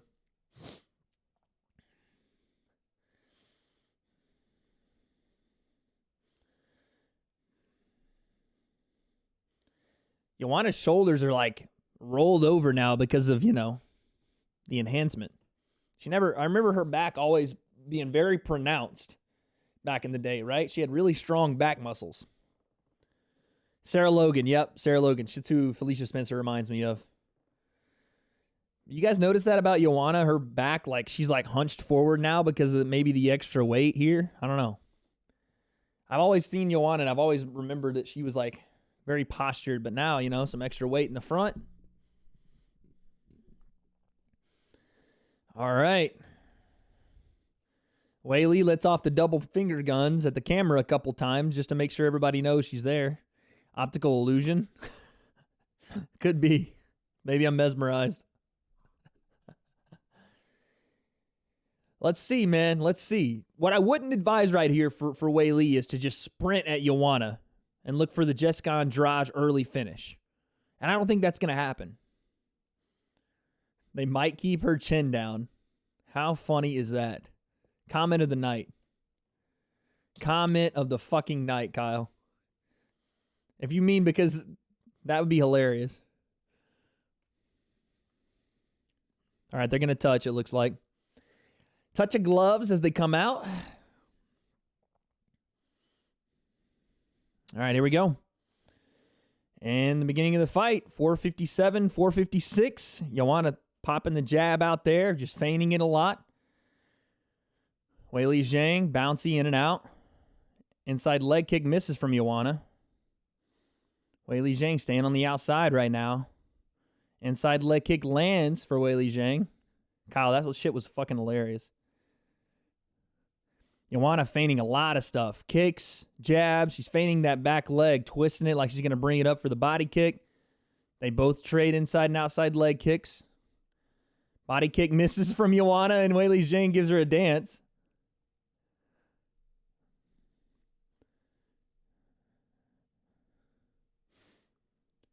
Both ladies middle of the octagon here.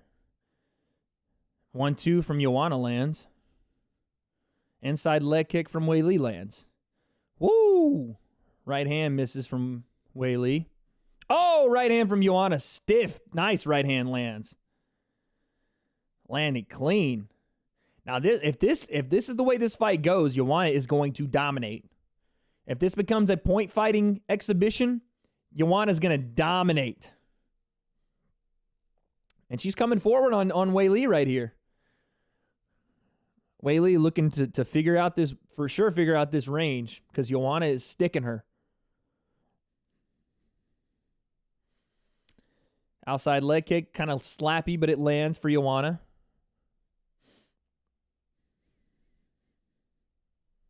UFC doing an ad read during the fight. Can't stand that shit.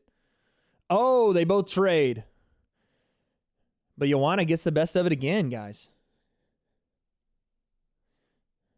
She's gotta, Kyle. You play at Joanna's distance, Joanna's laughing at her. Joanna's laughing at her, smiling at her. If you play at this range, man, she will piece you up.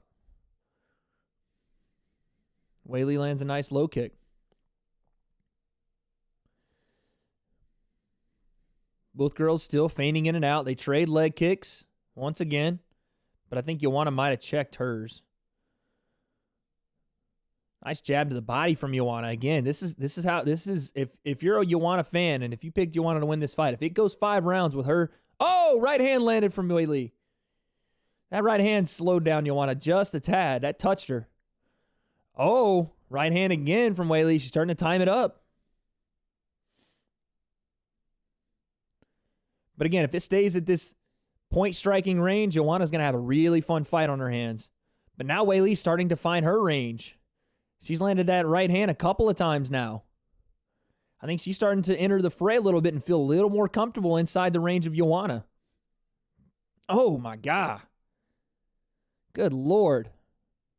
And these exchanges, both girls are swinging.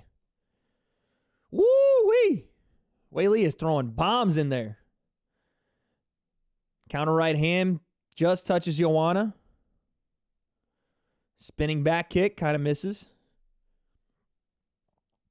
They both meet center of the octagon. 1:30 left here in the first. I'd say Joanna started the fight out really well, but now Wei-Li's coming forward. And when she's touching Joanna immediately starting to back up. She's hearing some of these. Nice right hand there from Joanna, though, in the fray. DC makes a good point. Joanna is of course, better served to stick and move. You stay in the pocket too long with Wei-Li, man. The shotgun. Nice slip right there from Joanna. Oh, right hand from Wei-Li.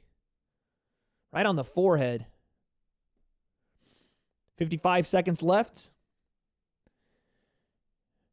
Man, when Wei-Li does come forward, bombs. And it's not like they're just wild bombs either. Nice, crisp, technical shots. Just a lot of power behind them. This is a 5-round fight. Oh, catches the kick. Fires back. Wei-Li, decent job right there firing back off the kick. This is a 5-round fight, though. Let's see what happens when we get into the 3rd and 4th round, because can Wei-Li just sustain that kind of power, that kind of explosion over 5? If she can, good Lord. Goodness. I'll give Joanna some credit here, man. She is trading. When they get in the pocket, Joanna is not just popping and moving. She's getting in there and throwing a couple of her own combinations, and she's landing. Nice left hand on the break there from Wei-Li. Oh, short check hook. After. Oh, Joanna landed a straight right hand after the bell. Yo, and the coaches in Wei-Li's corner did not like that at all. That was a nice right hand early from Joanna. Nice counter right hand. Caught her with the elbow again, trying to land the straight right, but Wei-Li started coming forward. Joanna hit her pretty clearly after the bell.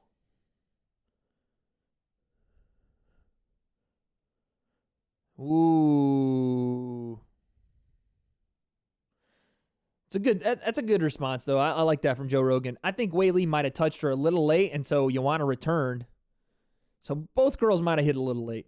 Who got that round? Shit, that's a tough fucking question. I would say Wei-Li maybe. It's close, though, man. Maybe Wei-Li, but it's close. It's very, very close.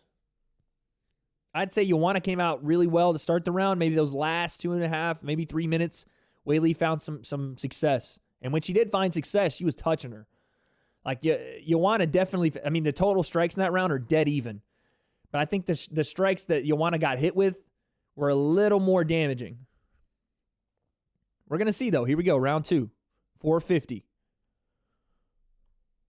I agree, Kyle. Land the 1-2 and get out of there. When she stays for these long exchanges, she gets hit, man. But again, I give her respect, man. She's standing in there with a shotgun, basically. 433, 432. Left here in the second. Inside leg kick misses for Weili. Joanna misses inside leg kick. A lot of feinting from both ladies. Nice inside leg kick from Joanna there. Joanna again starts the round coming forward. Nice outside leg kick to finish the combination from Joanna. That's classic Joanna. That 4-punch combination ending with a kick, that's classic Joanna. Oh my goodness. Weili comes back with her own 4-punch combo and an outside kick to finish. Weili's trying to parry that jab of Joanna. She's trying to parry that jab and come over the top of the right hand. Double outside leg kick from Joanna. You don't see that a lot. Who held their distance better? It's tough, man. Joanna came forward to start the round. Weili came forward to end it. In the pocket, Weili definitely more effective. Weili looks for a shot. Easily stuffed by Joanna. Easily. That was impressive. That was very impressive. It wasn't like it was a pretty easy shot to defend. What was impressive about it was how quickly she defended it. But this is what I'm liking from Joanna. She's handling this grappling very easily. That's impressive. Weili looking for this takedown, has Joanna on the cage here. But again, Joanna doing a great job of just staying long. Anytime there's right now, Weili's trying to grab at that ankle and pull it, sweep Joanna to the mat, and she's just not having any of it. Weili's got a red kind of mark on the outside of her left leg, that lead leg. Joanna's beating it up. Oh, elbow inside from Weili. Another elbow. But again, Joanna's does some knees to the body that are really nice. Man, this is tough.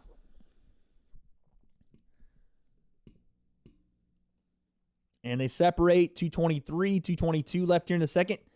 Weili's got like a mouse under her right eye.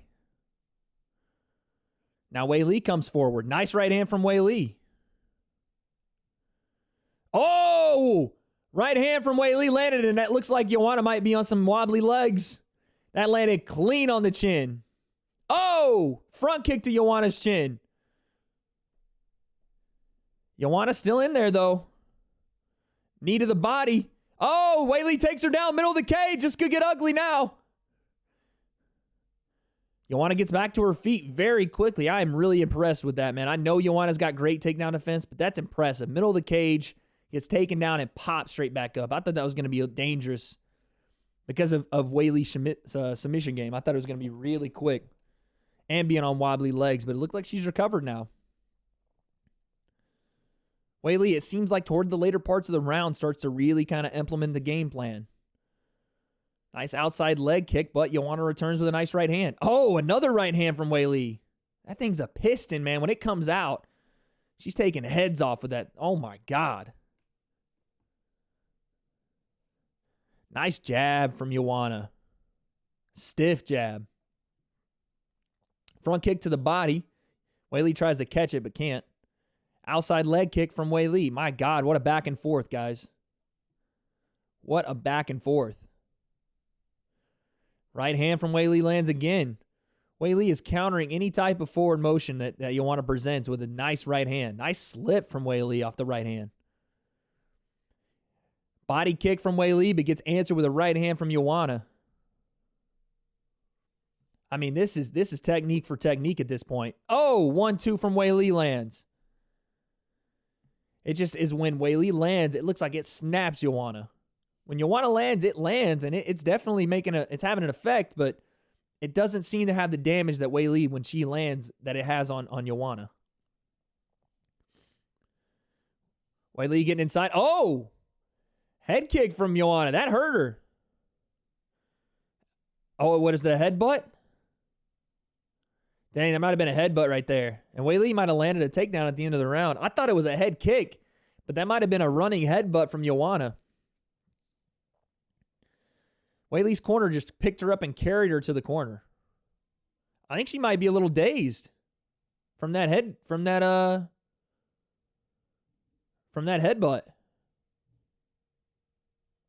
I want to see what that is, man.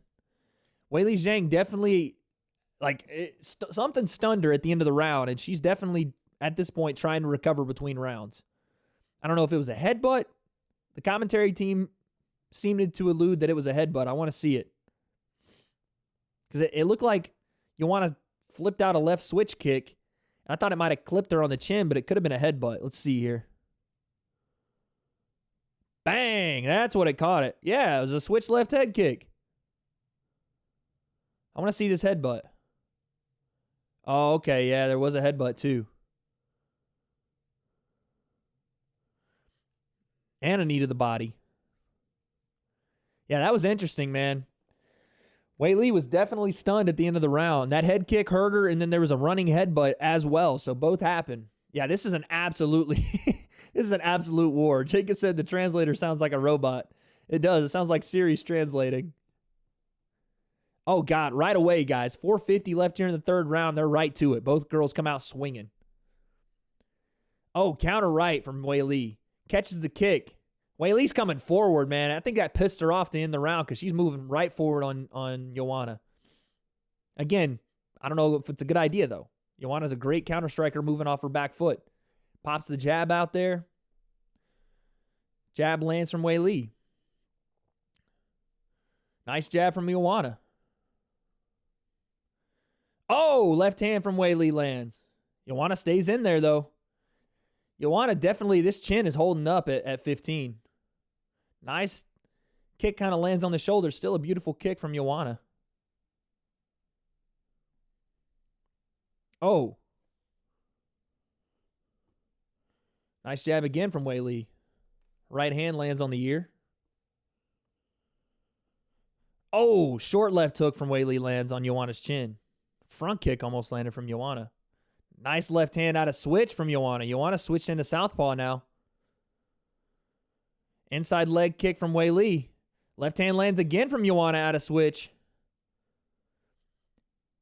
Joanna's standing southpaw, and she's landing straight lefts down the pipe. Ooh. Oh, left hand again lands from Joanna out of southpaw. Oh, another left hand. Inside leg kick from Wei Li. 3 minutes left here in the third. Ooh, that high kick just missed. So Joe Rogan makes the comment he thinks Joanna's looking for the high kick out of southpaw, and she goes for it, barely misses. 3 minutes left here in the third. They're saying Joanna might be trying to implement some pace here. Wei Li might be looking to slow down a little. She's still in there, still throwing some heavy shots, but this is where we're going to see what the championship caliber fighter either Wei Li is said to be, or Joanna's going to take over in the championship rounds. Yeah, Wei Li looking a little tired, a little more slow than we saw in rounds 1 and 2. Oh, nice left hand out of southpaw again from Joanna. Oh, Joanna's starting to really come on, guys. Kick to the body. Joanna out of southpaw is taking advantage of this straight left and the fatigue that Wei Li Zhang has. I mean, she's throwing, the combinations from Wei Li Zhang are gone. It's straight right hands right now. No combinations being thrown.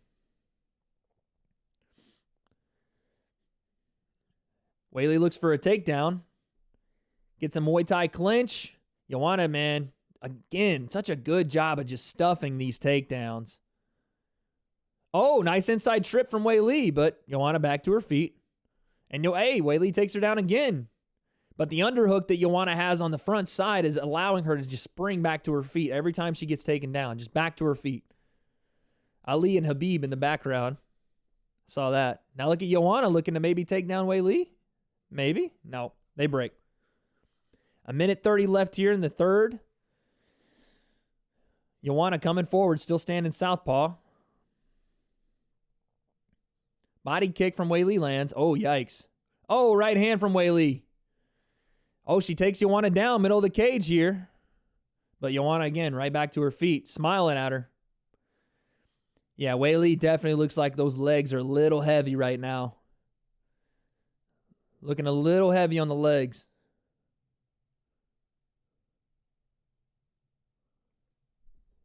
.58 seconds left here in round 3, guys.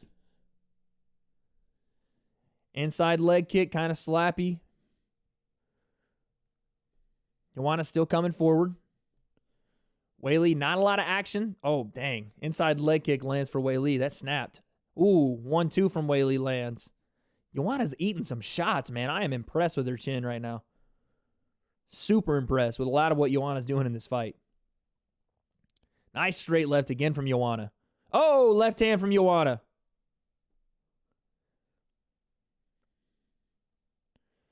Oh, and Joanna's having some success in these exchanges now. Where early she was getting clacked in these exchanges in close, she's having a lot of success now. Oh, right hand from Weili. Oh. Body kick from Joanna. Weili tries to take her down. Nothing doing. Jesus. Sorry, the O's, I know I'm getting you guys. They're just going back and forth, guys. This is so hard to freaking call. Oh, my God. Look at Joanna's face. Her forehead is just bulging out. What happened? She's got such a big sweat. She's got a big bump, like right here on her forehead.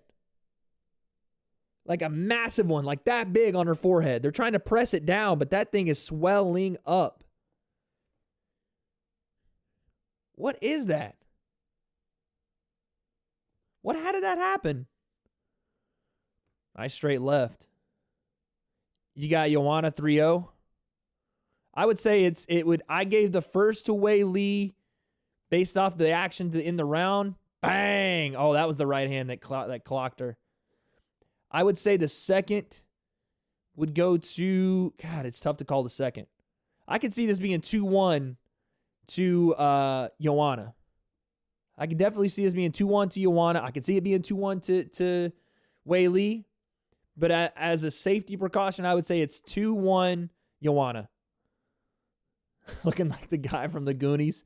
That is crazy. Hopefully it's not like a fractured skull or something.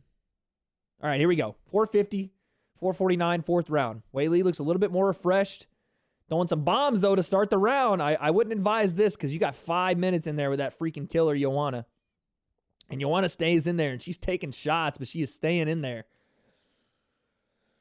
Woo-wee. Oh, man. Oh, another right hand. Straight left behind that, though. Weili lands another right hand. Left hand behind it. Joanna's firing back with that straight left, though, man. Goodness. Oh, my God. Joanna, nasty connection. Yeah, I thought Weili might have won 1, and then I think Joanna might have got 2 and 3. I can see the argument for Weili winning 2, but I still think Joanna. Oh, Joanna, nice 3-punch combo right there. Oh, 2 of those shots. My God, both ladies landed nasty right hands. I'm sorry if I'm scaring you guys. Holy shit, they are landing nasty shots. Check left hook again. Knee from Joanna. It's back and forth, guys. Left hook from Weili lands, and immediately after, Joanna follows up with a knee to the body. Joanna's forehead is bulging out of her skin. Jesus. Oh, knee to the head from Joanna. Woo, Weili. Wild left hook. And we still got 3 minutes left in the fourth.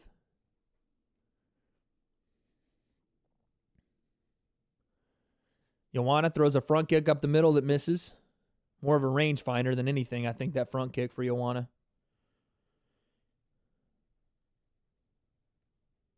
Three minutes left. Nice left hand. Now Joanna's gone back orthodox. Popping the left hand out as a jab now. That left hand has been a really big weapon for Joanna tonight. Oh, switch high kick from Joanna out of orthodox. Oh, check left hook from Joanna. She's starting to take over here in the fourth, guys. She's starting to take over here in the fourth. Ooh. Joanna's just at the end of these exchanges where Weili was having success earlier. Joanna is starting to catch more and more of Weili being sloppy in the end of exchanges. Doing a good job circling out, even if it is toward that left side. She circles out and she catches 2 or 3. Oh, nice check left hook right there. Weili, it was a nice left hook. Joanna parries the jab that time. Outside leg kick from Joanna. Right hand. Yeah, this is fight of the night so far. Oh my God, both ladies trade right hands again. Dude, when Joanna gets hit, her head snaps back. Another right hand from Weili. Dude, oh my God. DC said it was right on that thing on her forehead. Holy God. Joanna looks like freaking, oh my God, she looks like the Inquisitor. She's got like a massive, like she looks like Megamind right now. She checked that kick though. Dude, Joanna is tough as freaking nails. She's getting hit with the freaking entire brick house. Oh, right hand from Joanna landed. All right, we got 1:15 left here in the fourth. I think this is Joanna's round, but when she gets hit, my God, it looks devastating. And she keeps coming forward. Joanna has Weili on the cage here. Over-under grips for both ladies. Now Weili turns Joanna on the cage. Joanna maybe trying to slide out the side here. Oh, geez, an elbow and a right hand from Weili on the break. 46 seconds here. I mean, Joanna is just continuing to move forward, though. Continuing. Oh, left hook lands from Weili. Joanna right hand. Joanna right hand again. She checks the clock. 27 seconds. I don't know if either girl's going to finish the other one at this point. I mean, they've taken everything. Left hand from Joanna. Dude, I can't get over that thing on her forehead. Check left hook from Weili on the break. Oh, right hand.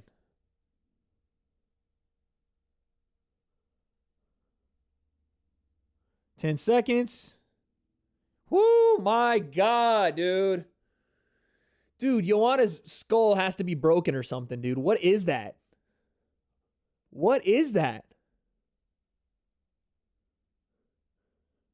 What is that on her head? Oh, my God. Looking like a knockoff Hellboy. Jesus, chat. Dude, Doc.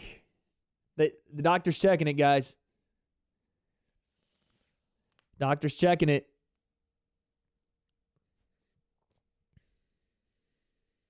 What's the doctor going to say? Oh, my God. Nice check left right there from Weili Zhang. Right hand. I mean, when she hits that hematoma, oh, my God, it like jiggles, y'all. She's a 3 now? Jesus Christ. All right, here we go, man. Here we go. Yo, he got to get out of the cage. What are you doing, coach? Dude, Joanna's almost unrecognizable right now. You got to give this girl respect, man. Holy cow. Hey, doctor didn't stop it. We're going to round 5. You got to give Joanna all the respect for all the cringe and all the other stuff. This girl is a fucking warrior. Holy cow. All right, let's get it. Round 5, 455, 454 left here. I think Weili Zhang might have to stop her. I think Weili Zhang might have to stop this fight to win it. I thought Joanna, I mean, the last round was close too. Maybe Weili won the last one, and this is 2-2 going into the 5, but I think this could be 3-1 Joanna. I think it's 3-1 Joanna.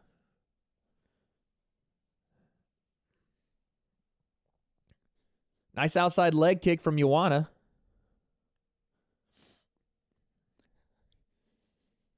Even the announce team, they have no clue. Up to an 8 for me. Holy Christ. Yeah, Joanna might be a 10 after this fight, dude. Just with the heart. Holy cow. Oh, right hand from Weili. Oh, that kick to the body might have hurt Weili. We're a minute in, guys. Tough to call this round so far. Listen, if Weili runs away with this 5th round, all bets are off. But at the moment, I would say it's Joanna 3-1. And even if Weili Zhang wins this round, even if it's a close win, I don't see her winning this fight. I think she's got to do something to make a statement or stop the fight here in the 5th. Leave it in if you're going to leave it in the judge's hands, leave it with almost no doubt that you completely dominated the 5th, because it might have to be that. It looks like Joanna's wearing a helmet. That's crazy. Oh my God, another left hand from Weili Zhang. Weili starting to land some stuff here. Nice jab, though, from Joanna. Nice right hand from Joanna.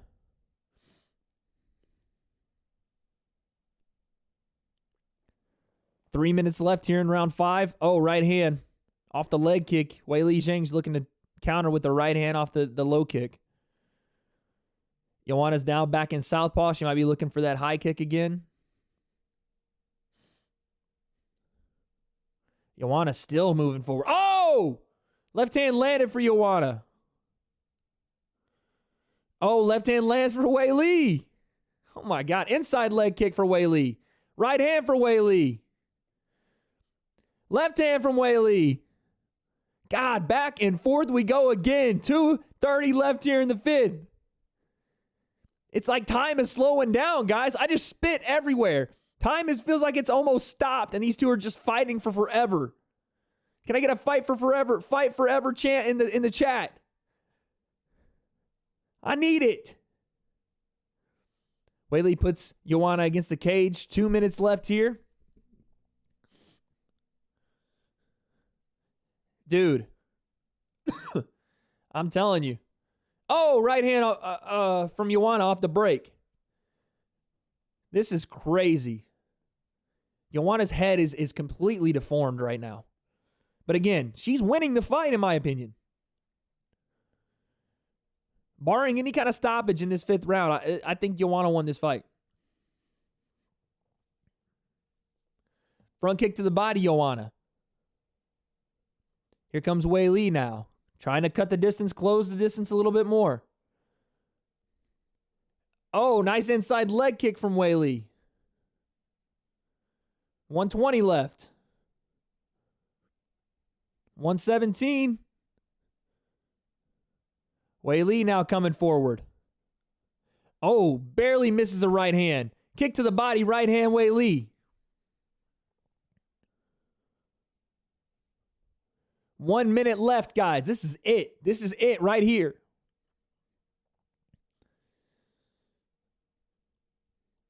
Double kick right there from Weili, answered by Joanna. Weili, I think, is winning this round, but I do think that Joanna wins this fight. Nice 1-2 from Weili. Yeah, Joanna's going straight to the hospital. They got to drain that, whatever that is. That's got to be blood just swelled up in her head. I hope that's not like a... I mean, I don't know. I don't want to say something I don't know what I'm talking about. Hey, Kels, what's up, girl? Say hi to Kelsey in the chat, guys. 25 seconds left.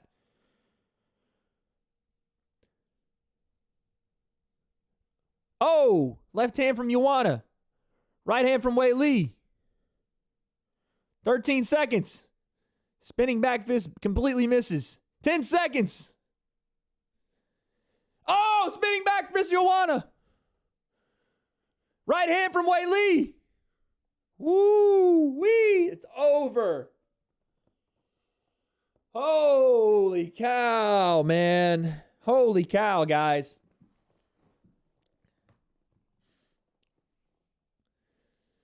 They said that Joanna looked over at Dana White and gave the money sign.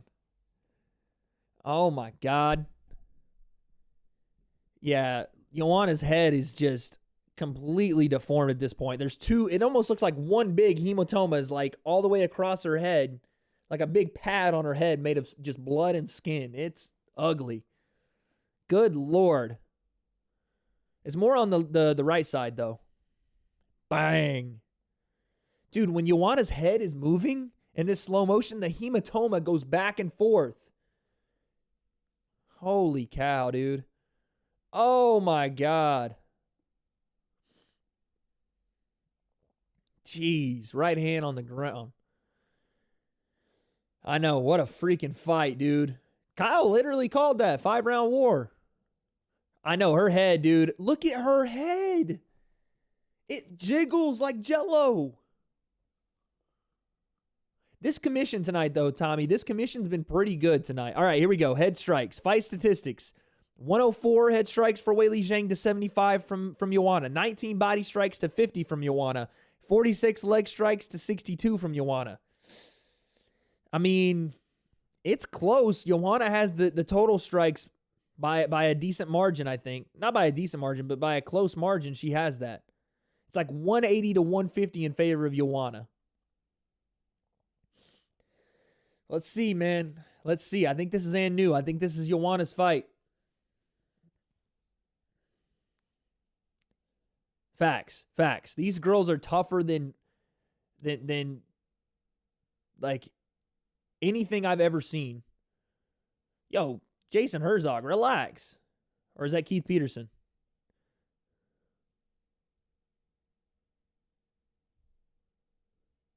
.48-47. We're getting a split. Look at her head, guys. We're getting a split.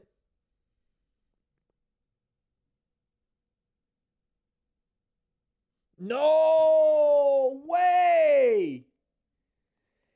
And still, guys, Weili Zhang keeps her title. And still. Wow.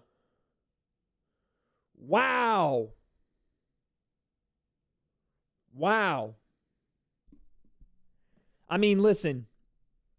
What a fight. I'm not ready to process that this was probably not the right decision. I want to live in this moment. I want to hear what she's got to say. Weili Zhang's crying. Obviously, I mean, damn. What a freaking fight. I don't even know what to say right now. Yeah, I mean, why not run it back? You know what I'm saying? But god dang, that's a fight right there. Let's see what she's got to say. Let's get her through the interview, and then we'll talk about what we think here.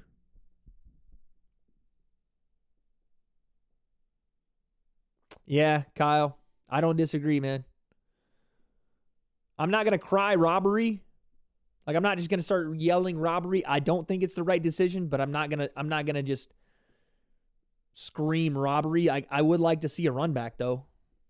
But God, how long is it gonna take Joanna to recover? I mean, I know that's probably something as simple as draining it, but man, I wouldn't want her to see her fighting for the next couple of maybe half a year. A year? Yeah, Jake, 6 months, yeah. Not dyeing my hair, ladies and gents.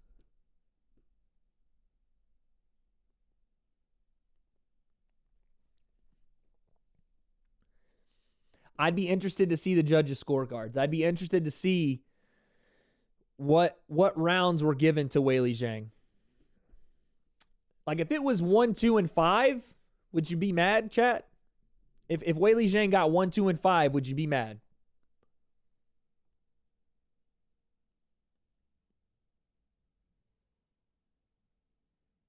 Because Joanna clearly, in my opinion, got 3 and 4.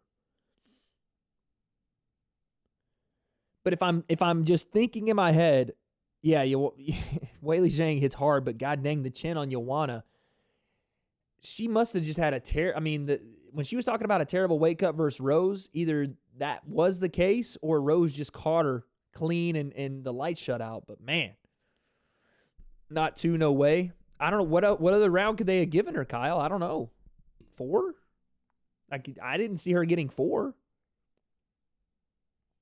I definitely didn't see her getting 4. I don't know.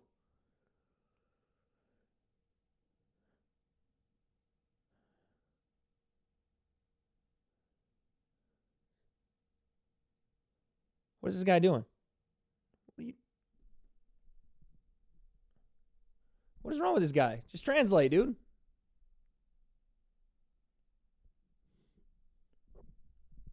Yeah, Joe, let this guy know, dude. We don't want to hear from you, bro.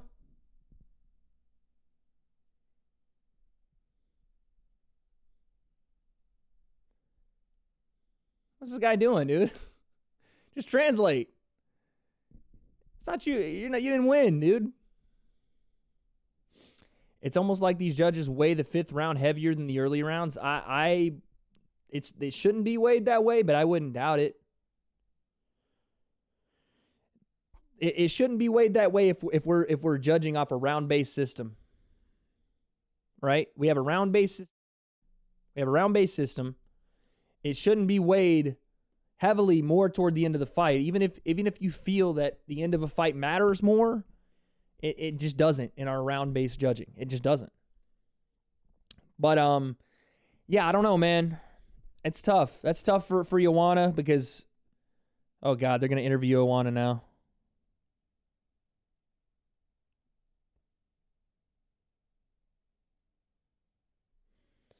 Joanna won the 5th. 2 literally outstruck her and gave up no takedowns. She did outstrike her. I think it was something close, like 33-30 in the 5th. Joanna tried to cover up the bump on her head. That thing is huge on her head. I hope that wasn't like the factor as to how they judged it, though.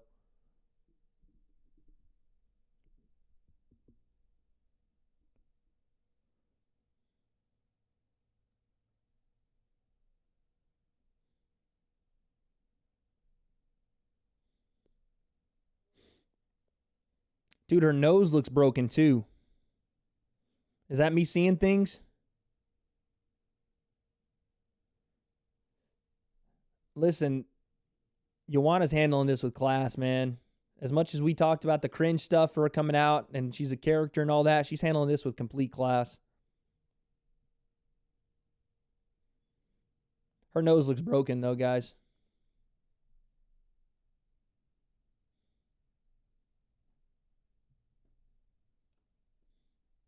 Jesus, I don't know what that was, but W.A.D.E touched her, had to have been.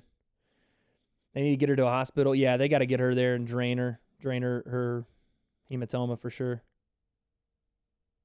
Yeah, Joe's usually not the guy that they interview losers sometimes, but they definitely need to get her to a hospital.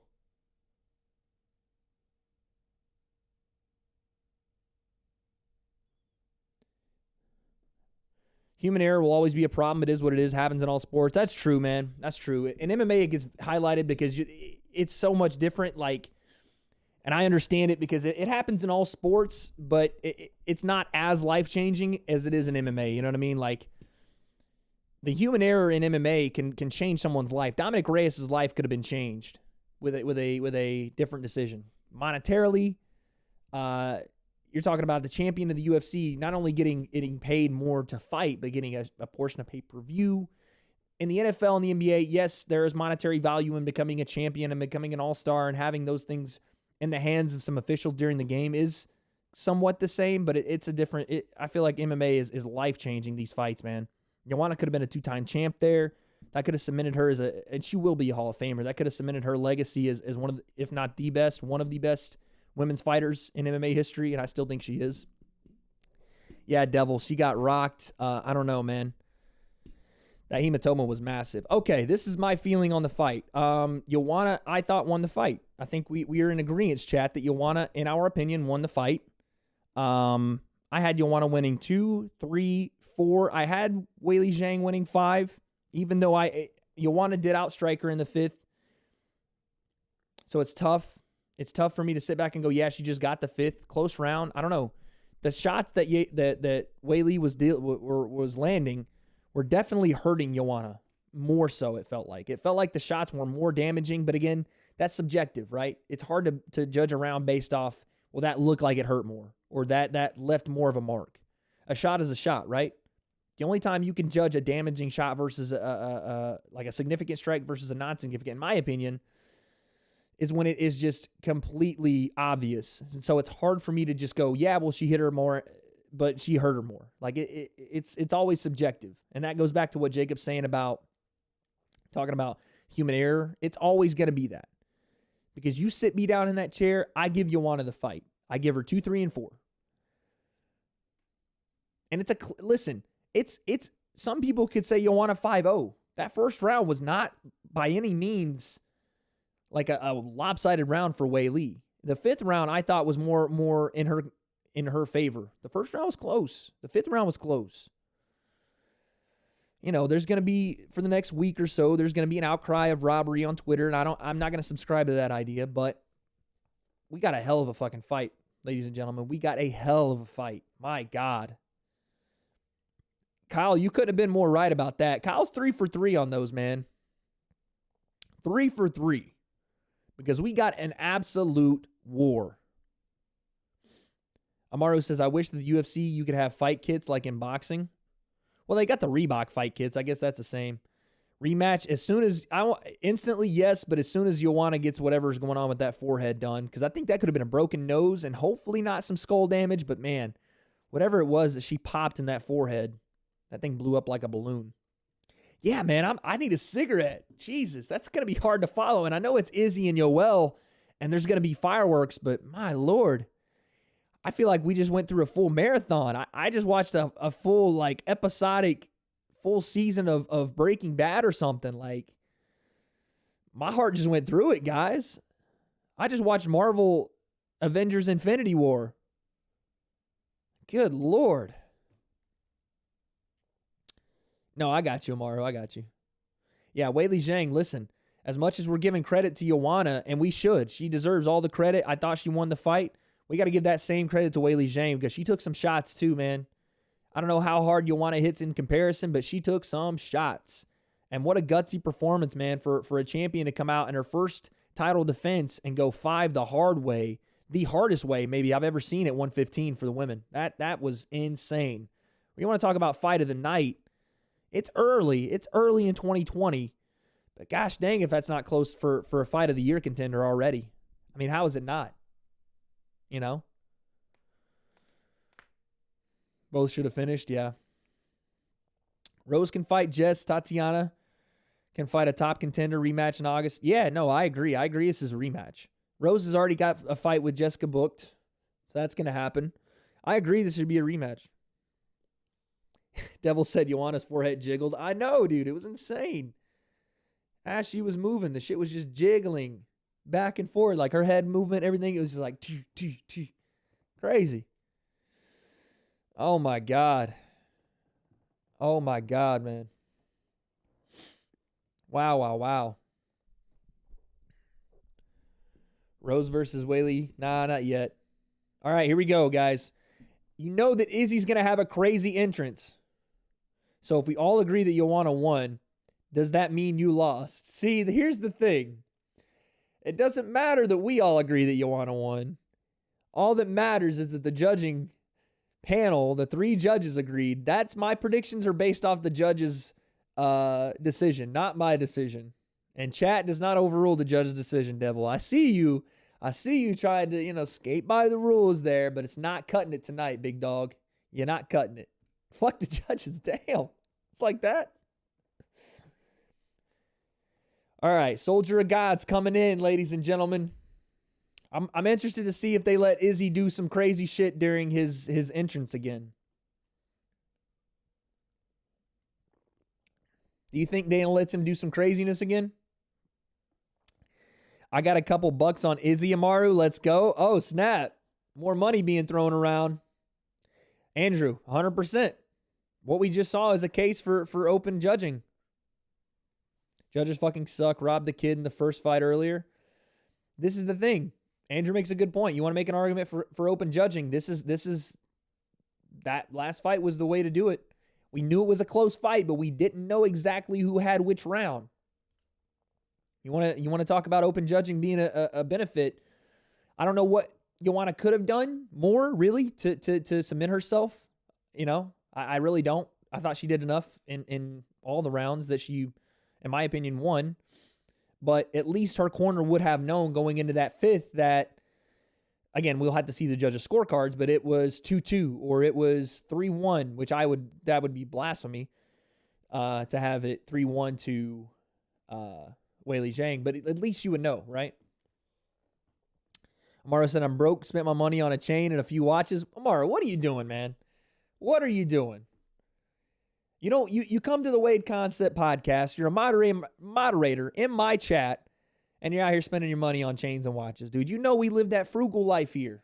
I spend the money so you guys don't have to. Don't be spending your money on chains and watches, man. Go listen right now, Amaru. After this fight tonight, I want you to go listen to Chaining Day. Not Training Day, Chaining Day by J. Cole. I want you to listen to the song. I want you to come back to me with the lessons you learned. Hey, it's for graduation? Okay, we'll let it slide. But still, go listen to the song. Come back to me. I'll let it slide if it's for graduation. Congratulations on graduation. Big ups, chat. Give my man Amaru some congrats there. But go listen to the song. Don't be living paycheck to paycheck, Amaru. Don't do it. I'm telling you, it's not fun. Don't do it. Let the fans vote on fights like American Idol so no one can get on Twitter and bitch. Jesus, that would be a complete shit show. We might as well just not have commissions for anything. Let the fans vote on who fights who. Let the fans vote on how many rounds. Might as well. Just blow the whole system up. Dude, I'm so drained right now. Okay, hold on. Izzy's walking in. I gotta see this. He's walking into Kanye West. I'm about to blow. Or blow. I don't know the name of the song. Yo, what's up, Big Farm? Sugar One, that's right.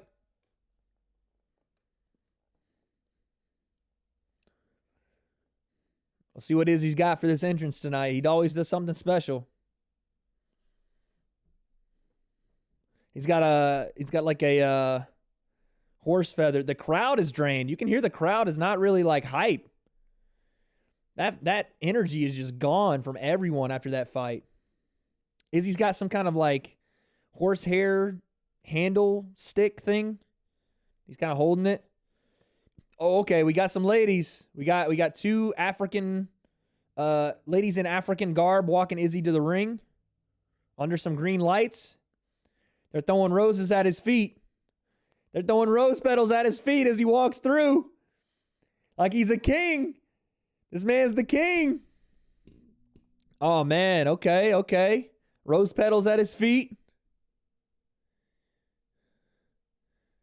Damn, that other girl's going to toss it into the other girl's line of walking. Okay. Damn, they throw him at his feet again.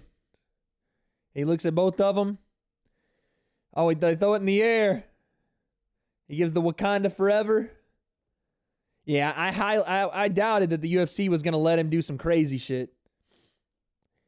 They're okay with that, though. They're okay with him walking in. They weren't going to let him do some flips and shit anymore. I expected them to not let him do that.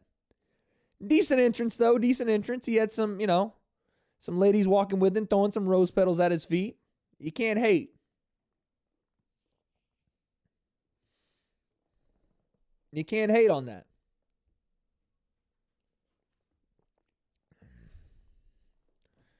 I know you tried to say Wakanda, Kami. I know you did. Wake Dad forever, too, though. Woke Dad's forever, baby. Exquisite shout out. Thanks. Dude, Big Farm. Anytime anybody comes into my chat, we interact, baby. Appreciate you being here, man.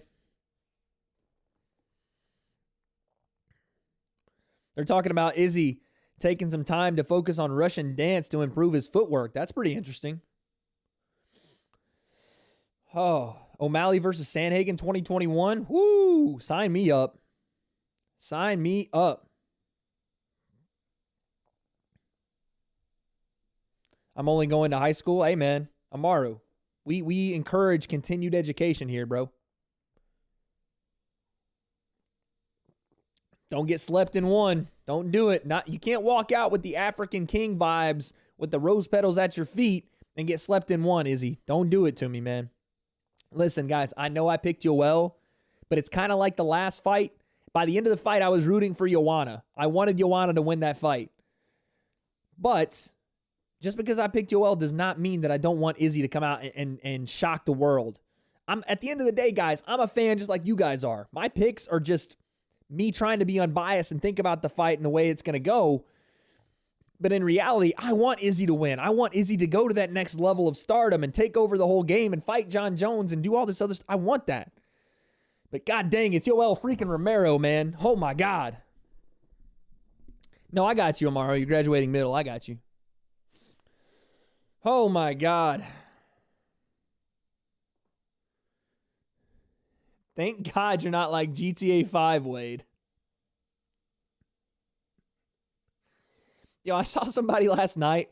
This has nothing to do with anything, but I saw somebody last night playing GTA, but they were playing like a role-playing version of it on Twitch. I was so confused as to what was happening. They were like role-playing characters in GTA, like getting pulled over by the cops and explaining why they were being pulled over. It was weird, dude. It was funny, though. My voice is almost gone, guys. We got one more fight. Holy cow, let's get it. Let's get it, baby. Oh, 6.5-inch reach advantage for Izzy. I mean, we expected that, but they got Paulo Costa front and center right beside Alexander Volkanovski. That's why Kamaru's in the crowd. I forgot. Duh. Nigerian champion. Izzy, Nigerian champion. Francis Ngannou in his traditional Nigerian African garb. All guys are in the front row. I like that. I love the support. That place is packed out, man. Dan Miragliotta's in the cage. That's good. That's a good sign. I want Big Dan in the cage for this fight. It's a cop versus crook mod. It looked funny as hell. Guys were getting pulled over and guys were like, "Oh, I don't have any drugs in my pocket, officer." He's like, "I didn't ask you." Like they were like role playing, and it was funny to watch though. Did Izzy get a new back piece? Did Izzy get a new tattoo on his back, or has that been there?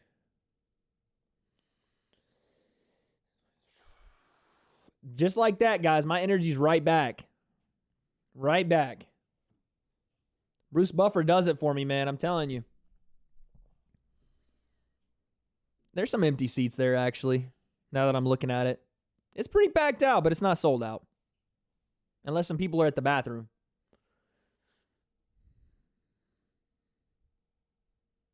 Dude, can you imagine? I know we do this every weekend, but every weekend it never gets old to me. Two guys are in a cage about to fight each other for our entertainment. What in the world is this life, man? There's blood splattered all over the cage and everybody's walking around like this shit's normal. I love this sport, man. I love it to death, but sometimes it's so surreal to just like watch what's happening. So crazy. Yoel's got his toenails painted. I just now realized. He's got his toenails painted black.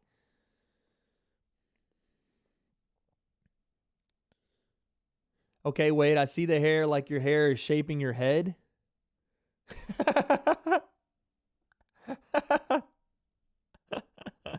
My hair is not shaping my head. It's just sitting that way.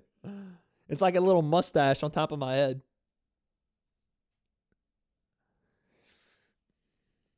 I'm nervous again, guys. I'm so damn nervous. I want Izzy to win. I picked Romero just out of just non-biasness, and I don't want to dye my hair. I was going to say Romero versus Cuban Missile via Cuban Missile. Yeah. I could definitely see it, man. I could definitely see it. Izzy came in at 184.5. Looking like hairspray.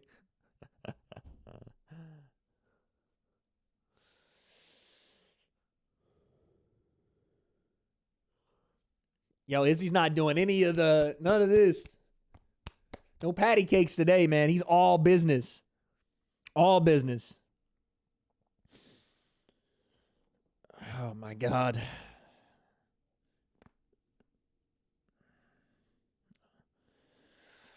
Okay, here we go, guys. Oh, my God. Here we go, guys.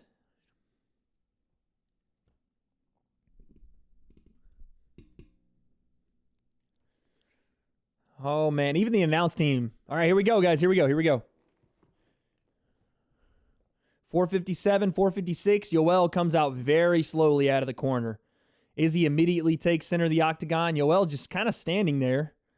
Not doing much at all. Literally, Yoel is standing flat-footed in the cage. Flat-footed, hands like this. He is standing there. He's standing straight, like he's just standing in the middle of the cage. Israel Adesanya's not playing his games, though. What is Yoel? Yoel's just standing in the middle of the cage. Oh, Yoel switching the feet on him. Yoel, Rogan says Yoel looks like he's 220 pounds in there right now. He looks so big. Now Yoel starting to bounce a little bit. Izzy moving back and forth. No one has even come close to throwing a strike, and we're a minute in, guys. The crowd's kind of taking a poo-poo on it. Listen, man. I understand it. I understand it. 355. No one's touched anybody.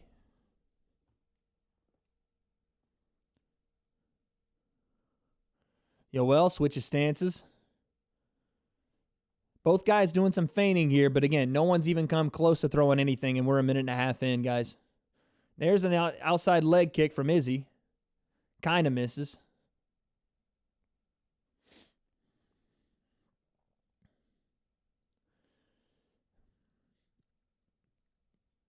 This could be one of those fights, guys, where these styles make this matchup kind of boring, but I hope not. Both guys don't want to pull that trigger too early and get knocked out. Yoel doing that, you know what I'm saying? That Krav Maga style. Oh, Yoel kind of slipped a little bit there. Yoel does have a tendency in the cage to slip and kind of fall over himself sometimes. He's so explosive.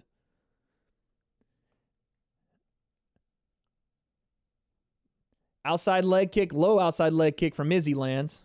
244, 243.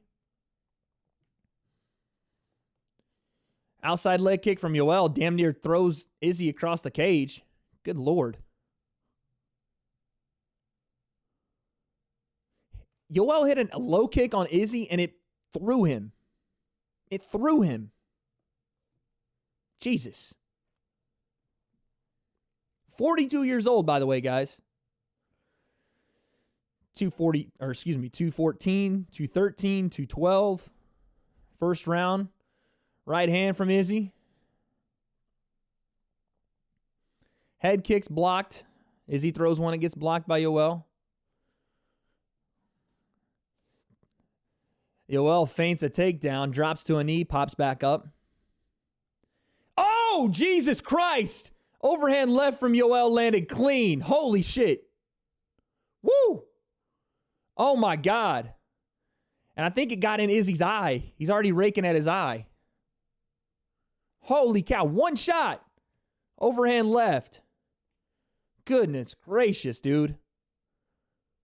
Oh my God. Izzy's having some trouble with that left eye. He must have got a thumb in it or something. That was insane. That was crazy, dude. A minute left here in round one. Romero's thrown two strikes, and both of them had landed flush. Yoel reaching out with both hands. Minute left. If I'm Izzy, man, use those oblique kicks, no? Attack that lead leg, but you don't want to overextend. 45 seconds left. Switch kick to the body from Yoel. Jumping switch kick lands from Yoel. Izzy is fighting very defensive here. Very tentative against Yoel in this first round. Yoel looking loose, relaxed. Nothing really landing on him. This dude's an absolute tank. Jesus. He's making Izzy fight small, which is very surprising. Very surprising how he's making Izzy fight small. And what I mean by that is this reach advantage that Izzy has right now is virtually non-existent. It hasn't been used at all. If anything, Yoel is the one striking at range.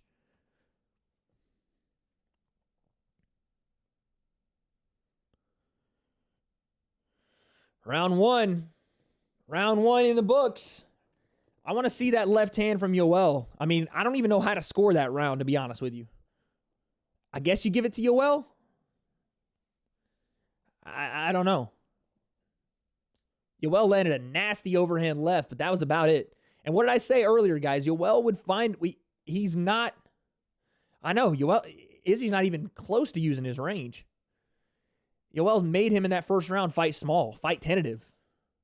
I understand it. I do. This guy's made out of metal.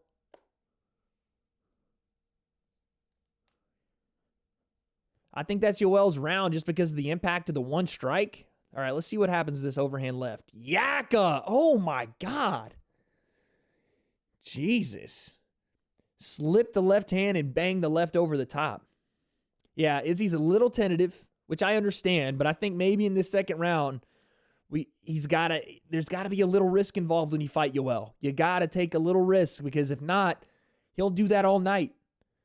And he can explode forward a lot faster than Izzy can. Let's see if he starts to utilize these kicks. All right, here we go. 455, 454, second round. I think Izzy needs to attack the oblique kick, that lead leg of Yoel. Yoel feints another takedown, drops to a knee, pops up. Yoel trying to gauge distance with the lead hand. Romero doing a little bit of stance switching, playing with Izzy a little. Oh, another left hand lands for Romero. Goodness. That timing Yoel's got right now is insane. Holy God. And Izzy, again, just tentative to get in there. It's tough, man. Yoel makes it so hard because you overcommit and you're eating an actual metal bomb.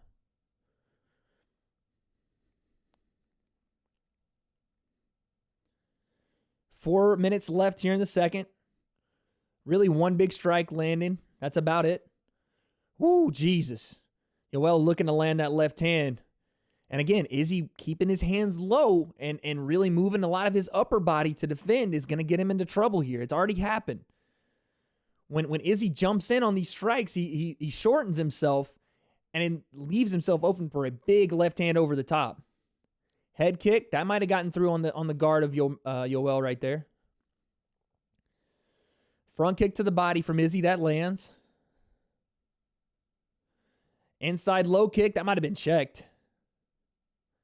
But it landed on Yoel. It sounded like he hit a freaking metal pole when he hit him.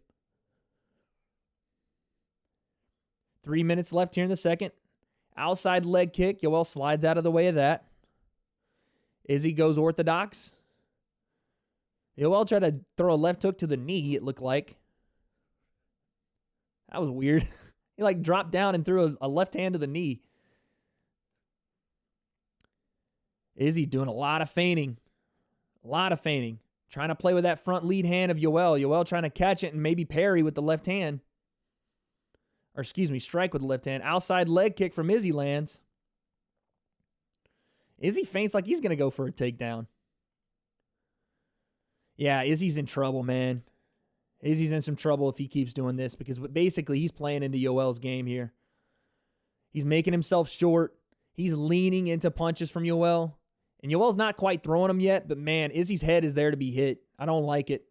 I don't like it. Because when Izzy comes into the danger zone, his bottom part stays in the danger zone. The bottom half of his legs, they don't bounce in and out. He stays and does this. I don't like it. Oh, Yoel hits him another left hand. Oh, my God, he's hurting him. Is he still there?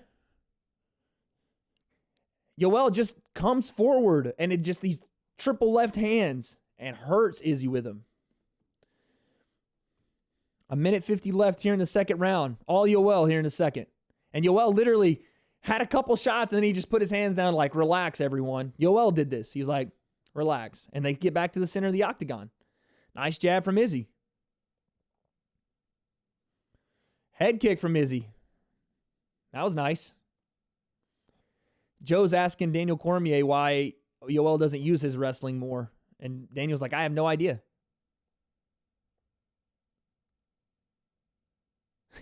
Yeah, Izzy's still in there. But man, he's getting rocked with shots, Amaru. I'm telling you. Yoel's blocking a lot of these kicks. Oh, Jesus. Izzy tried to throw a left body kick, and Yoel came with the left hand over the top. Just missed. We got a minute left here, guys. Again, I think this is all Yoel's second round.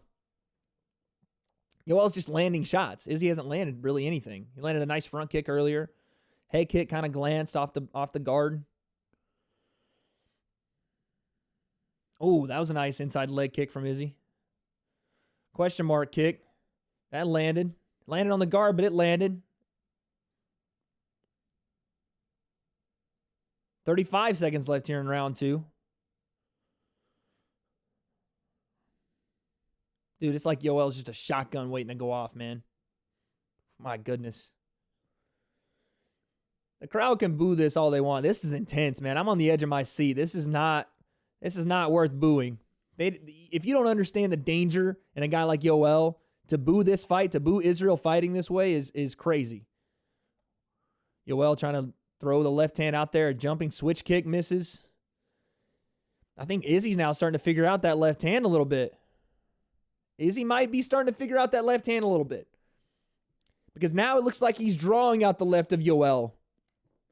Yoel's a couple times feinted the left and got caught kind of in midair. So maybe Izzy's starting to figure it out.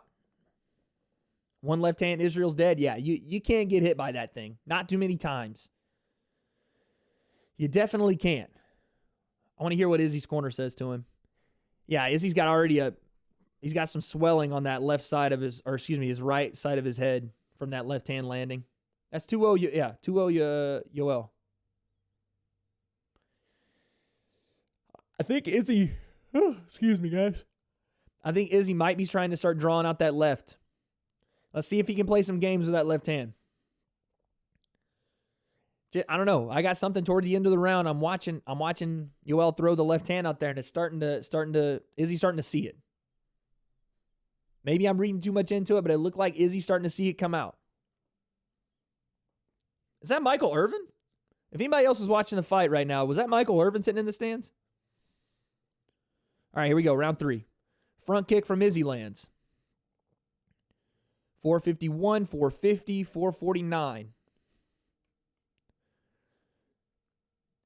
Yoel coming out a little more active here. He takes center of the octagon. And he backs off. Now Izzy takes center. Yoel trying to maybe trap him into the left hand. Make him come forward on him. Ooh, my goodness. Izzy tried to throw a high kick. Yoel ducked under.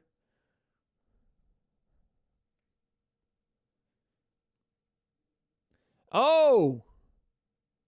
Rolling thunder from Yoel. Did not expect that. Some rolling thunder from Yoel. All right, 408, 407 left here. Round 3. Yo, if you're Israel Adesanya, man, you kind of have to. You kind of have to wade your way in. Wade concept. Wade your way into this fray a little bit. Oh! What's up, Big Farm, with the big subscription? Appreciate you, Big Farm. You guys didn't hear the notification that came in for it, but it's a pretty dope one. I'll show you guys after the fights tonight. I couldn't play the sound because I'm watching the fights. It comes on the desktop. All right, 3.5 minutes, left here in the third. Appreciate the sub, though, Big Farm. Nice outside leg kick from Izzy. Nice inside leg kick from Yoel.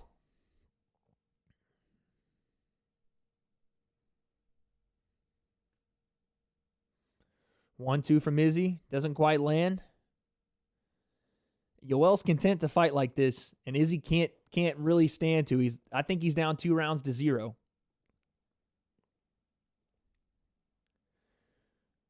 Front kick to the face misses for Izzy.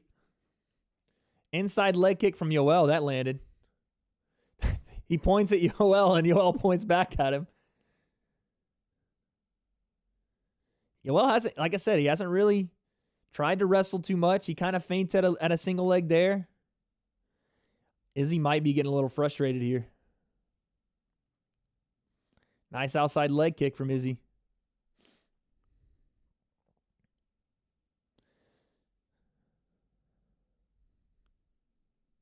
We got 2:23 here. Round 3, 2:22. Overhand left, kind of slappy. It misses. Listen, Yoel sometimes gets a little ahead of himself, and he'll slip and fall all over the place, but sometimes that's window dressing, and he'll come up with some nasty shots. This is the same guy that pointed to his side while fighting Paulo Costa to be like, hey, look, and then tried to hit him with a haymaker. I don't put anything past Yoel, man. Under 2 to go, round 3. Body kick from Yoel lands.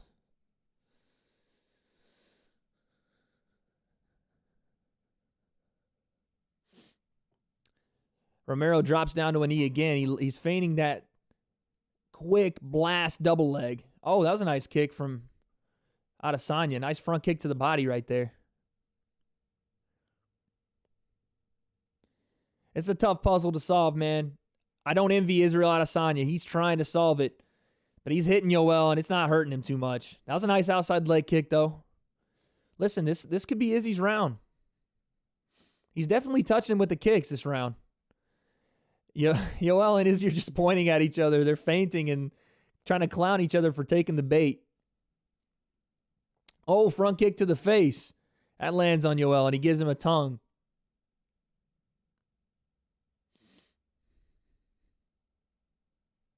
Nice double jab. Wow, Joe Rogan just acknowledged that Alex Pereira stopped Izzy in kickboxing. That's pretty cool. Alex Pereira's about to go into MMA, I think, too. For one championship, I think. Because he's with Glory right now. So the UFC fans are kind of doing some bullshit right now. They're putting their phone lights out and trying to entertain themselves. Yeah, I can't stand that stuff, man. I understand this isn't the most back and forth, like, brawling fight, but this is a chess match, man. Oh! Head kick. That kind of hit off the top of the head right there for Yoel. Now Yoel's in Izzy's face. 12 seconds left. Yoel backs off again.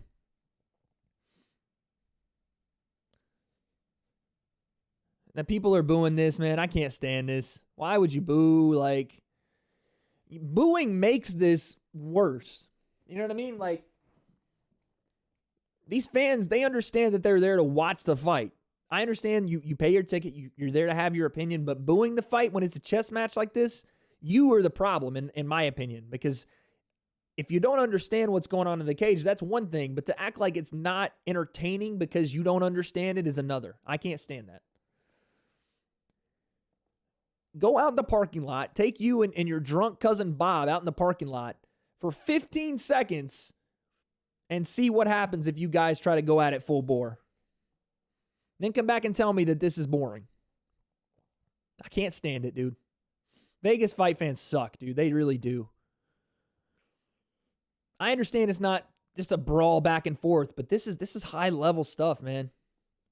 It's high level stuff. Tree, what's popping?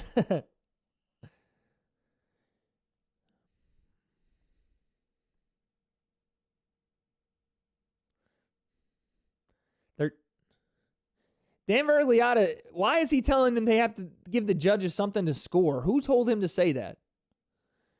That's weird. That's really weird. I think that's 2-1 Yoel. I think Izzy won the third. Oh, that was a nice outside leg kick from Izzy right there. That was a very nice outside leg kick from Izzy. Yeah, I can't stand fans, man. Especially Vegas. And why was... I'll talk about it after the fight. All right, 4:30 left here in the fourth. Izzy opened up the round with a beautiful outside leg kick that kind of buckled the lead leg of Yoel.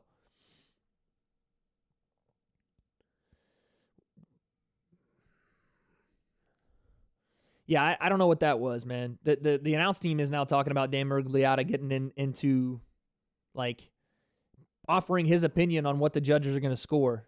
How about shut the hell up, Dan Vergliotta? I'm a big fan of him as a referee, but doing shit like that, that's not your place. You're there to judge. You're there to make sure the fighters are safe, not to impose your judgment on what is good fighting and what is bad, what is entertaining and what is not. All right, 3 minutes and 47 seconds left here, round 4.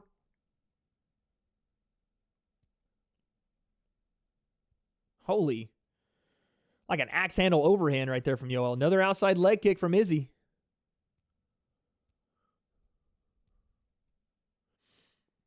Joe Rogan made a good point. Paulo Costa came right at Yoel Romero and started throwing bombs on him. He did pay for it, and he got dropped, but ultimately he got a decision. And that's the only person that's really taken that fight, other than maybe Tim Kennedy, taken that fight to Yoel and had success. And Tim Kennedy, I think, probably should have won that Yoel fight. There was some screwy business going on in that fight. But it happened. Another outside leg kick for Izzy. Listen, he's scoring in this round. Izzy is landing outside leg kicks over and over to Yoel. And if Yoel is content to take them, then that's fine. But if that happens, Izzy's going to win the round. Oh, he caught him in the eye. Izzy poked him in the eye. That was like the one thing that you can't have when a crowd is already flustered and frustrated with a fight, and Izzy accidentally pokes him in the eye. Okay, Dan Miragliotta, this is what I got to say. In what world is it Dan Miragliotta's responsibility to bring the fighters together as championship rounds start? I can understand you say, hey, this is championship rounds. Make sure we're keeping everything clean, whatever. It is in no way your responsibility to go, hey, guys, you got to give something for the judges to judge. Come on now. We got to give something there. Let's get some action. Shut the hell up. Or you take off your shirt, show those flappy man titties, take your pants off, put some shorts on, and put some gloves on and do it yourself then, Dan Miragliotta. And let's see how entertaining you are with your floppy man tits. God, that pisses me off. You have a pro set up, holy. I got you, Amaro. I appreciate that, Tree. I built all this myself. Thank you, though. I worked really hard on it, so I appreciate you. I appreciate that. Thank you. All right, we got the doctor in to look at Yoel's eye. All right, we're good. We're starting it back.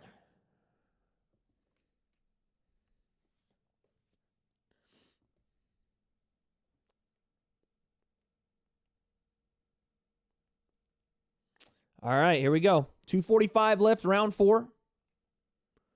Oh, Yoel comes, blasts immediately into a takedown. But is he back to his feet? Yeah, Yoel easily took Yoel straight to the ground. I know, dude. Yeah, Yoel's right lead leg is swollen pretty bad. That was a super quick takedown. Not tree. Oh, it's try. There was 2 eyes. I don't know. I tried to pronounce it right. Try. Got you. Yeah, 2 eyes wouldn't really make an E sound, I guess. My bad. Appreciate it. Thank you for the compliments. All right, 2 minutes here, round 2. Yoel's literally jumping straight up into the air. I'm not sure what that is, what feint that would be. Yeah, if Yoel doesn't understand that he's gotten robbed on the judges' scorecards twice, in my opinion. You would think that the urgency has to be there. I mean, this is a once-in-a-lifetime opportunity for Yoel. There's Dan Miragliotta again yelling, you got to fight.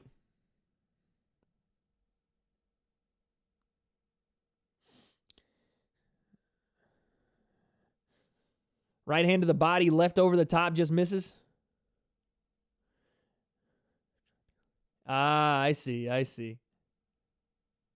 I got you. We got 1:09 left here in round 4. Another lead leg, outside leg kick for Izzy, and it lands flush. This is Izzy's round, in my opinion. Those leg kicks are doing damage. This could be a 2-2 fight going into 5. This could be a 2-2 fight going into round 5. Now Yoel starting to feint a double jab forward. Izzy, right hook. Outside leg kick from Izzy lands. That one stung. Yoel still moving forward. 30 seconds left here, round 4.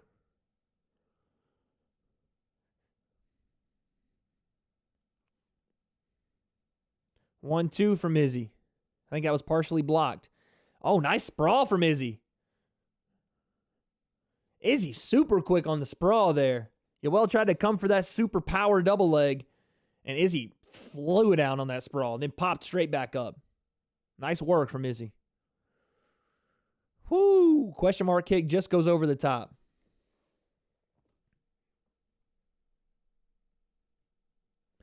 That question mark kick is so fast, and Yoel just slipped right under it. Oh, thank God you call me Tree. Try and not Tree. I'm confused. Try. I'm confused. If I'm saying it right with try, awesome. If not, let me know. But I appreciate you being here. Okay, last round, guys. This could easily be a 2-2 fight.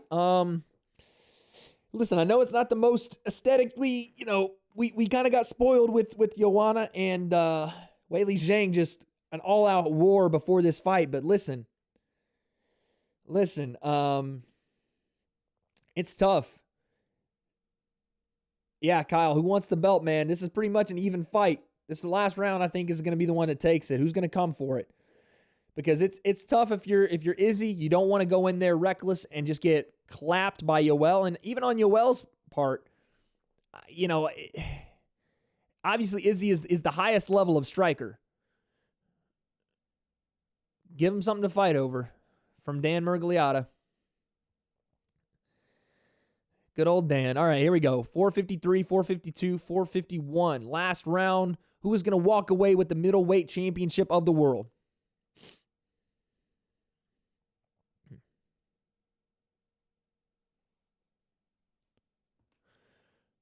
Head kick right there, blocked from Yoel. Oh, left hand from Yoel lands.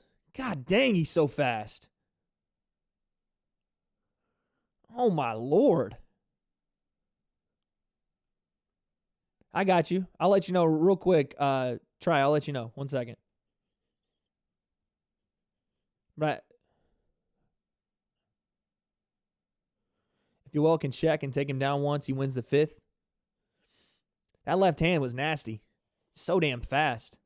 The low kicks from Izzy might win him this fight, guys. I know it's not, like I said, I know it's not aesthetically pleasing, and it's not just a highlight finish that we wanted or maybe thought we would get, but at the end of the day, it's a fight. The obligation for both fighters is to win the fight. Oh, geez. Outside leg kick lands for Izzy, just blocks the overhand left. I think he might have a read on that overhand left now. He's getting his hand up. He took one there, but he's getting that right hand up. That backhand is staying up by his ear. Yoel just tried to throw a front hand backhand like this. Left hand to the body from Yoel. That's with window dressing. He's coming over the top with that. A left hand to the body is window dressing. He will come straight over the top with that.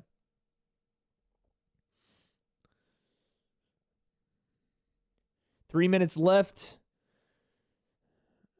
It looks like Izzy's fight maybe 3 rounds to 1 right now. Yoel tries an outside trip, doesn't get it. Izzy's doing a really good job of this takedown defense. Yoel's tried 3. Izzy got taken down once and stuffed the other 2. And the one he got taken down, he popped straight back to his feet.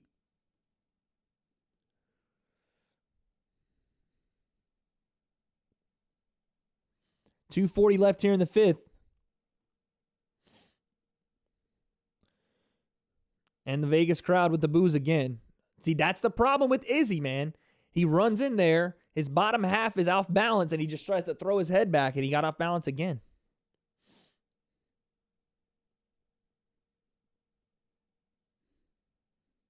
It's true.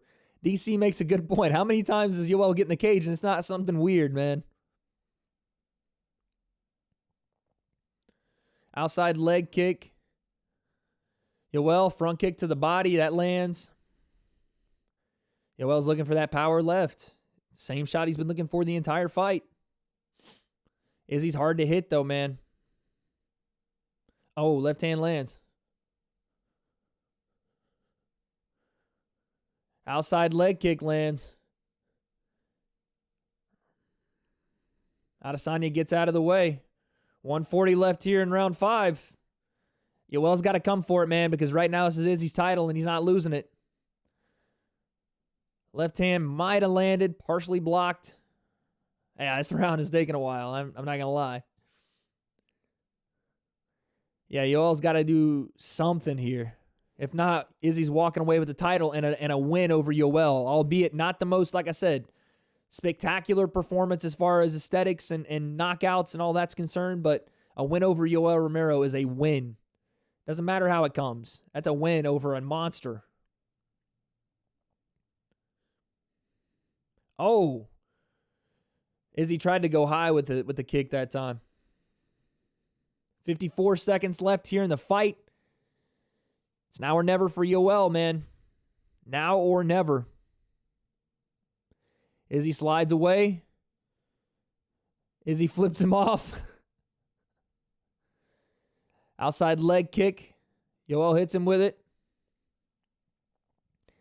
It just seems like Yoel's content to kind of, let it play out.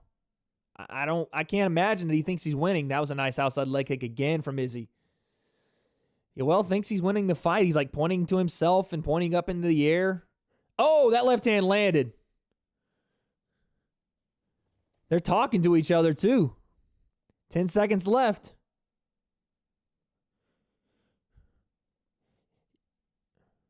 Izzy tried to like airwalk on him.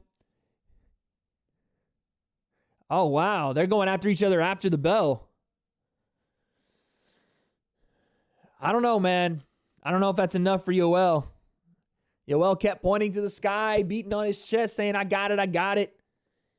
I don't know if that's enough, man. I think Izzy might have taken that.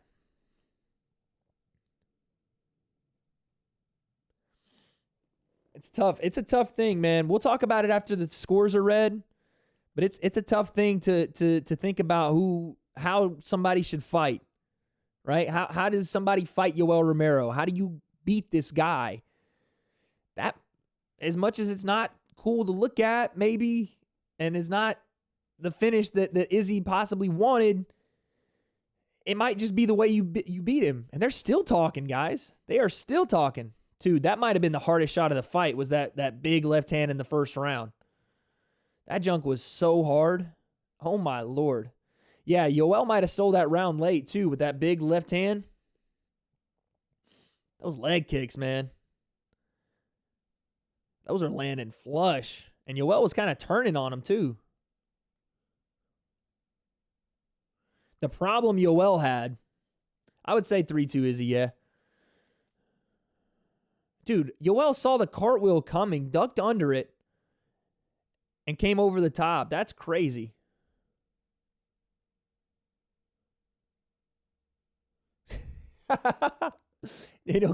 Cormier says, and then as the fight ends, they yell in each other's face, the most aggression we saw the entire fight. Yikes. Oh, there's Paulo Costa. Paulo Costa. He just said Yoel did like 100 push-ups off camera. What is Yoel saying? Yoel saying something to somebody. Oh, he's talking to Paulo. He's talking to Paulo Costa. So Yoel now is yelling outside of the cage to Paulo Costa. Paulo Costa's yelling, trying to get into the cage to talk to Yoel Romero. I don't think Yoel won the fight. Paulo Costa's not going to fight Yoel, I don't think. But he's talking to him. All right, here we go. Here's the decision, guys. Some crazy shit's going on. Amaro says he's got it 4-1 Yoel. I think it's 3-2 Izzy. It's a unanimous. 49-46. Israel Adesanya keeps his belt. 48-47, 48-47, 49-46. Listen, it's not always going to look pretty, guys. It's not. It's not always going to be a pretty fight. He keeps touching him. He keeps touching him. Look at this.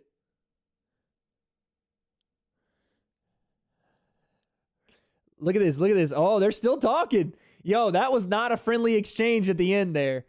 So I'll let Izzy do his interview here. Yoel kept touching his chin. He was talking to him saying, hey, good fight. And he would touch his chin. And Izzy's like, oh, good fight. And Yoel's like, yeah, nice. And touched his chin again. And Izzy said, if you stay around till you're 50, I'll see you again, boy.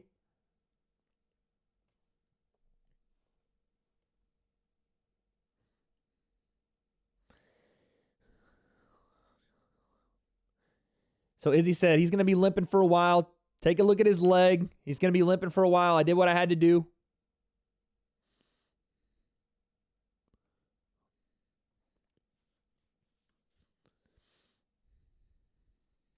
Vegas is just raining down booze. What a bunch of disrespectful pricks, dude.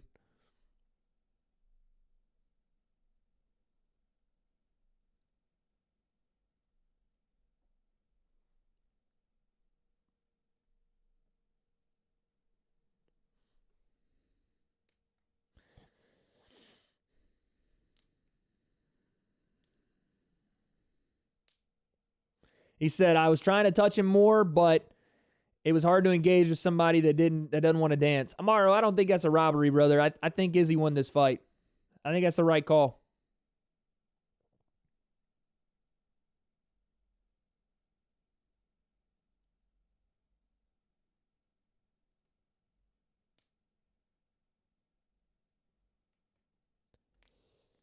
I can't stand the crowd. I'm with you, Kyle. I can't stand it.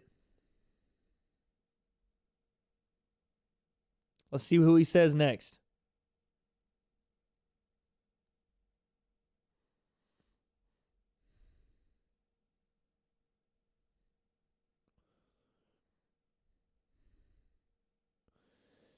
So Paulo Costa, I guess, left. He was trying to do like, I'm not dyeing my hair. Hell no. Hell no. Try. Who was I rooting for? I wasn't really rooting for anybody. I just wanted to see a good fight. And as much as people wanted to boo that, I understand the cerebral mentality of that fight.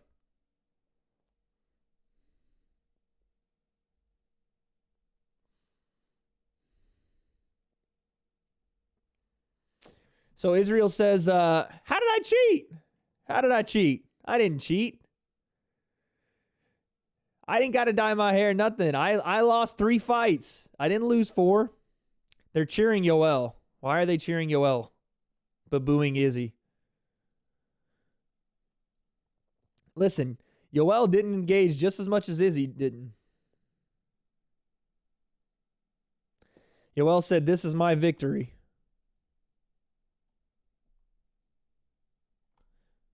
He's talking about the fans. Oh, he's going to ask him who won.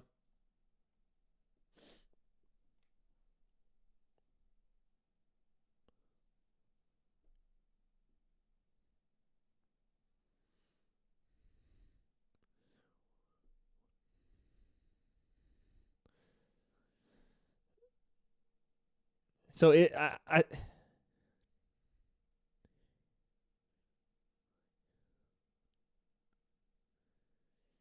Yoel's doing his interview. He's trying to get through it.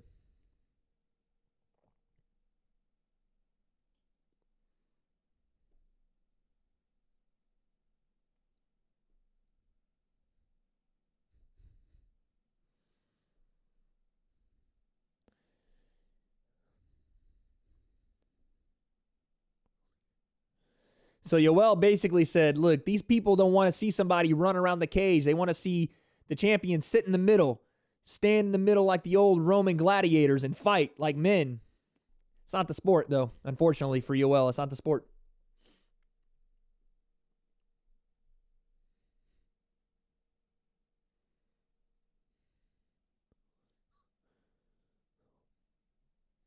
He's pandering to the crowd right now. He says the people pay for a real fight, not this. He said they pay to see a good fight, not like this.